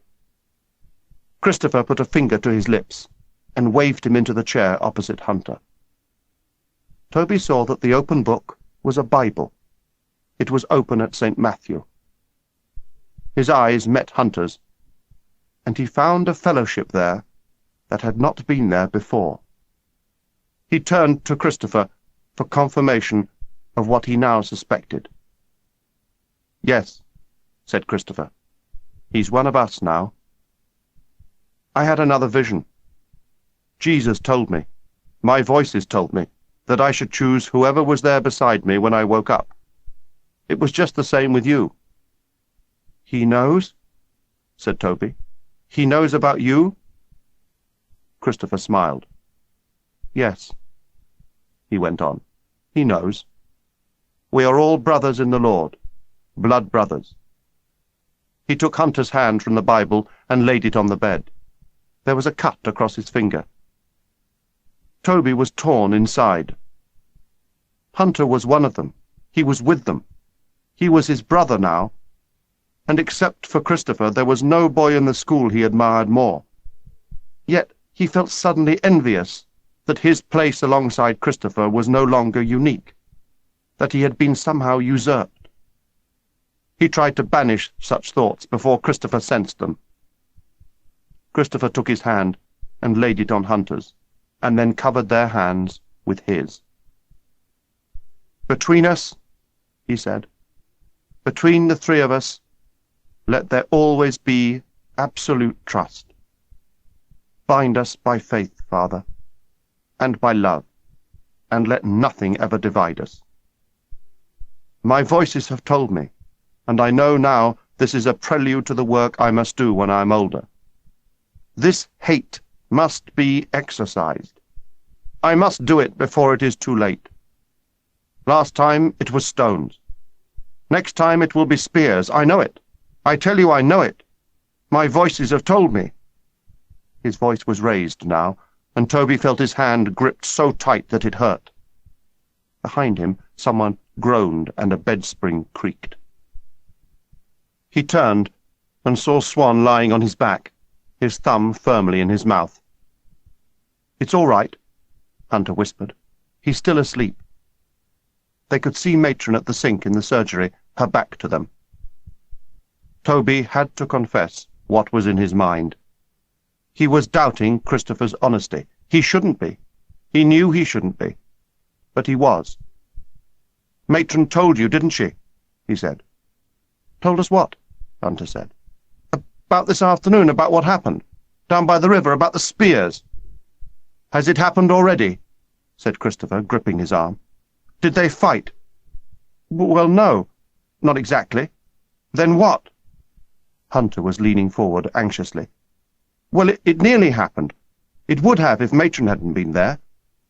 And Toby went on to tell them the whole story, the scarecrow, Benji's kidnap, the ambush, Porter's humiliation, everything. When he had finished, neither of them spoke for a moment. He turned to Hunter. "And you've been up here all afternoon? Are you sure?" he asked. "Since lunch," Hunter said. "But the spears," Toby said. "How come you knew about the spears?" "I told you." Christopher sighed and smiled sadly. "Why can't you believe me? My voices told me. Jesus told me. He never lies to me, Toby. He never has. You still don't believe in me, do you?" Yes, I do," Toby insisted, ashamed of himself. "I believe you. Honestly, I do." And he did now. He truly did. "You two," Matron called from the door of the sick room. She had Custer by the collar. "That'll be enough. Christopher needs his rest. Come along now, the tea bell's gone." So they left Christopher reading his Bible. They both noticed that Swan was awake now. He followed them with his big eyes as they passed by the end of his bed. "Do you think he heard us?" Hunter asked. "Couldn't have," said Toby. "And even if he had, he wouldn't have understood." "I'm not sure I do," Hunter said, as they walked along the corridor towards the stairs. "I still don't know why I believe him. I haven't got any proof. None. But just after he fainted, when he sat up and told me he'd just seen Jesus, that he was the Son of God, that he was Jesus come back again, I just believed him. I don't know why. You know what he said? He said, if you believe, then you don't need proof. And if you don't believe, then proof won't make any difference." Toby was still trying to work that out when Mr. Burley came rushing along the corridor towards them. As he came closer, they could see there were tears in his eyes. "Matron in?" His voice was choked. "Yes, sir," said Hunter. And then when he'd gone past, "What's up with him?" The second tea bell was ringing downstairs. If you weren't there by the time it stopped ringing, you missed your sticky bun. They took the stairs in twos and just made it. Between tea and supper, the talk was all of the latest skirmish with the Oiks down by the river. Porter, Runcie and Simpson between them had succeeded in whipping up violent anti-Oik sentiment, and were perplexed and clearly annoyed by Hunter's lack of interest and support. They had expected better of him. They protested noisily at Matron's intervention. At supper, Simpson was still at it. "Silly cow," he said. "All her fault. If she hadn't stuck a great big conk in, we'd have had them. We'd have had the lot of them." And then he retold the story of the de-bagging of Benji, and everyone was cock-a-hoop yet again. "Anything they can do, we can do better," he went on. Toby had said nothing throughout. It would be more than his life was worth to speak out, so strong was the feeling around the table. Simpson caught his eye. "What's the matter, Jinks?" he said. "Frightened of 'em, are you? A bit yellow?" "No," said Toby quietly, but he said no more, and busied himself with his jelly and custard. He hated himself. He knew he should have stood his ground and said his piece, but he couldn't. Christopher would have done. Christopher wouldn't have hidden behind his face and said nothing. Simpson scoffed.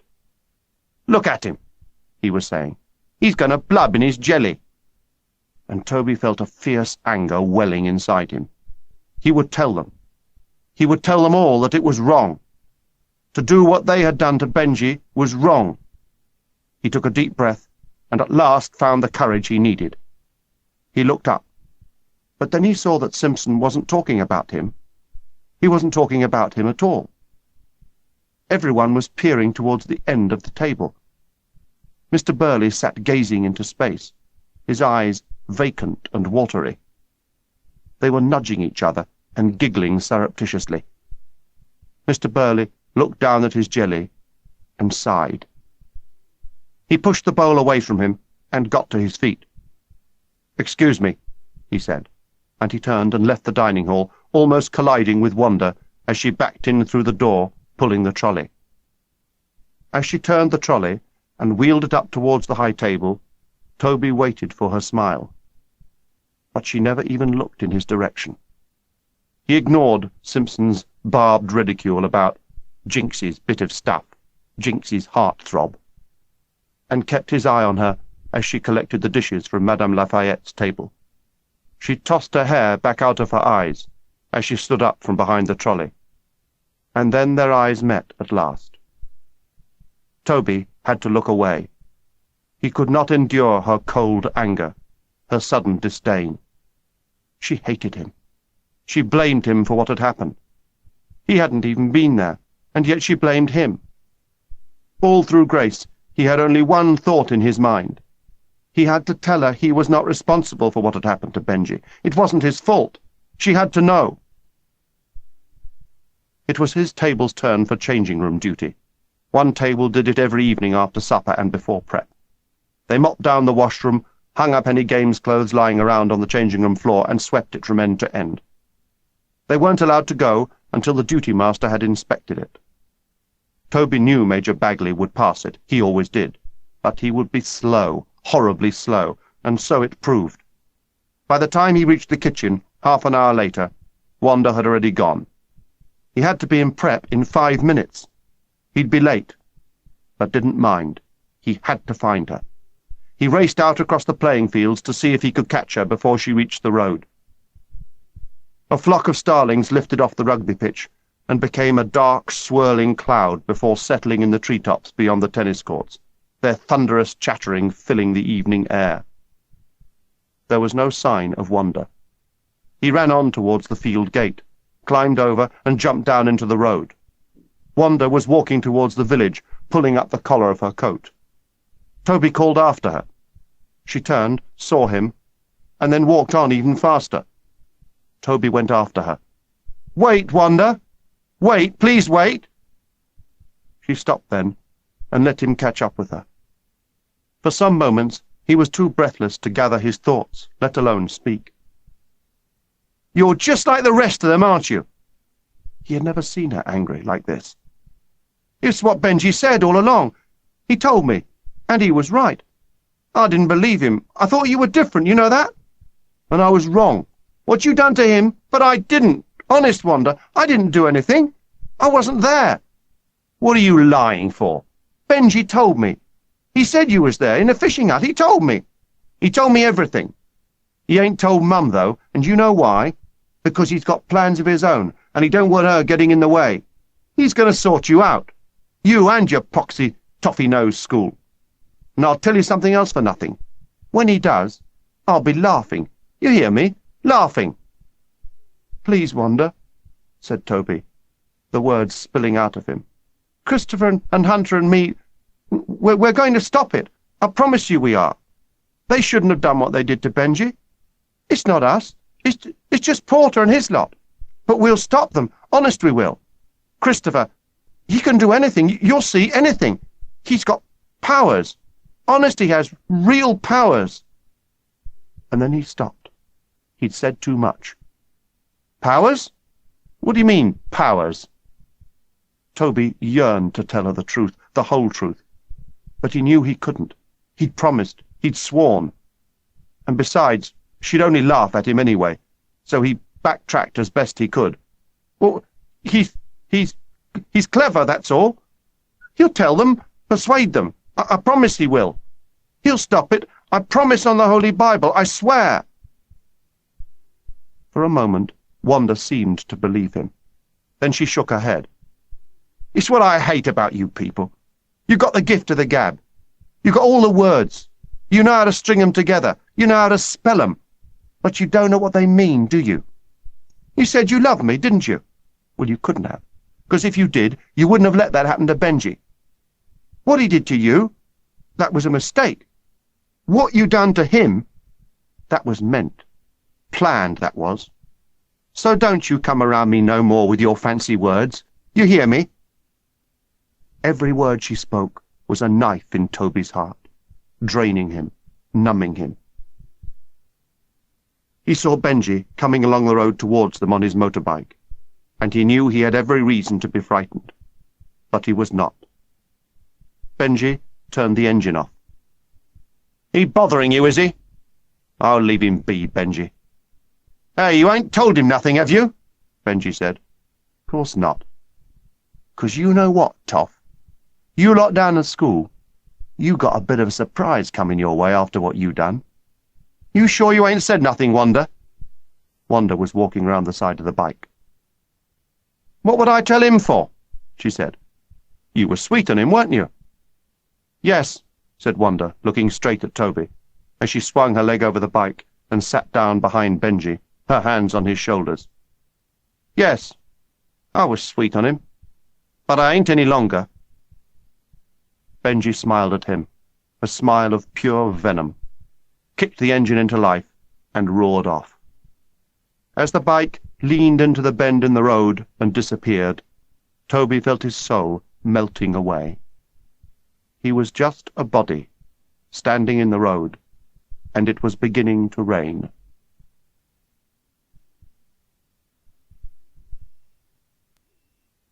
Chapter 7.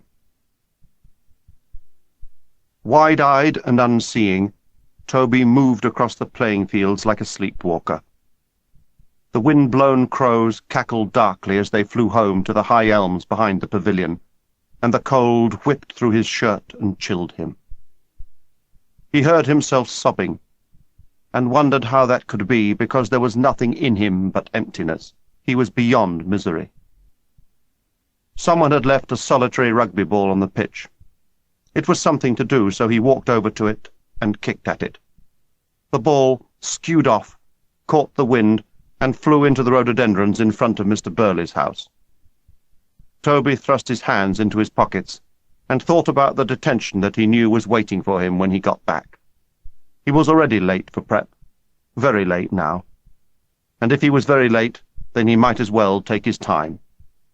In for a penny, in for a pound. His gran used to say that. Detention was just detention, and if Major Bagley lost his temper and sent him to Rudolph, then he could always plead grief. There was still some mileage in that. He'd fetch the ball and kick it all the way back to school. He was bending down to retrieve the ball from the darkness under the rhododendrons when he heard the sobbing again. And this time he knew for sure that it was not from inside himself. It came from Mr. Burley's front garden beyond the rhododendrons. Toby picked up the rugby ball and made his way through the bushes until he could see the house and the front garden with the sandpit and the climbing frame. The lights were on behind the drawn curtains, and he could hear the sound of the radio inside. Mr. Burley was sitting on the swing, his head in his hands. He was crying like a child, an uncontrolled falsetto whimpering, shaking his head, and then lifting it from his hands to stare up into the sky, his whole frame sobbing, his hands now clenching the chain on either side of him. Mrs. Burley came out onto the veranda, stopped for a moment when she saw him, and then walked across the lawn. She stood behind him and put her arms around him, cradling his head against her and kissing his hair. No one had ever seen much of Mrs. Burley at school, perhaps because there had been nothing much to notice. She was small and timid, and rarely spoke or looked at you. Over the years, Toby had seen her around the grounds, pushing a pushchair, but not for some time now. She seemed not to belong anywhere, always shy and distant. She came round in front of her husband and crouched down. "It's God's will, darling," she said. "I don't know why he chose Jenny. We'll never know. But he did. You must understand, it's God's will." "God's will!" Mr. Burley shouted at her and threw her hand off his knee. "God's will! You tell me how any loving God, any God worth worshipping, can pick on a small, innocent child, 6 years old, and put her through such pain. Answer me that.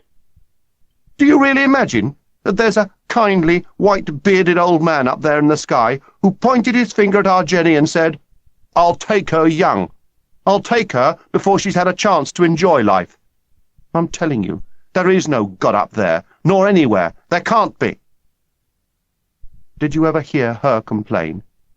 said Mrs. Burley, taking his hand in hers. "Did you? Jenny understands it better than either of us. I know she does. Perhaps because she's closer to God than either of us. All we can do is pray now." Mr. Burley cried again and gripped her arm. "But I have prayed. I've prayed till my knees hurt. I've begged. I bargained. I've pleaded. Did anyone listen to me? No. Is anyone even there?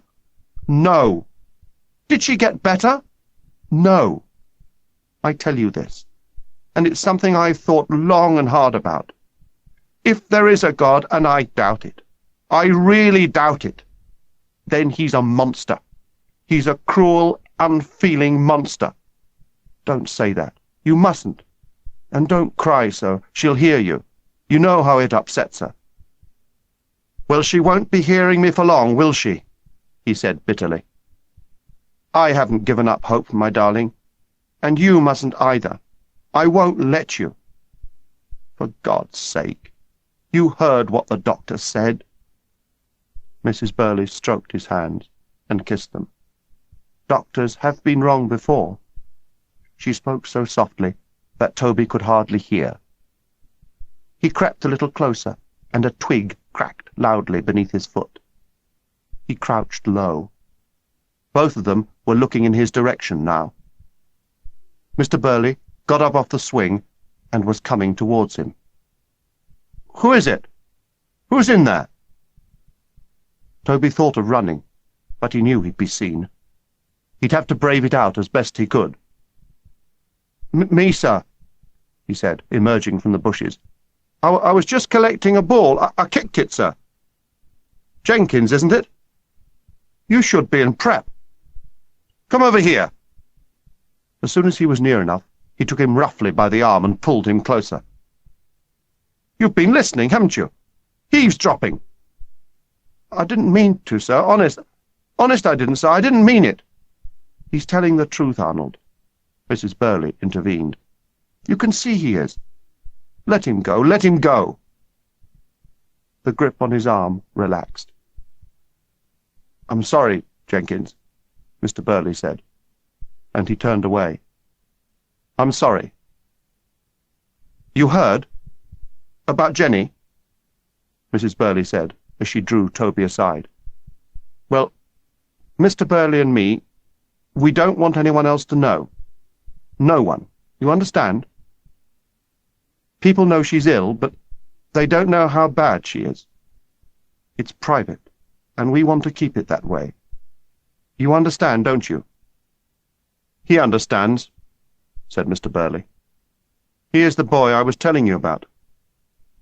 He lost his grandmother. Only last week, wasn't it, Jenkins?" "Oh, yes." Mrs. Burley was nodding. "I remember now. You poor boy. I'm so sorry." "You'd better get back to school, Jenkins," said Mr. Burley. "Go on. You'll get detention else." He seemed composed now. Toby spoke his thoughts, quite involuntarily. "Sir," he said. "Sir, I think I know someone who could help." Toby couldn't stop himself now, even though he knew he should. He had to give them hope. "He's a sort of healer. He's got sort of powers. I know he has." They looked at each other and then at Toby. "What do you mean, powers?" said Mr. Burley. "What do you mean?" Toby had gathered his senses by now. He knew he'd gone too far, said too much already. I can't tell you any more," he stammered, backing away. "Not yet. I'll have to ask him, sir." "But who?" Mr. Burley came after him. "Who is it?" And he was still calling after him as Toby blundered through the rhododendrons and back out onto the playing field. He dropped the ball and ran all the way back to school. He was 10 minutes late for prep. He told Major Bagley he'd been going down successful. Not original, but the best he could think up, all breathless as he was, and on the spur of the moment. "Very successful, I should think," said Major Bagley, looking at him over his glasses, his eyebrows twitching with disbelief. "You're lucky I'm not sending you to see Mr. Stagg." "Yes, sir." "You'll stay in, Jenkins, and do half an hour's detention. Sit." Toby did not mind. Detention would give him time to think, time to pluck up the courage to tell Christopher what he'd said, what he'd done. He found Christopher later, sitting cross-legged on his sick-room bed, playing chess with Benedict Swan, and had to wait until Christopher let him win, and Swan had gone back to his bed and was out of earshot. Toby told him the whole story, trying to explain as best he could why he had blurted it out as he had, and dreading Christopher's disapproval. When at last he did look up at him, he found Christopher smiling back at him. "At last," he said. "At last, it seems you do truly believe in me. I'll talk Matron into letting me out for a walk tomorrow, after lunch. She won't mind, not if I say I want to take Custer for a walk. But I want you to tell Hunter, in everything we do, I want us all to be together." Christopher said not a word, as the three of them walked across the rugby pitch the next afternoon towards Mr. Burley's house. Custer chased crows and starlings, barked at the wind, and pounced on an unsuspecting crisp packet. When they went through the white wicket gate into Mr. Burley's garden, Custer stayed outside and mauled his crisp packet. The door opened as they came up the path. Mr. Burley was in his shirt-sleeves. He peered anxiously beyond them to see if anyone else was there. "Which of you—" he began, and then looking directly at Christopher, "Are you the one?" "Yes," said Christopher. "All right. You'd better come in then." And Mr. Burley ushered them in through the front door into a sitting-room almost filled with a grand piano that was covered with photographs in silver frames. Mrs. Burley rose from her chair, a handkerchief clutched in her fingers. One glance was enough to tell that in every one of the photographs was a small girl from babyhood to infancy, in a pram, in Mrs. Burley's arms, sitting on a beach with no clothes on, waving a plastic spade, sitting astride a pony and smiling toothily. "Now, Jenkins," Mr. Burley said, turning to face them in front of the fireplace. "What's all this about?" "Mrs. Burley and me, we—" Christopher interrupted. "May I see her?" he said. Mrs. Burley stepped forward and looked at Christopher closely. "You can heal?" she said. "You can really heal?" "Yes," Christopher replied.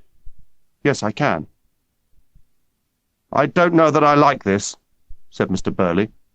"Hocus pocus, black magic, I've never liked this sort of thing." "Jesus was a healer," she said. "And there've been others since. I've heard about them. We must try, Arnold, you know that. We must try anything. And after all, it can't do any harm, can it?" "And what are you doing here, Hunter?" Mr. Burley sounded sharp, suspicious almost. "He's a friend," said Christopher. "We're all friends." "All right," said Mr. Burley, his eyes flitting nervously. "All right, but no one must know. You understand? If anyone finds out, if Mr. Stagg—" "He won't know. No one will ever know," said Christopher. "Not unless you tell them." "She's in her room," said Mrs. Burley. "Upstairs." "Shall I go with you?" "I'll find it," said Christopher, and he left the room. They heard him climbing the stairs and a door opening and closing. They sat in awkward silence, Hunter beside Toby on the sofa, Mrs. Burley, her arms around her knees, twisting the handkerchief around her fingers and trying to smile at them. Mr. Burley stood by the window, looking out, his hand resting on a bronze sculpture of a sleeping deer.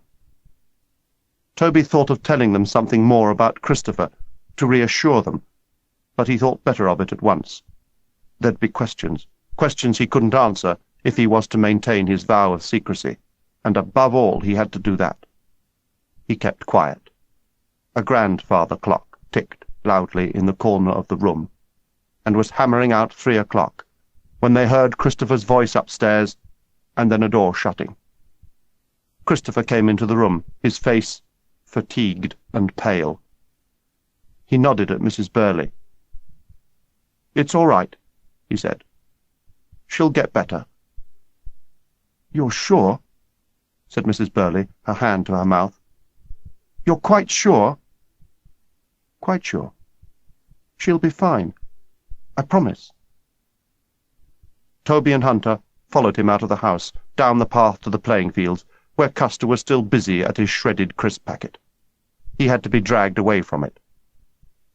"You didn't tell them who I was, did you?" Christopher asked, as they walked away. "No, course not," said Toby, as if he hadn't even thought of it. "No one must know. Not yet. Not until they're ready for it. Once they know, they'll hate me. And if they hate me, they will not listen to me later on when I'm older, when my work really begins. We must tell no one. No one." And Toby shuddered inwardly when he remembered how close he had been to telling Wanda everything in the lane the day before. "Let them know me as a healer, if you want, as a peacemaker. That will do for the moment." "But I don't understand," said Hunter. "How can you know? How can you be so sure?" He was echoing Toby's own doubts. "How can you really know she'll get better? I mean, Toby said they'd just about given up hope, that the doctor said—" Christopher sighed. "You'll see," he said. "You'll see. I'm tired now. I think I'll take Custer back to Matron. Be sure you keep your eye on the river, and on Porter in particular, just in case." He stroked Custer's head and smiled at them. "He follows me without question, without doubts. You must learn to do the same." And they both watched him walking away, Custer at his heels, and he didn't even have to call him. They went to see Christopher in the sick room each day after that, and always found him with Benedict Swan, playing chess or just talking together. The two were becoming great friends. Toby felt that twinge of jealousy again and tried to hide it from Christopher. He wondered whether Swan would soon be joining their brotherhood. "Have you told him?" he asked. "About you? About us?" "No," said Christopher. "He's too young. He wouldn't understand." Toby was relieved at that. Matron wouldn't let Christopher out again, even to walk Custer. "There's a chill wind," she said. "He tires easily. He's not as strong as he looks." And each time they left, Christopher would remind them about the river, to keep their eyes and ears open, but he said nothing more about Jenny. Mr. Burley seemed as distraught as ever, and Toby dared not ask after Jenny. He and Hunter talked of her in hushed whispers, Hunter always the more confident, the more sure of Christopher. Toby sought to boost his frail belief by testing Hunter's. "She will get better, won't she?" Toby asked as they came away from visiting the sick room one afternoon. "Course," Hunter retorted.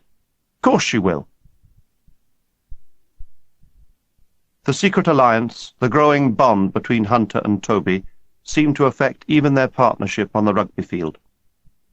With Hetherington off games again that week, an ear infection this time, another victim of the Tuesday run, they played together with an intuitive understanding that surprised and delighted Mr. Price and everyone else who saw them. No signals seemed to be needed, no words. A glance between them, and Toby would seem to know what Hunter had in mind, whether he was going blindside or open, whether he was dropping a goal. Passes flew long and straight from the base of the scrum, and Hunter was always there on the end of them to pick them up. Toby revelled in the joy of it, and basked in the admiration that came their way after each game. He was in the changing rooms that Saturday afternoon after a school match, a match they had won triumphantly. He was rubbing himself down after his bath. There was still some mud left on the back of his calf. He rubbed it off and sat back on the bench as he dried his chest and arms. He hadn't seen Wanda for several days now. He'd avoided her on purpose. He so much dreaded another look of rejection that he didn't want to risk it. He tried not to think of her. He tried very hard. But that moment in the lane kept coming back to haunt him. "Gone off you, has she?" Porter laughed at him, flicking his towel at him as he sauntered past towards his locker. Toby paid him no attention. It was the best way. He was putting on his trousers seconds later when he felt a piece of paper in his pocket. It hadn't been there before. Puzzled, he took it out. The paper was folded several times and was as thin as a cigarette. He unfolded it, smoothed it out on his knee, and read it. "Don't go down the park on Sunday." The writing was in scrawled capitals, in biro, and not signed. He looked around the changing rooms to see if anyone had been watching him reading it, but no one had. He read it again. Down the park. Down the park. Wanda, it had to be. No one else would write like that. "Love letters, is it now?" Porter scoffed from the far end of the changing room, and Toby scrunched the paper up and thrust it deep into his pocket. He dressed quickly, scarcely hearing the hooting and jeering Porter was orchestrating. Hunter spoke up for him with quiet authority.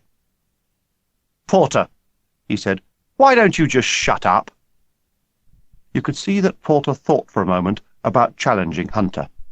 Toby could see it flash across his face, but he didn't. Instead, Porter turned to Runcie and Simpson, and they huddled together conspiratorially, whispering just loud enough to be heard, but not loud enough to provoke. Toby went to look for Wanda in the kitchen before supper. He had to know for sure that it was her who had sent the note, to find out what it meant. He'd thought of confiding in Hunter, but he dared not. He'd spoken to no one of his love for her, not even Christopher, though he often suspected Christopher knew everything there was to know about him, a thought he found unnerving. He decided against it. There was no need to tell Hunter, not yet anyway. He pushed open the kitchen door. Mrs. Woolen was not her usual friendly self. "Shoo!" she said, waving him away. "I can't have you boys wandering in and out of here just like you own the place. There's work to be done. There's some people have to work for a living, you know that. Dinner for 90 doesn't make itself." Toby made to speak as he backed away. She went on. "And Wanda's not here, no. I've given her the weekend off. Now hop it." He had the piece of paper in his pocket all through chapel the next morning. He took it out and read it again and again during the sermon. It was still in his pocket when they went to see Christopher in the sick room after letter-writing, and still he hadn't made up his mind whether or not to go to the park that afternoon. He was alternately either intrigued or alarmed. Something nasty was going to happen, that much he was sure of. Benji was up to something, and he wanted to be there. He ought to be there to stop him. He couldn't warn anyone, because if he did, they'd ask him how he knew, and then he'd have to tell them about Wanda. He couldn't do that. If only he could find some way to ask Christopher what he should do without telling him about Wanda, then he would. He'd almost made up his mind to try, but Swan was there again, sitting dejected by his bed. "Swan's being let out," said Christopher, "and Matron says I should be out tomorrow if the doctor passes me." He turned to Swan. "Cheer up," he said. "They'll look after you, won't you?" And Swan did the best he could to smile. Christopher was still anxious about the river, about whether there was any trouble brewing. Hunter shook his head. "All quiet on the Western Front," he said. "There's been rumblings, you know, the usual. Porter and Simpson telling everyone what they would do if they got the chance. But it's all talk." "Don't be so sure," said Christopher. "The flame has been lit. It needs only the oxygen of hate to fan it, and there's plenty of that." He looked hard at them both and spoke earnestly, urgently.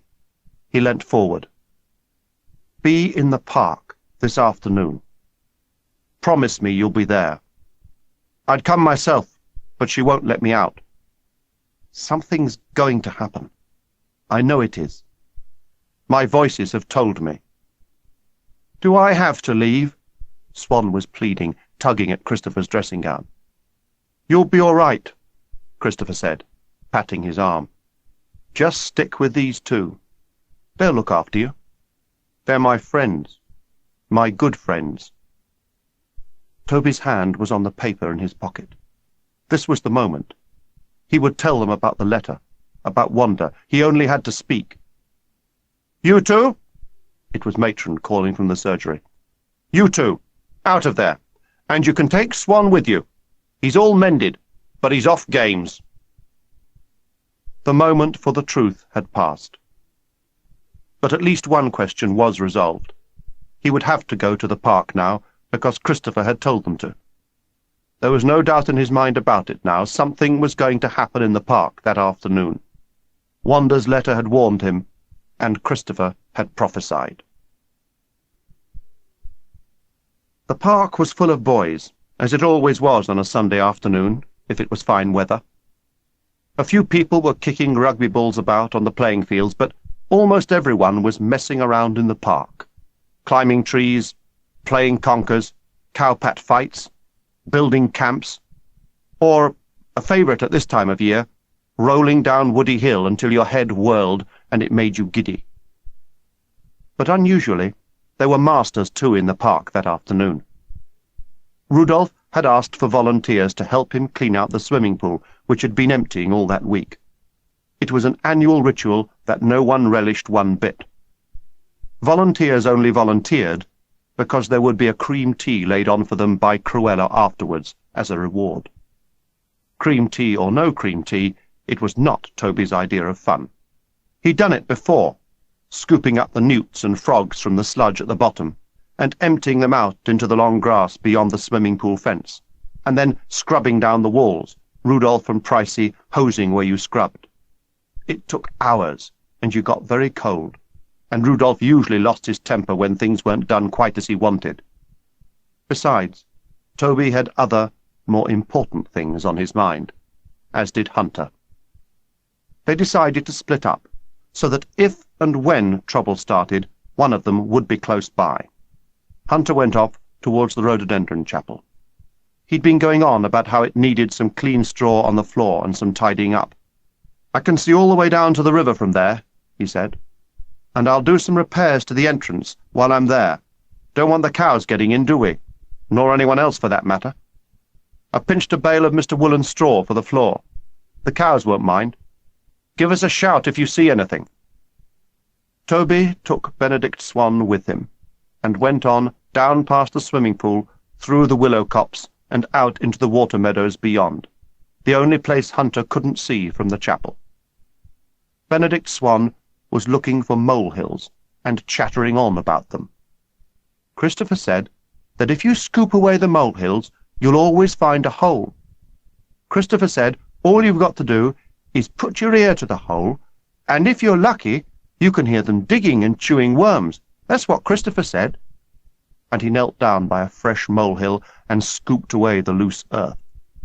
Sure enough, there was a hole. He put his ear to the ground, and then looked up, shaking his head in disappointment. "Perhaps they're asleep," he said. "Come on, Jinx, let's try another." They tried another, and another, and another. All over the water meadows they tried, and Toby found himself bullied into listening to every molehill between the swimming pool and the dew pond. Then at last Swan whooped with joy. He could hear something. He swore it. "Cross my heart and hope to die! You listen! You listen!" But when Toby tried, he couldn't hear a sound. He pretended he could, though, to keep Swan happy. Once he pretended once, he had to pretend again, and again, listening carefully each time, and looking suitably surprised and delighted. It was an absorbing charade. Time passed, and all thoughts of trouble, of Christopher's warnings, vanished from Toby's mind. His back ached. He stood up and looked about him, stretching his back. The swifts chased each other screaming down the valley, and a gang of rooks harried a pair of mewing buzzards. He followed the dogfight until the sun dazzled his eyes and he had to look away. He looked around for Swan, but he was nowhere to be seen. The meadow was empty. As he looked about him, a shout went up from beyond the willow copse, a fearful shouting that turned at once to screaming, a screaming that lifted the hair on the back of his neck. He ran through the willows, dodging the low-slung branches, sidestepping the trunks, leaping fallen trees, and then he was out in the open. Rudolph was bellowing from inside the swimming pool enclosure, and dozens of boys were running towards him from all ends of the park, stumbling, tripping, some of them crying as they ran. Swan alone stood still, looking about him like a lost child. Pricey was bellowing at him from the swimming pool fence, beckoning him frantically. Whatever it was that was terrifying them, Toby couldn't see it. Swan was rubbing his eyes with his knuckles, and he was beginning to cry. Christopher's words rang in Toby's head. "They'll look after you. They're my friends. They're my good friends." He had to be near Swan to protect him. That was all he knew. Still the boys streamed down towards the swimming pool enclosure, some pushing and shoving through the gate, others vaulting the fence, until every one of them was safe inside. They lined the fence now, screaming at Swan and pointing. And then Hunter came leaping down Woody Hill, shouting and gesticulating wildly, but he was too far away for Toby to hear what he was saying. It was then that Toby saw what they had already seen. A bull came trotting into view from behind the swimming pool hut, tossing his head and snorting, his ringed nose lifted in the air. A great brown bull he was, with long curved horns like a Viking's helmet. Swan stood not 20 paces from the bull. He had seen it too, but was frozen with fear. The bull came on now towards him, and behind him came his cows, cavorting, tails swishing. A silence had fallen over the park as Swan at last began to back away. Toby could see he was thinking of running. "Stay where you are!" he called. "I'm coming! Don't move!" Everything in him told Toby to run, to leave Swan and run for it.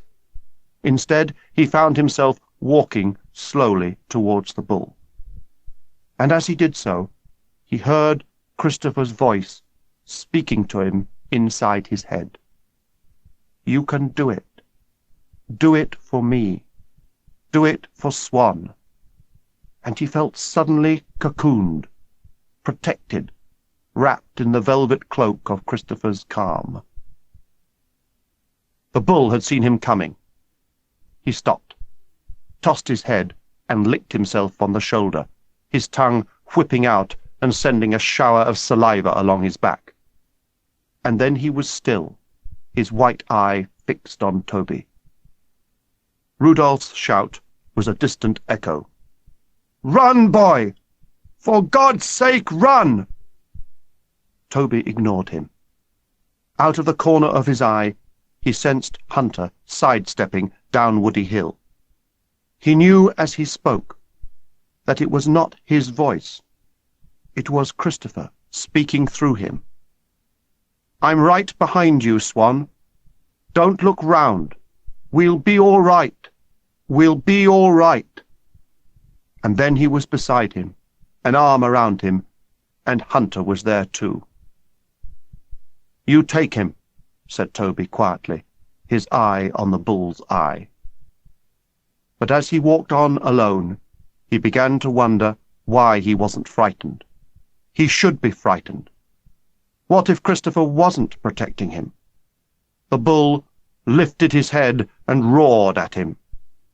A sudden terror tightened his stomach. He stopped, because his legs would not carry him any further. Why wasn't Christopher talking to him any more? Why had he deserted him? If the bull charged now, he knew he would not be able to move. The bull snorted again, and moved his head to one side to glare at Toby with his other eye. He bellowed again, lowered his head, and began to paw at the grass. "Oh, God," Toby said. "Oh, Jesus."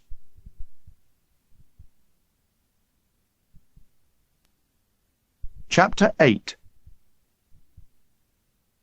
The bull licked his nose, first one nostril and then the other, his tail swishing the face of the cow behind him.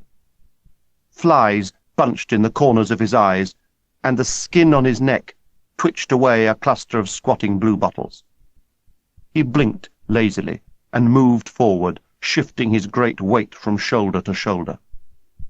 Toby could smell his breath now, milky and sweet. He was that close. When he reached out to touch him, it was more to protect himself than anything else, for his legs seemed welded to the ground and still would not move. The hair between the bull's eyes was coarse, close and curly. Toby put the flat of his hand against his head, and when the bull began to rub up against it, it seemed the most natural thing to scratch him back. It was what Custer would have wanted. He seemed to like it. For several moments he let Toby scratch him. Then he lifted his head, and they touched noses momentarily. Toby felt the wet on his nose and wiped it away.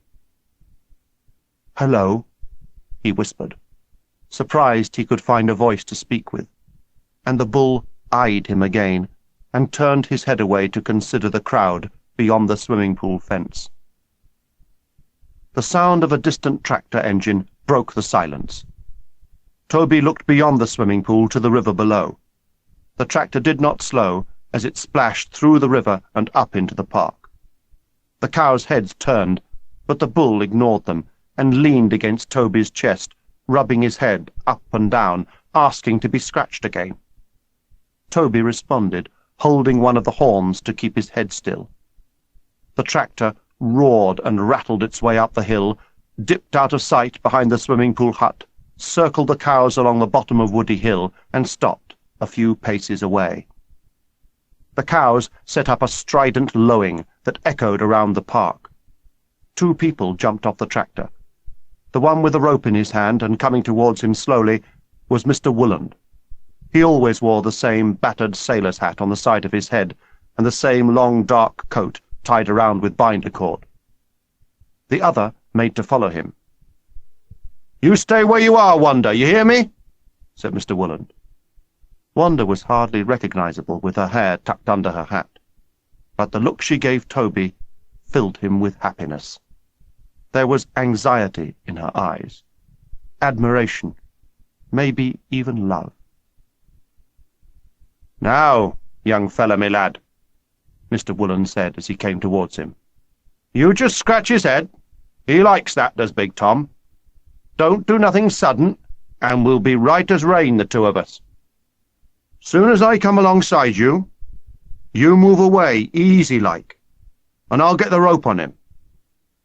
Wanda," he called, "soon as I've got him, throw out that hay from the link box. It'll keep the cows happy whilst I take him home. Wooda boy, wooda boy. Easy now, easy now." And then he was beside Toby and scratching the bull between his horns. "You silly old codger," he muttered. "What are you doing going walkabouts? Wanted to see your lady friends, eh? Bit lonely, that it?" And he slipped the rope through the bull's ring and took a deep breath. "Silly beggar. Right, you can chuck that hay out now, Wanda. Come along now, Tom. I don't think Mr. Stagg is going to be very pleased with us somehow." And he led the bull over towards the swimming pool fence. "Sorry about that, sir." Toby didn't think he sounded all that sorry. "Some little blighter must have left the gate open. Don't you worry, sir. I'll have his guts and no mistake." Mr. Stagg was shaking his head, mopping his neck with his handkerchief. "I tell you, Mr. Woolen, it's not good enough. Not good enough at all. Someone could have been hurt, killed even." "I dare say you're right, sir. And like I say, I'm sorry. Like the poet says, eh? All's well that ends well. Isn't that what he said? No harm done. Won't happen again, you can be sure of that. Brave lad of yours, that, standing up to Big Tom. Took some nerve." "Yes," said Mr. Stagg, managing a smile now. "He did a fine thing, all right. But it's no more than I'd have expected of him." Toby glowed at this unexpectedly fulsome praise. He felt everyone's eyes on him, and loved it. He just wished he could stop trembling. Wanda was beside him, her hand on his arm. "You all right, little Toff?" "I think so," said Toby. "Why'd you come?" she whispered. "I told you. I warned you, didn't I? You got my letter, didn't you?" Toby looked at her. "Yes," he said, and then, "It was Benji, wasn't it? He did this, didn't he? I couldn't stop him. I tried, honest I did, but he wouldn't listen. And I couldn't tell on him, could I? I mean, he's my brother. But why didn't you stay away like I said?" "I couldn't," said Toby. "Hunter and me, we had to come. To look after Swan. To keep an eye on the river. Christopher, He'd stopped himself in time. "He what?" she said. "Oh, nothing." "Well, I'll tell you something for nothing," said Wanda. "That Tom, he's a mean old devil. You was lucky.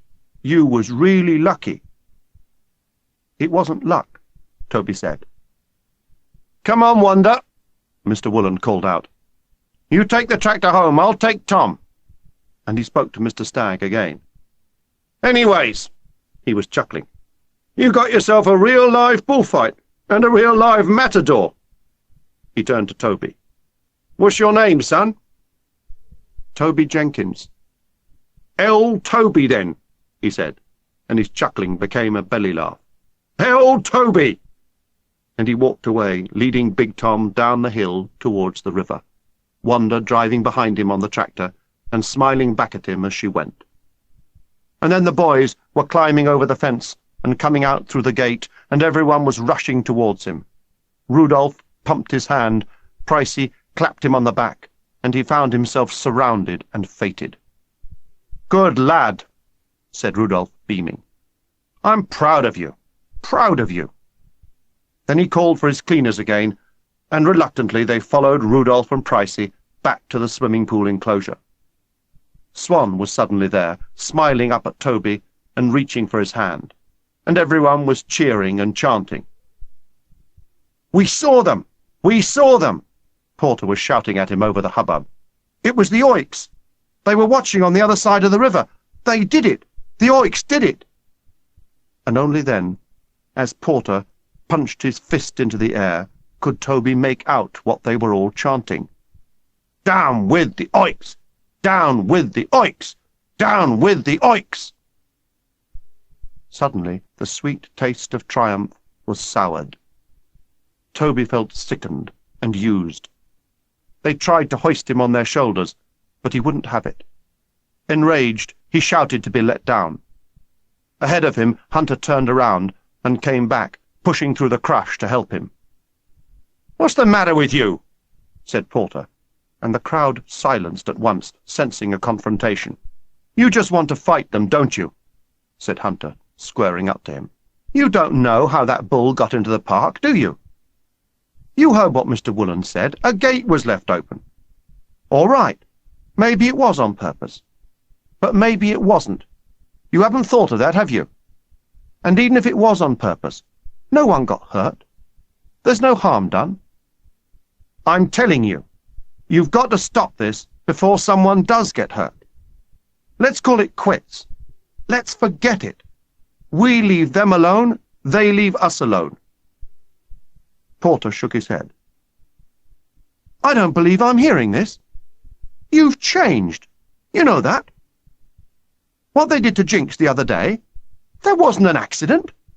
And that bull wasn't an accident either." He turned away and raised his voice. "It's a war, right?" "Yes!" came the cry. "Who do we hate? Oiks! Oiks! Oiks! Oiks! Oiks! Oiks!" The chanting was unanimous. Hunter raised his hands to quell the chorus. Toby could see that he was desperate. All right, he said. "But if you're going to declare war, we've got to do it properly. A school meeting, here in the park, tomorrow evening, then we can all decide. And in the meantime, no one does anything.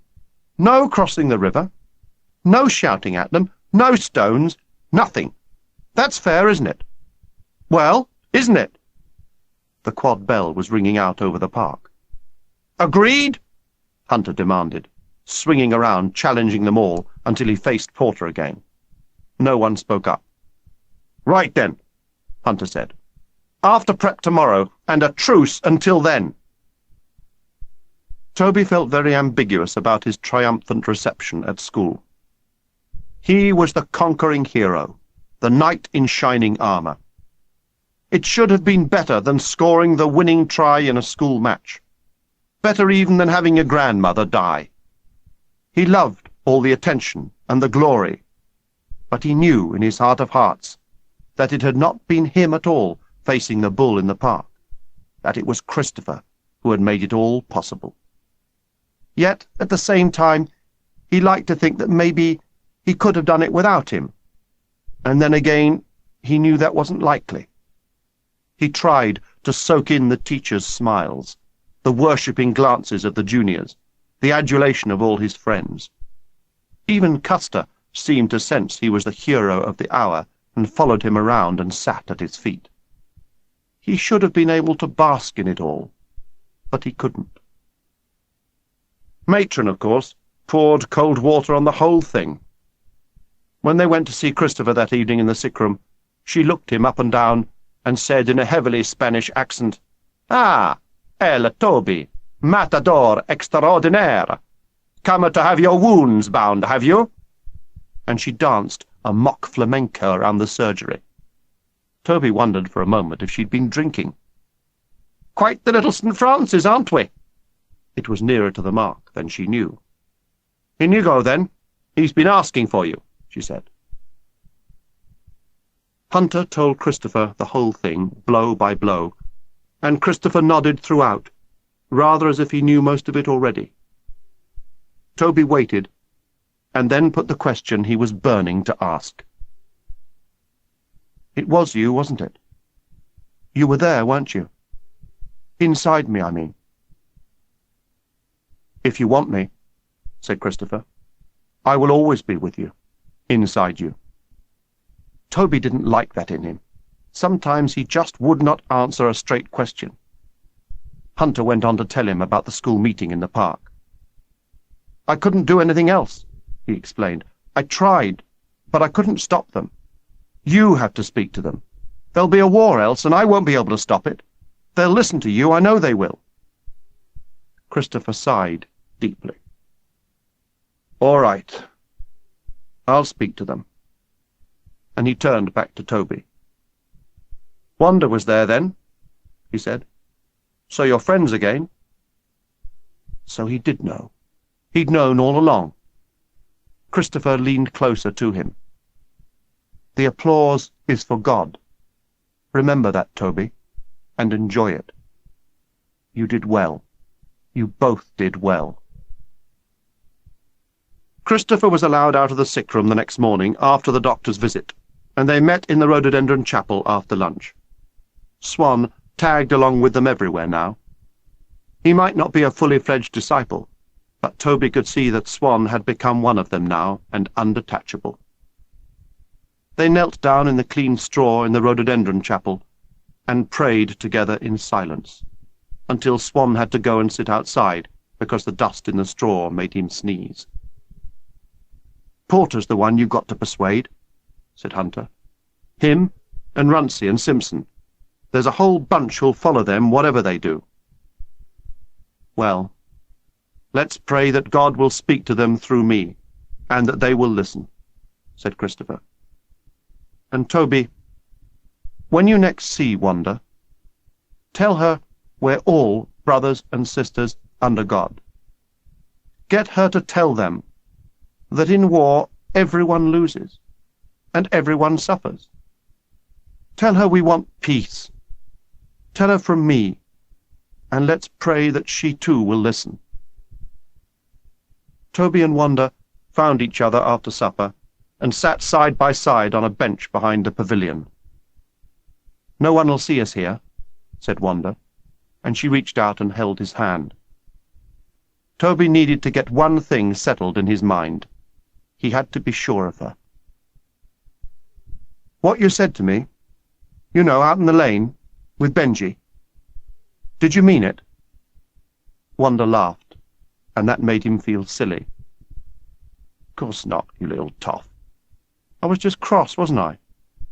I'm allowed to be cross, aren't I?" "What happened to Benji? It wasn't your fault. I know that now."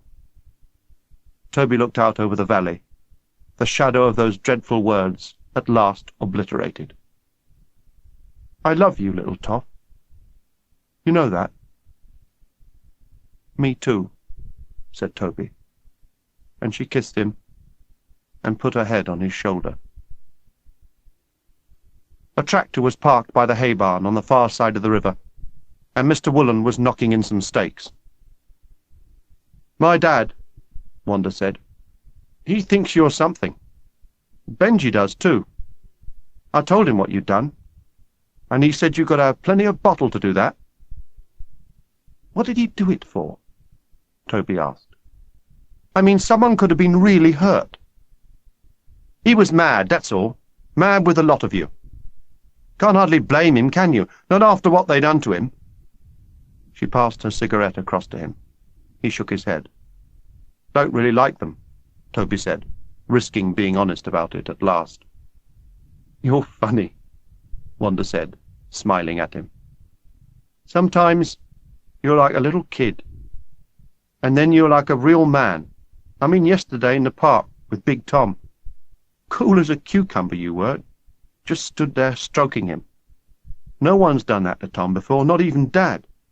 Benji says he'd have run a mile. Weren't you frightened or anything?" "Of course I was," Toby said, "but—" He wasn't sure he should go on, but he did. "But I wasn't on my own." "Not exactly." "What do you mean?" "You know Christopher? The one your lot threw stones at in the river? Well, he sort of helped me." "How do you mean, helped?" He wanted to tell her. He would tell her. She would understand, he was sure of it. She wouldn't laugh at him. He could trust her. He wouldn't tell her everything, not everything. He couldn't do that. Well, it's like he spoke to me in my head. Like he was there, telling me what to do, and I just did it. That's all. He was sort of taking me over from the inside. That's crazy. No, it's not. It's like he was a spirit, the Holy Spirit. And he can heal, too. He's got powers, honest he has. He can see inside me. He can see inside everyone. And he can tell what's going to happen. Well, sometimes he can. He hears these voices, and they tell him. What voices? What are you on about? There was disbelief in her voice, a hint of mockery. Doesn't matter, Toby said, and he got up suddenly and walked away. She came after him and turned him towards her. Here, I didn't mean anything. Yes, you did, said Toby. You don't believe me, do you? I thought I could tell you. I thought you'd understand. Toby felt his eyes filling with tears in spite of himself. He just wants good things to happen. It's him that's trying to stop this war. He says we're all brothers and sisters. It doesn't matter where we come from, how we speak, none of that. He wants peace. He told me to tell you, and we've got to pray for it, else nothing will come right. I don't believe in all that stuff. Not since Sunday school, anyway. I didn't think I did either, said Toby. Not really. I just did it. You know, like a sort of habit. But it's different now. Why? What's different? Because of him. Because of Christopher. Toby lowered his voice now, almost afraid to hear himself. I can't tell you any more. It's a secret. I said I wouldn't tell anyone. I promised. But he knew already he was going to tell her. Come on, she said. I won't tell anyone, honest I won't. Cross my heart. Oh, go on. I love you, remember? You can tell me. You can trust me. You promise? Promise faithfully? Of course I do. And Toby looked at her and believed her. He's Jesus, he said. Christopher, he's Jesus, come back again. Like it said he would in the Bible. Christopher is Jesus. It's true. There's nothing he can't do, nothing. I know it sounds mad, but you should see the things he does, hear the things he says. He is Jesus. I know he is, that's all. And he told her everything. Everything that had happened since Christopher's vision in the rhododendron chapel. About Hunter. About little Benedict Swan. About Mr. Burley's dying daughter. When he'd finished, she looked at him for a moment, and then went and sat down on the bench. That little girl, she said after a while. You think she'll get better? You really think so? Of course, Toby said. You'll see. Christopher said so. He promised. Wanda lapsed into a long silence after that, her brow furrowed with thought. A little later, they shared some cake she had purloined from the kitchen. She licked her fingers inelegantly and wiped them on her handkerchief. So, you're like a kind of disciple, a follower. You and Hunter and Swan. No, not Swan, he's too young. Only you, said Toby. You won't tell, will you? You won't ever tell? If he knew I'd told you, she shook her head.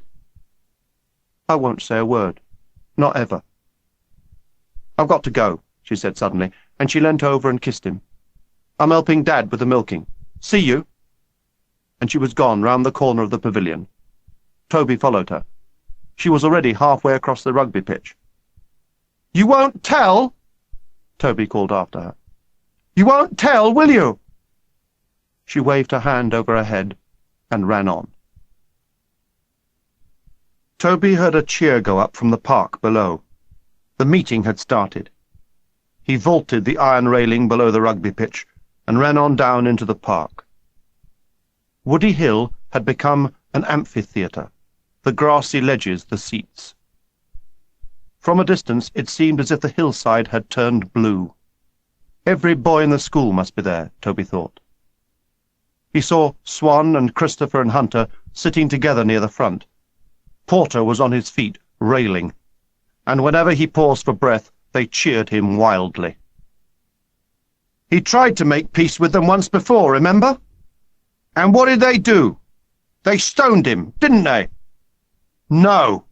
There's only one way with their sort. He held his fist up in the air. This is all they understand. We've got to teach them.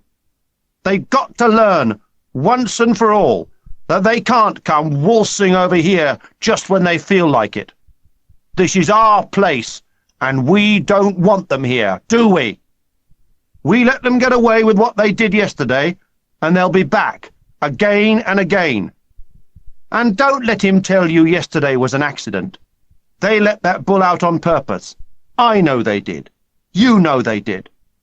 I say, let's do 'em, and properly, so's they never forget it. Toby sat down beside Hunter as they applauded yet again. Porter walked away, gripping his hands above his head and conducting their cheers. Simpson clapped him on the back as he sat down, and then Christopher stood up, and everyone suddenly fell silent. Porter is right, he said, his voice so quiet you had to strain to listen. Porter says we have to teach them. And he's right. But what shall we teach them? Shall we teach them to throw more stones? Shall we teach them to make more scarecrows? Shall we teach them to throw more spears? Shall we? Yes! Simpson shouted, and he wasn't alone. Christopher waited till they'd finished laughing. All right, then. Go ahead, he went on. Throw your spears. Bit of luck, you could put someone's eye out. Go ahead. Throw your stones. Bit of luck, you could even kill someone. Be one oik less, wouldn't it? His eyes swept the meeting, challenging them to heckle. Of course, on the other hand, they could get lucky. One of us could have his eye put out. One of us could be killed. It could be you. Or you. Or you. Or even you. He was pointing at Porter now. Porter tried to laugh it off, but it was not convincing. Runcie and Simpson looked at each other nervously. Christopher hadn't finished. Yes, Porter was right. They have to learn, he said. And he's right, they do have to learn. But so do we. They have to learn to share this river. And we have to learn to share this river. It's as much ours as theirs, as much theirs as ours, so we must share it. All we have to do is put down our stones, and they'll put down theirs. We throw away our spears, they'll throw away theirs. We stop hating them, they'll stop hating us. It's simple. One of us has to offer a hand of friendship across the river. One gesture of goodwill. That's all it'll take, and this war will be over with. And if we can do it here, in this place, if we can make a peace between us, then it can be done everywhere. And there'll be no more war, no more hate. No more war! Cried Swan, leaping to his feet. No more hate! And then there were others on their feet, and chanting, No, no, no more war! No, no, no more hate! Porter, Runcie, and Simpson were looking about them in bewildered disbelief. Within moments, they were the only three still left sitting. The chanting spread like fire across the hillside, fists punching the air in unison.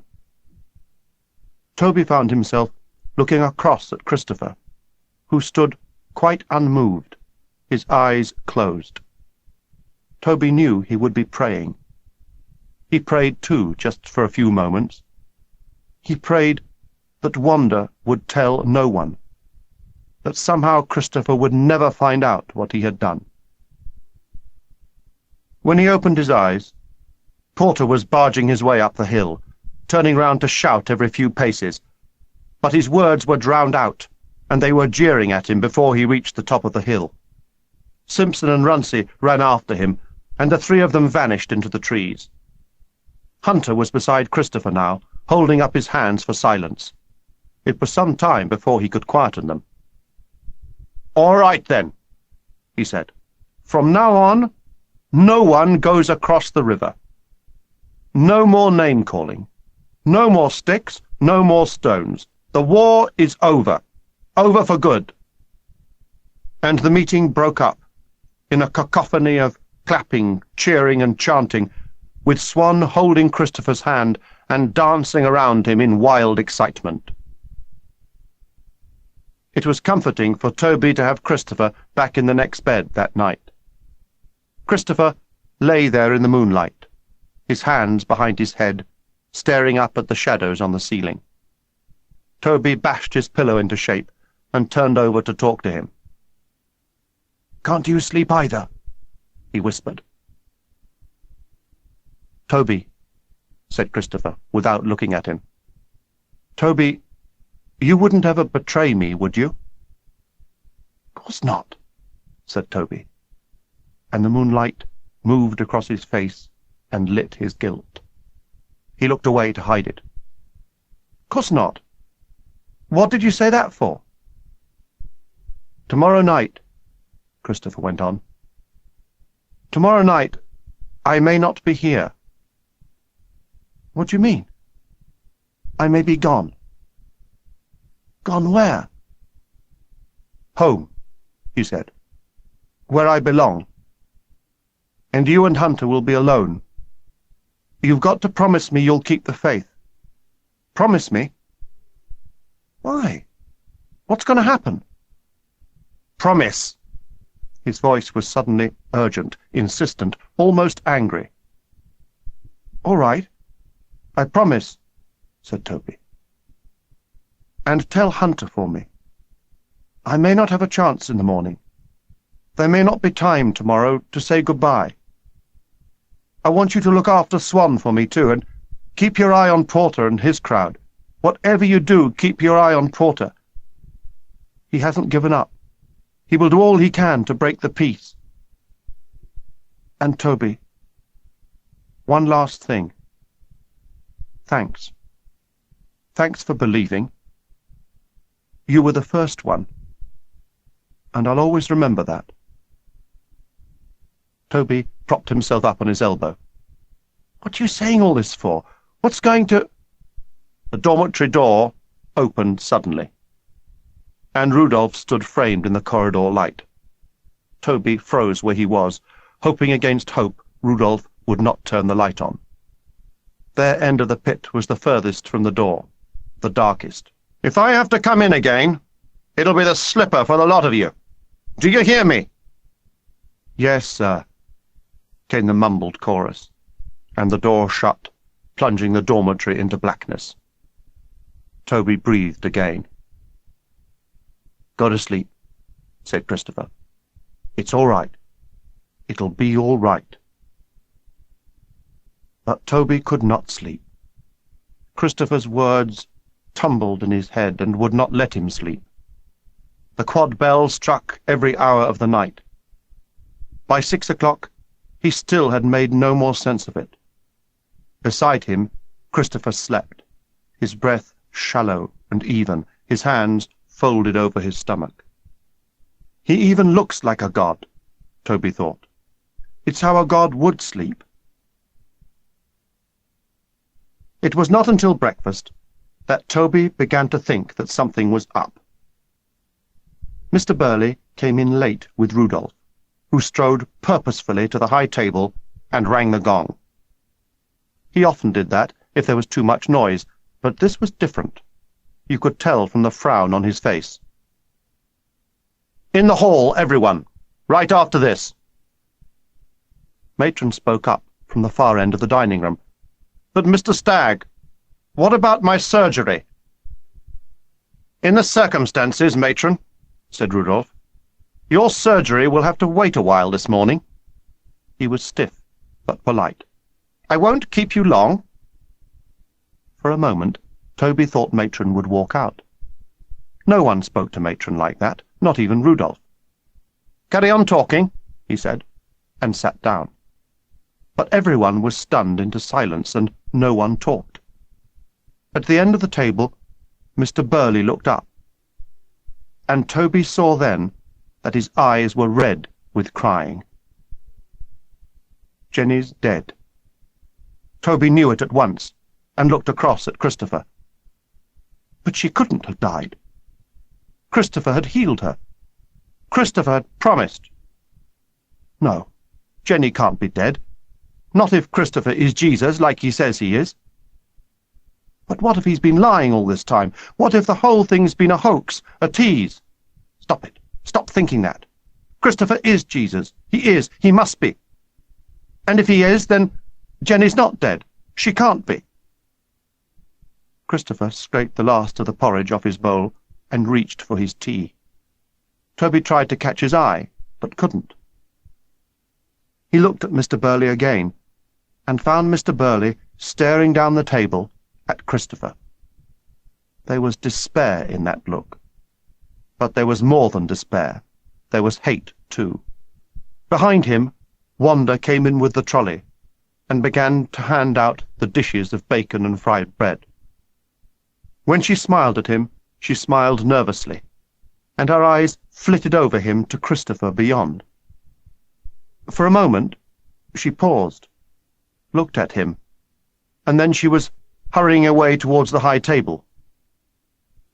The bacon was cold and congealing. It usually was. Toby did what he always did, and spread marmalade all over it, so he could forget the bacon underneath. When he'd finished, he found Mr. Burley still staring at Christopher, who was gazing out of the window at a thrush, hammering a snail on the window ledge outside, beady-eyed and pleased with itself. There was a hum of anticipation in the hall, silenced immediately by the sight of the study door opening and Rudolph and the staff filing down the bloody steps and up onto the platform. Everyone stood up, and then Rudolph began. "Sit," he said, hitching his gown higher up on his shoulders. "Sit." Every teacher was grim-faced. They were all there. Mr. Burley, Pricey, Major Bagley, Mr. Kramer, Madame Lafayette, and even Holy Joe. Holy Joe shouldn't have been there. He only came on Tuesdays and Fridays. Matron was there too, and Miss Whitland. Major Bagley was cleaning his glasses and shaking his head. Beside him sat Mr. Burley, eyes cast up at the ceiling and full of tears. "I have some bad news," Rudolph began. "I have some very bad news."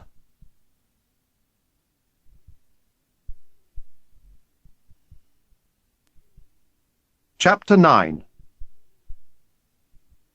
"Yesterday evening someone came to see me," Rudolph went on.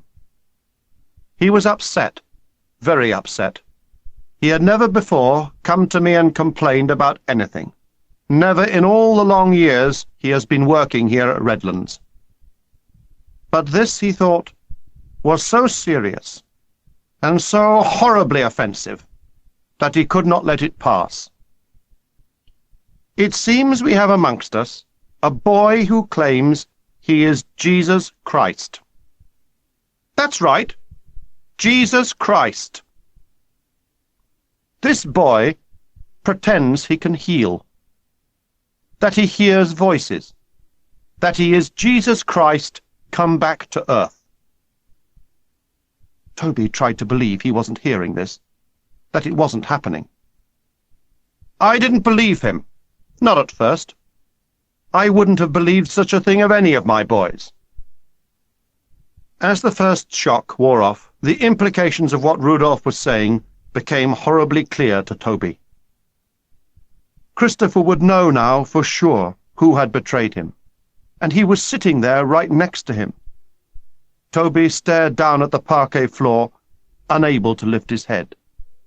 He could not face the hurt in Christopher's eyes. He would never be able to face Hunter again. He had betrayed them, just as surely as Wanda had betrayed him. But why had she done it? Who had she told? Rudolph's voice lifted in anger. "I told him as much. Not possible, I said. Just a silly story. That's what I hoped. That's what I believed. But I was able to check the story with another member of my staff, Mr. Burley. And he confirmed enough of what I had been told. We have amongst us a blasphemer, a trickster, a conman, a liar. Such people, once found out, are always cowards, so I am quite sure he will not own up to his crime. But we shall see. Would the boy, who claims he is the Son of God, stand up?" Christopher stood up at once. Toby glanced at him quickly. Christopher was serene. Every face in the hall was turned towards him. Rudolph seemed taken aback for a moment. "Come up here, Christopher. Come up here where everyone can see you." Christopher put his hand on Toby's shoulder as he moved past him. Toby saw forgiveness in his eyes, and understanding. Then he was up on the platform and standing in front of Rudolph. "It was you, then?" Rudolph asked, his fingers twitching on his gown. "You're the one. You're the new Jesus, are you? The Son of God?" "Your words, sir, not mine." Christopher spoke just loud enough for everyone to hear. Rudolph's temper snapped. "You can stand there, in front of the whole school, and blaspheme like that? Do you know what you are saying? Do you?" "Yes, sir." Very well. Very well. We'll put this to the test. Just so that everyone here will know what a liar you are, what a cheat you are. You went to see Mr. Burley. Am I right?" "Yes, sir." "Mr. Burley's daughter Jenny has been sick, bedridden, for the past 2 years or more. And you claimed you could heal her. You tried to heal her. You said she'd get better. Am I right?" "Yes, sir." "That was almost 2 weeks ago, wasn't it?" "Yes, sir." "Well, I want everyone here to know that, unfortunately, Mr. Burley's daughter is just as ill as she was. If anything, she is worse. You raised Mr. and Mrs. Burley's hopes falsely, and that was cruel.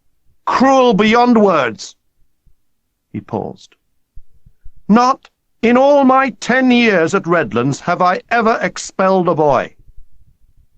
But then in all my 10 years I have never known a boy as evil, as wicked as you.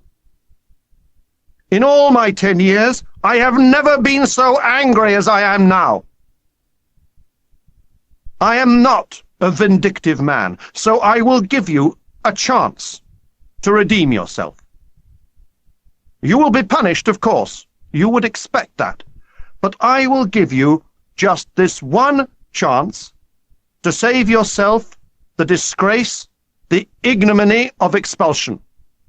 If you will renounce now your ridiculous, blasphemous claim to be Jesus Christ, if you will declare aloud for everyone to hear that it was no more than a childish trick, Then you may stay on here at Redlands. We will try to forgive. We will try to forget." Christopher said nothing. "Well, what do you say?" "It's my voices who tell me who I am, sir. And my voices are real. I have not dreamt them. I have not made them up. They say I am Jesus, and I believe them." "Do you know, Christopher? Do you know what you are saying?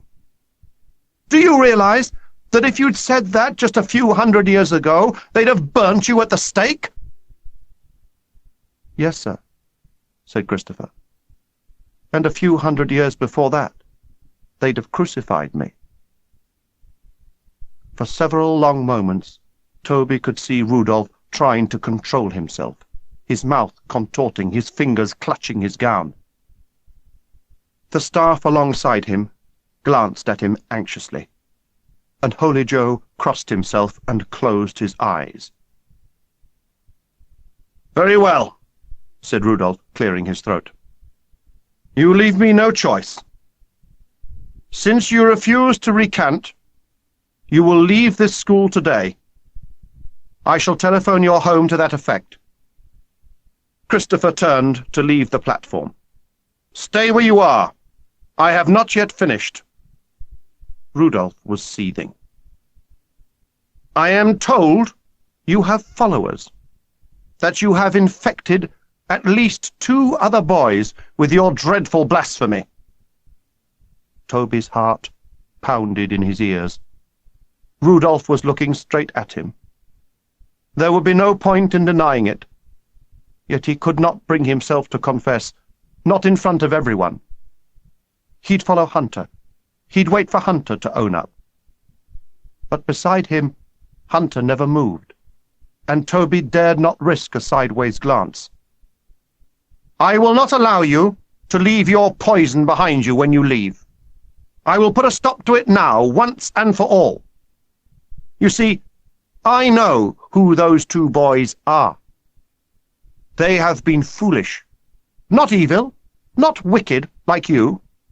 They have been duped. But they are implicated in your blasphemy. They have encouraged you, and for all I know, helped to spread your lies. They too will have to be punished. Better for them if they own up to it now." Toby could picture in that moment the look on his father's face. He could hear his anguished voice ringing in his ears. "Expelled! Expelled! You have let yourself down, Toby. You have disgraced this family." And he could see the disappointment and pain on his mother's face. "I want the 2 boys concerned to stand up and show themselves." Up near the front of the hall with the juniors, Swan was on his feet, his hand in the air. "Me, sir," he piped. "It was me. I'm Christopher's friend. I'm his follower." Rudolph frowned down at him and looked across at Mr. Burley, who shook his head. "Sit down, Swan." "But, sir, I am, sir. Honest I am." There were tears in his eyes. "He's my friend. You can't expel him. You can't." Rudolph snapped angrily. "That's enough, Swan. That's quite enough. I told you already, I know who the 2 boys are, and you are not one of them. I just want to see if they are honest enough to admit it." Swan looked around the hall until his eyes settled on Toby and Hunter. He didn't point at them, but it was as good as. Toby and Hunter rose together to face their shame. "Up here," said Rudolph. The walk up onto the platform seemed to last a lifetime. There wasn't a cough or a whisper in the hall. "Well," said Rudolph, "and what do you have to say for yourselves?" "Not much, eh?" Toby stood next to Christopher, hanging his head. "I'm surprised at you both, and disappointed. Particularly with you, Hunter. To have to speak like this to the captain of school, I would never have expected such a thing of you, never. And you, Jenkins, after what you did yesterday, I just can't think what came over you both. You're both intelligent. How could you be so gullible, so stupid, as to listen to these terrible lies? At this point, Holy Joe intervened tremulously, his finger wagging. Remember what it says in the Bible. Beware of false prophets. And in the 10 Commandments, thou shalt not take the name of the Lord thy God in vain. That is what you have done. Rudolph was thrown momentarily by this interruption, unsure as to whether Holy Joe had finished. Indeed, he said at last. Indeed. But I want to be fair. As with Christopher, I will give you one chance to redeem yourselves. If you do not recant, if you do not admit openly to everyone in this hall that this boy is just a boy like yourselves and nothing more, then, like him, you will be expelled. You, like him, will be home by tonight. Do I make myself crystal clear? Do I? Yes, sir, said Hunter, barely audible. Yes, sir, said Toby. Well, is Christopher the Son of God? Is he Jesus? We thought, sir, Hunter began. Yes or no? Rudolph cut him off sharply. Yes or no? No buts, no ifs. Yes or no? Do you or do you not believe that this boy standing beside you is Jesus, the Son of God? Toby was suddenly sorely tempted. If he said yes, he could be home by supper time. He'd be back in his own bed. He'd never have to wake up to Latin tests, history tests, or the Tuesday run ever again. He'd never have to dread the next morning. He'd never have to bend over Rudolph's leather chair in the study, never have to walk up the bloody steps. And besides, he did believe in Christopher. He'd only be telling the truth. If he said yes, he'd be keeping the faith. He'd be standing by him. It would be the honourable thing to do, the right thing. He would be like Sidney Carton on the scaffold in A Tale of Two Cities. It's a far better thing I do than I have ever done before. But then the doubts came flooding in. Jenny was still sick. Rudolph had said as much. Christopher had promised she'd get better, and she hadn't. So maybe he wasn't who he said he was, after all. And then there was his mother, her voice plaintive in his head. How could you do this to us, Toby? How could you, and so soon after Gran's death? Well, said Rudolph, I'm waiting. No, sir, said Hunter quietly. Louder! Rudolph pounced triumphantly. No, sir. You do not believe Christopher is the Son of God? No, sir. And you, Jenkins? What about you? No, sir. I want them to hear it at the back of the hall, Jenkins. Christopher is not Jesus. Say it! Christopher is not Jesus. Toby said it out loud, but he did not lift his head. He felt Christopher touch his arm. It's all right, he said. It's all right. Christopher, said Rudolph, puffed up now with self-satisfaction, you will go to your dormitory and pack your trunk. Matron, will you see to it, please? Matron did not move, but stared stonily at Rudolph. If you please, Matron, said Rudolph. Come along, Christopher. I don't think you belong here, said Matron, and then under her breath, as she passed them by, no more do I. As they walked away, Christopher never once looked round, and Toby was glad of that. Christopher might have forgiven him, but he would never forgive himself for what he had done. Never.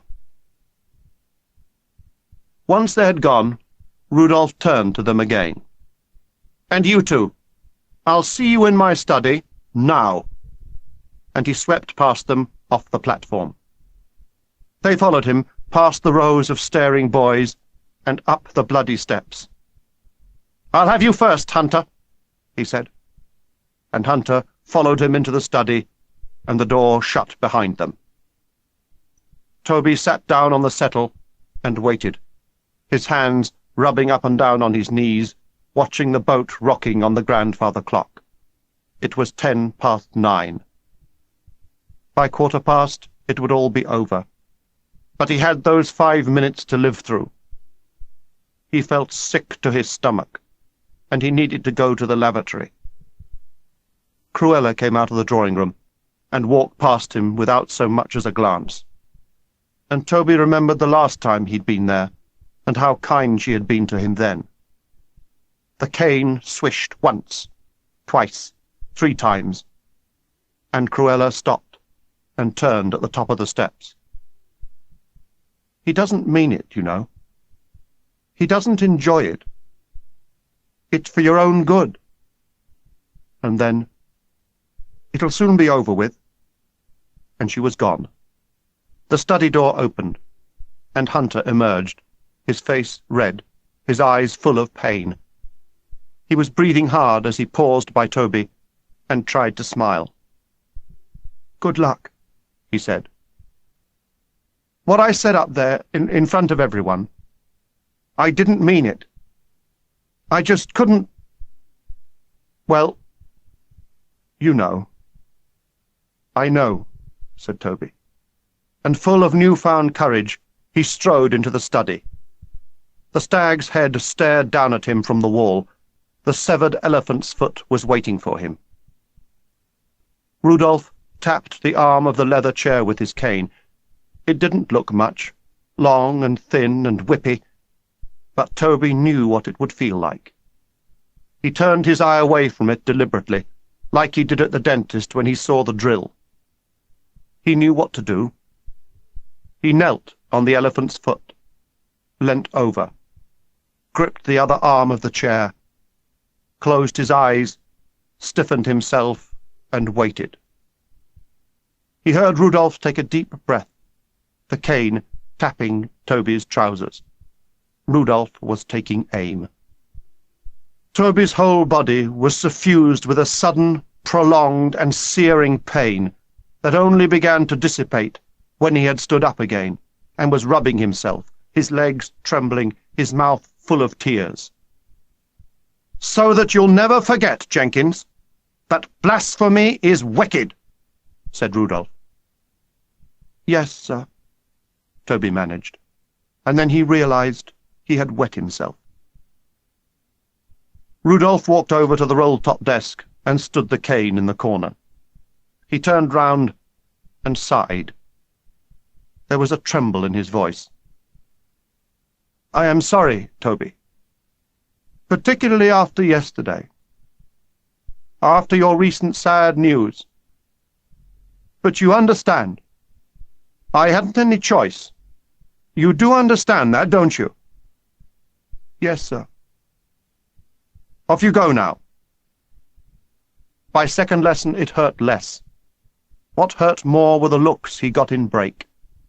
It was as if he had some contagious disease. No one came near him. Even Hunter seemed absorbed in his own misery and kept his distance.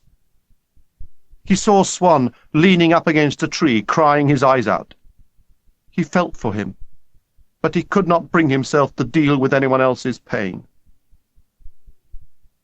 They were in lunch, just beginning their rice pudding, when the car came for Christopher. Everyone craned to look as Christopher's mother got out and walked across the gravel to the front door, where Rudolph and Cruella were waiting for her. They had just finished stacking the bowls when Christopher was seen to walk alone to the car, with his suitcase. He looked up once at the building, then at the dining hall window. Toby couldn't be sure of it, because he was some distance away, but Christopher's face seemed suddenly different, open, happy and released. Then he got into the car, and Toby could not see him any more. "Funny-looking Jesus," said Simpson. "Where's his halo?" said someone else. Major Bagley, substituting for Rudolph at the high table, sounded the gong, and they stood for grace. No one listened to it, not that they ever did. Matron helped Cruella load the trunk into the boot. There was no shaking of hands, only a curt exchange of nods as they stepped back from the car, and Christopher's mother got in, slamming the door after her. Major Bagley was still droning through grace in his dreary monotone. He finished with his customary sing-song flourish. Per Jesum Christum Dominum Nostrum. Hardly anyone said Amen. The wheels skidded in the gravel as the car moved off and vanished up the drive in a cloud of dust and leaves. Christopher was gone. "Jesus Christ has missed his rice pudding," said Simpson under his breath. But to Toby's surprise, no one laughed. There was barbed mockery that afternoon, of course, and Toby was not immune to it. They called him St. Jinx, and he found a cut-out halo on his peg in the changing-room. But the mockery was muted, and he could ignore it. Worst to witness was Porter, crowing his triumph, his star firmly in the ascendant now. With Christopher discredited and banished, he lost no opportunity in regaining the sway he had held over the school. In just a few hours he managed to take back all the ground he had so publicly lost to Christopher the day before. The war with the Oiks, he announced, was on again. The truce was null and void. So Christopher had been right about Porter too. But even Porter could not afford to be too spiteful about Hunter and Toby. After any caning, there was a natural solidarity amongst the boys. Almost everybody at the school had climbed the bloody steps and faced the leather chair. They knew what it was like, what Toby and Hunter must be feeling. And whilst there was little or no positive sympathy, most had the grace to leave them alone. None of the teachers said a word to him, except Pricey, who told him he'd feel a lot better after a good game of rugby. "Sorts out most things," he said. But it didn't. All through the game that afternoon he tried to hate Wanda for what she'd done, and it wasn't difficult to hate her, not at first. But when he began to think it out, he couldn't get it out of his head that she'd done no more than he'd done himself. He'd broken her confidence, he'd broken faith, so had she. She must have told someone, but he still couldn't work out why or who. He tried not to tackle, or be tackled, because it hurt him when he fell down. Hunter, too, played as if he was in a daze, dropping the simplest passes and drifting about the field unconcerned and uninvolved. Pricey finally became irritated. He took them both aside and told them they'd be out of the team if they went on like that. Uncharacteristically, Hunter shrugged and walked away, and Toby found that he didn't care any more if he never played for the school team again. It was in the changing rooms after the game that he first heard that Benedict Swan had gone missing. He hadn't turned up for games, and no one could find him. Frantic teachers were out scouring the grounds, and every room, every cupboard was being checked. But by supper-time, Swan had still not been found. Word had got about that he had packed a suitcase. There was no doubt now. Swan had run away. A police car was seen coming up the drive, and Rudolph left the dining hall in a hurry.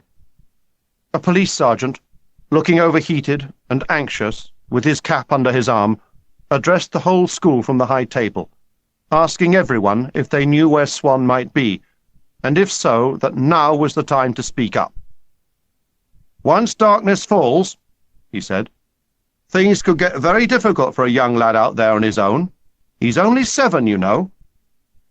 From the look on his face, he clearly expected some response as he looked around the dining hall. there was none forthcoming. "Well, someone must have seen him," he said, scanning the hall. "You mean to tell me that no one even saw him go off?"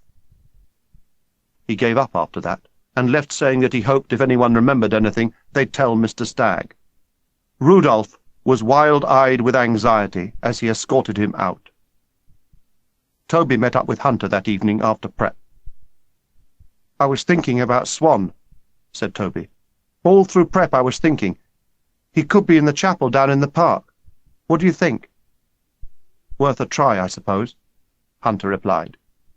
He seemed preoccupied and distant. They walked down through the spinney together, a silence between them. Toby wanted to talk, but he didn't know where to start. In the end, it was Hunter who spoke first. "You still hurting?" he said. "When I sit down," said Toby, and they exchanged a smile of mutual suffering. A crowd of boys came charging down the hill behind them, Porter and Runcie amongst them. Hunter and Toby stood to one side as they passed. "Watch out! Watch out! There's saints about!" Simpson quipped. "Idiot," said Hunter, and lapsed into silence again. As he crawled into the chapel, Toby called out for Swan. If he was there, he didn't want to frighten him, but there was no reply. Toby could see at once that the place was empty. Hunter scuffled through the straw and sat down, leaning back on his hands. "He's run off after Christopher, hasn't he?" said Toby. "And we were supposed to look after him." Hunter picked at a stalk of straw. He wasn't listening. Toby could tell that, but he went on nonetheless. He needed to talk to someone. "I think he believed in Christopher even more than we did. And he didn't even know who he was, did he? He owned up before we did." He sat down next to Hunter and went on, feeling braver all the time. "Now he's not here anymore, I can tell you. I wasn't sure, you know. I've never been sure. If he was telling the truth, I mean. Sometimes I think he was, then... Well, for instance, about Jenny. If she's not better, then how come he said she would be? And there's another thing I've been thinking about. If he could heal me, why couldn't he heal himself that time? I don't understand." Hunter sat up suddenly. "Why didn't you say all this before?" he said. "Why didn't you tell me? You were always so sure of him. Why didn't you say something? I thought it was just me." He kicked out angrily at the straw at his feet and hugged his legs, his chin on his knees. "It was me. I betrayed him. I told someone. About him being Jesus, I told someone." "No," said Toby quite automatically. "No, you didn't." "I did, I tell you," Hunter snapped back. "I went to see Holy Joe. I had to ask someone who knows about Jesus and things, about God. I had to find out if it could be true. I thought he would help, you know, like a confession. In chapel it was yesterday evening. And he promised he wouldn't tell. I told him everything, all about us, about Jenny, everything." "What did he say?" "Same as Rudolph, that it was blasphemy or something. Wicked, he said, wicked. And then he just got up and left. He snitched on us, the bastard. He went straight to Rudolph and told him. I know he did. I'm sorry, Toby. I didn't mean it, honest I didn't. And now Christopher's gone, and Swan's gone, and—" He was crying. Toby had never seen Hunter cry before. He didn't know he could. "And you've got a sore bum," said Toby. "And I've got a sore bum." Hunter looked at Toby and laughed through his tears. Toby laughed with him out of sheer relief. Wanda had not betrayed him. She had kept her word. She did love him, she really did. Taken over by their laughter and tears, they rolled in the straw until they were too exhausted to laugh or cry any more. They lay there now breathless, looking up at the sky through the rhododendrons. It was shortly after that they heard a shout go up from the park below. They paid little attention at first. Then there were voices outside. "Quick! It's Swan!" It sounded like Runcie. "The Oiks have got him! They've kidnapped him! They've bloody kidnapped him!" By the time Toby and Hunter had scrambled out of the chapel, Runcie, Porter, and several others were hurtling down Woody Hill towards the river. Boys were converging on the bank by the fishing hut from all ends of the park.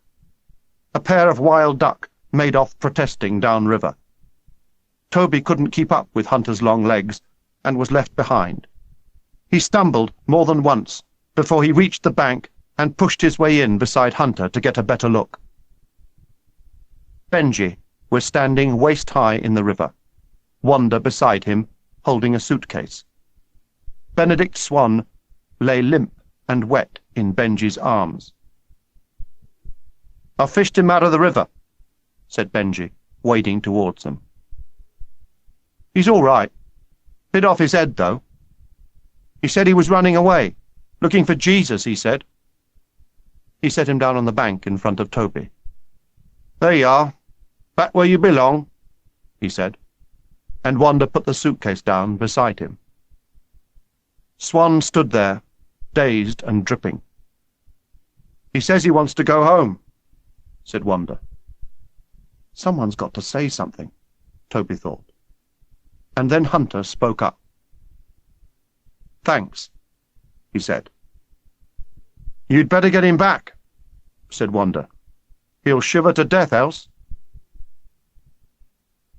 There was a school match the next Saturday, and they were losing by a single try at half-time. Over the Oranges, Pricey went wild and gave them a royal rollicking. But Toby was happy. Wanda was there on the touchline watching him, his sweater like a knight's favour wrapped around her shoulders. In the second half, Toby intercepted a pass and ran the length of the pitch to score a try to draw the match. He was still glowing when the final whistle went. Wanda gave him his sweater and told him he was brilliant. He felt it. As Toby trooped off, muddied and exhilarated, Matron came over, Swan alongside her, swamped in scarves. "Showing off fit to bust again, Jenkins?" she said, smiling. "Yes, Matron," he said.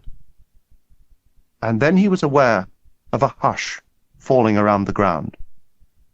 Everyone seemed to be looking in one direction, towards Mr. Burley's house at the far end of the playing field.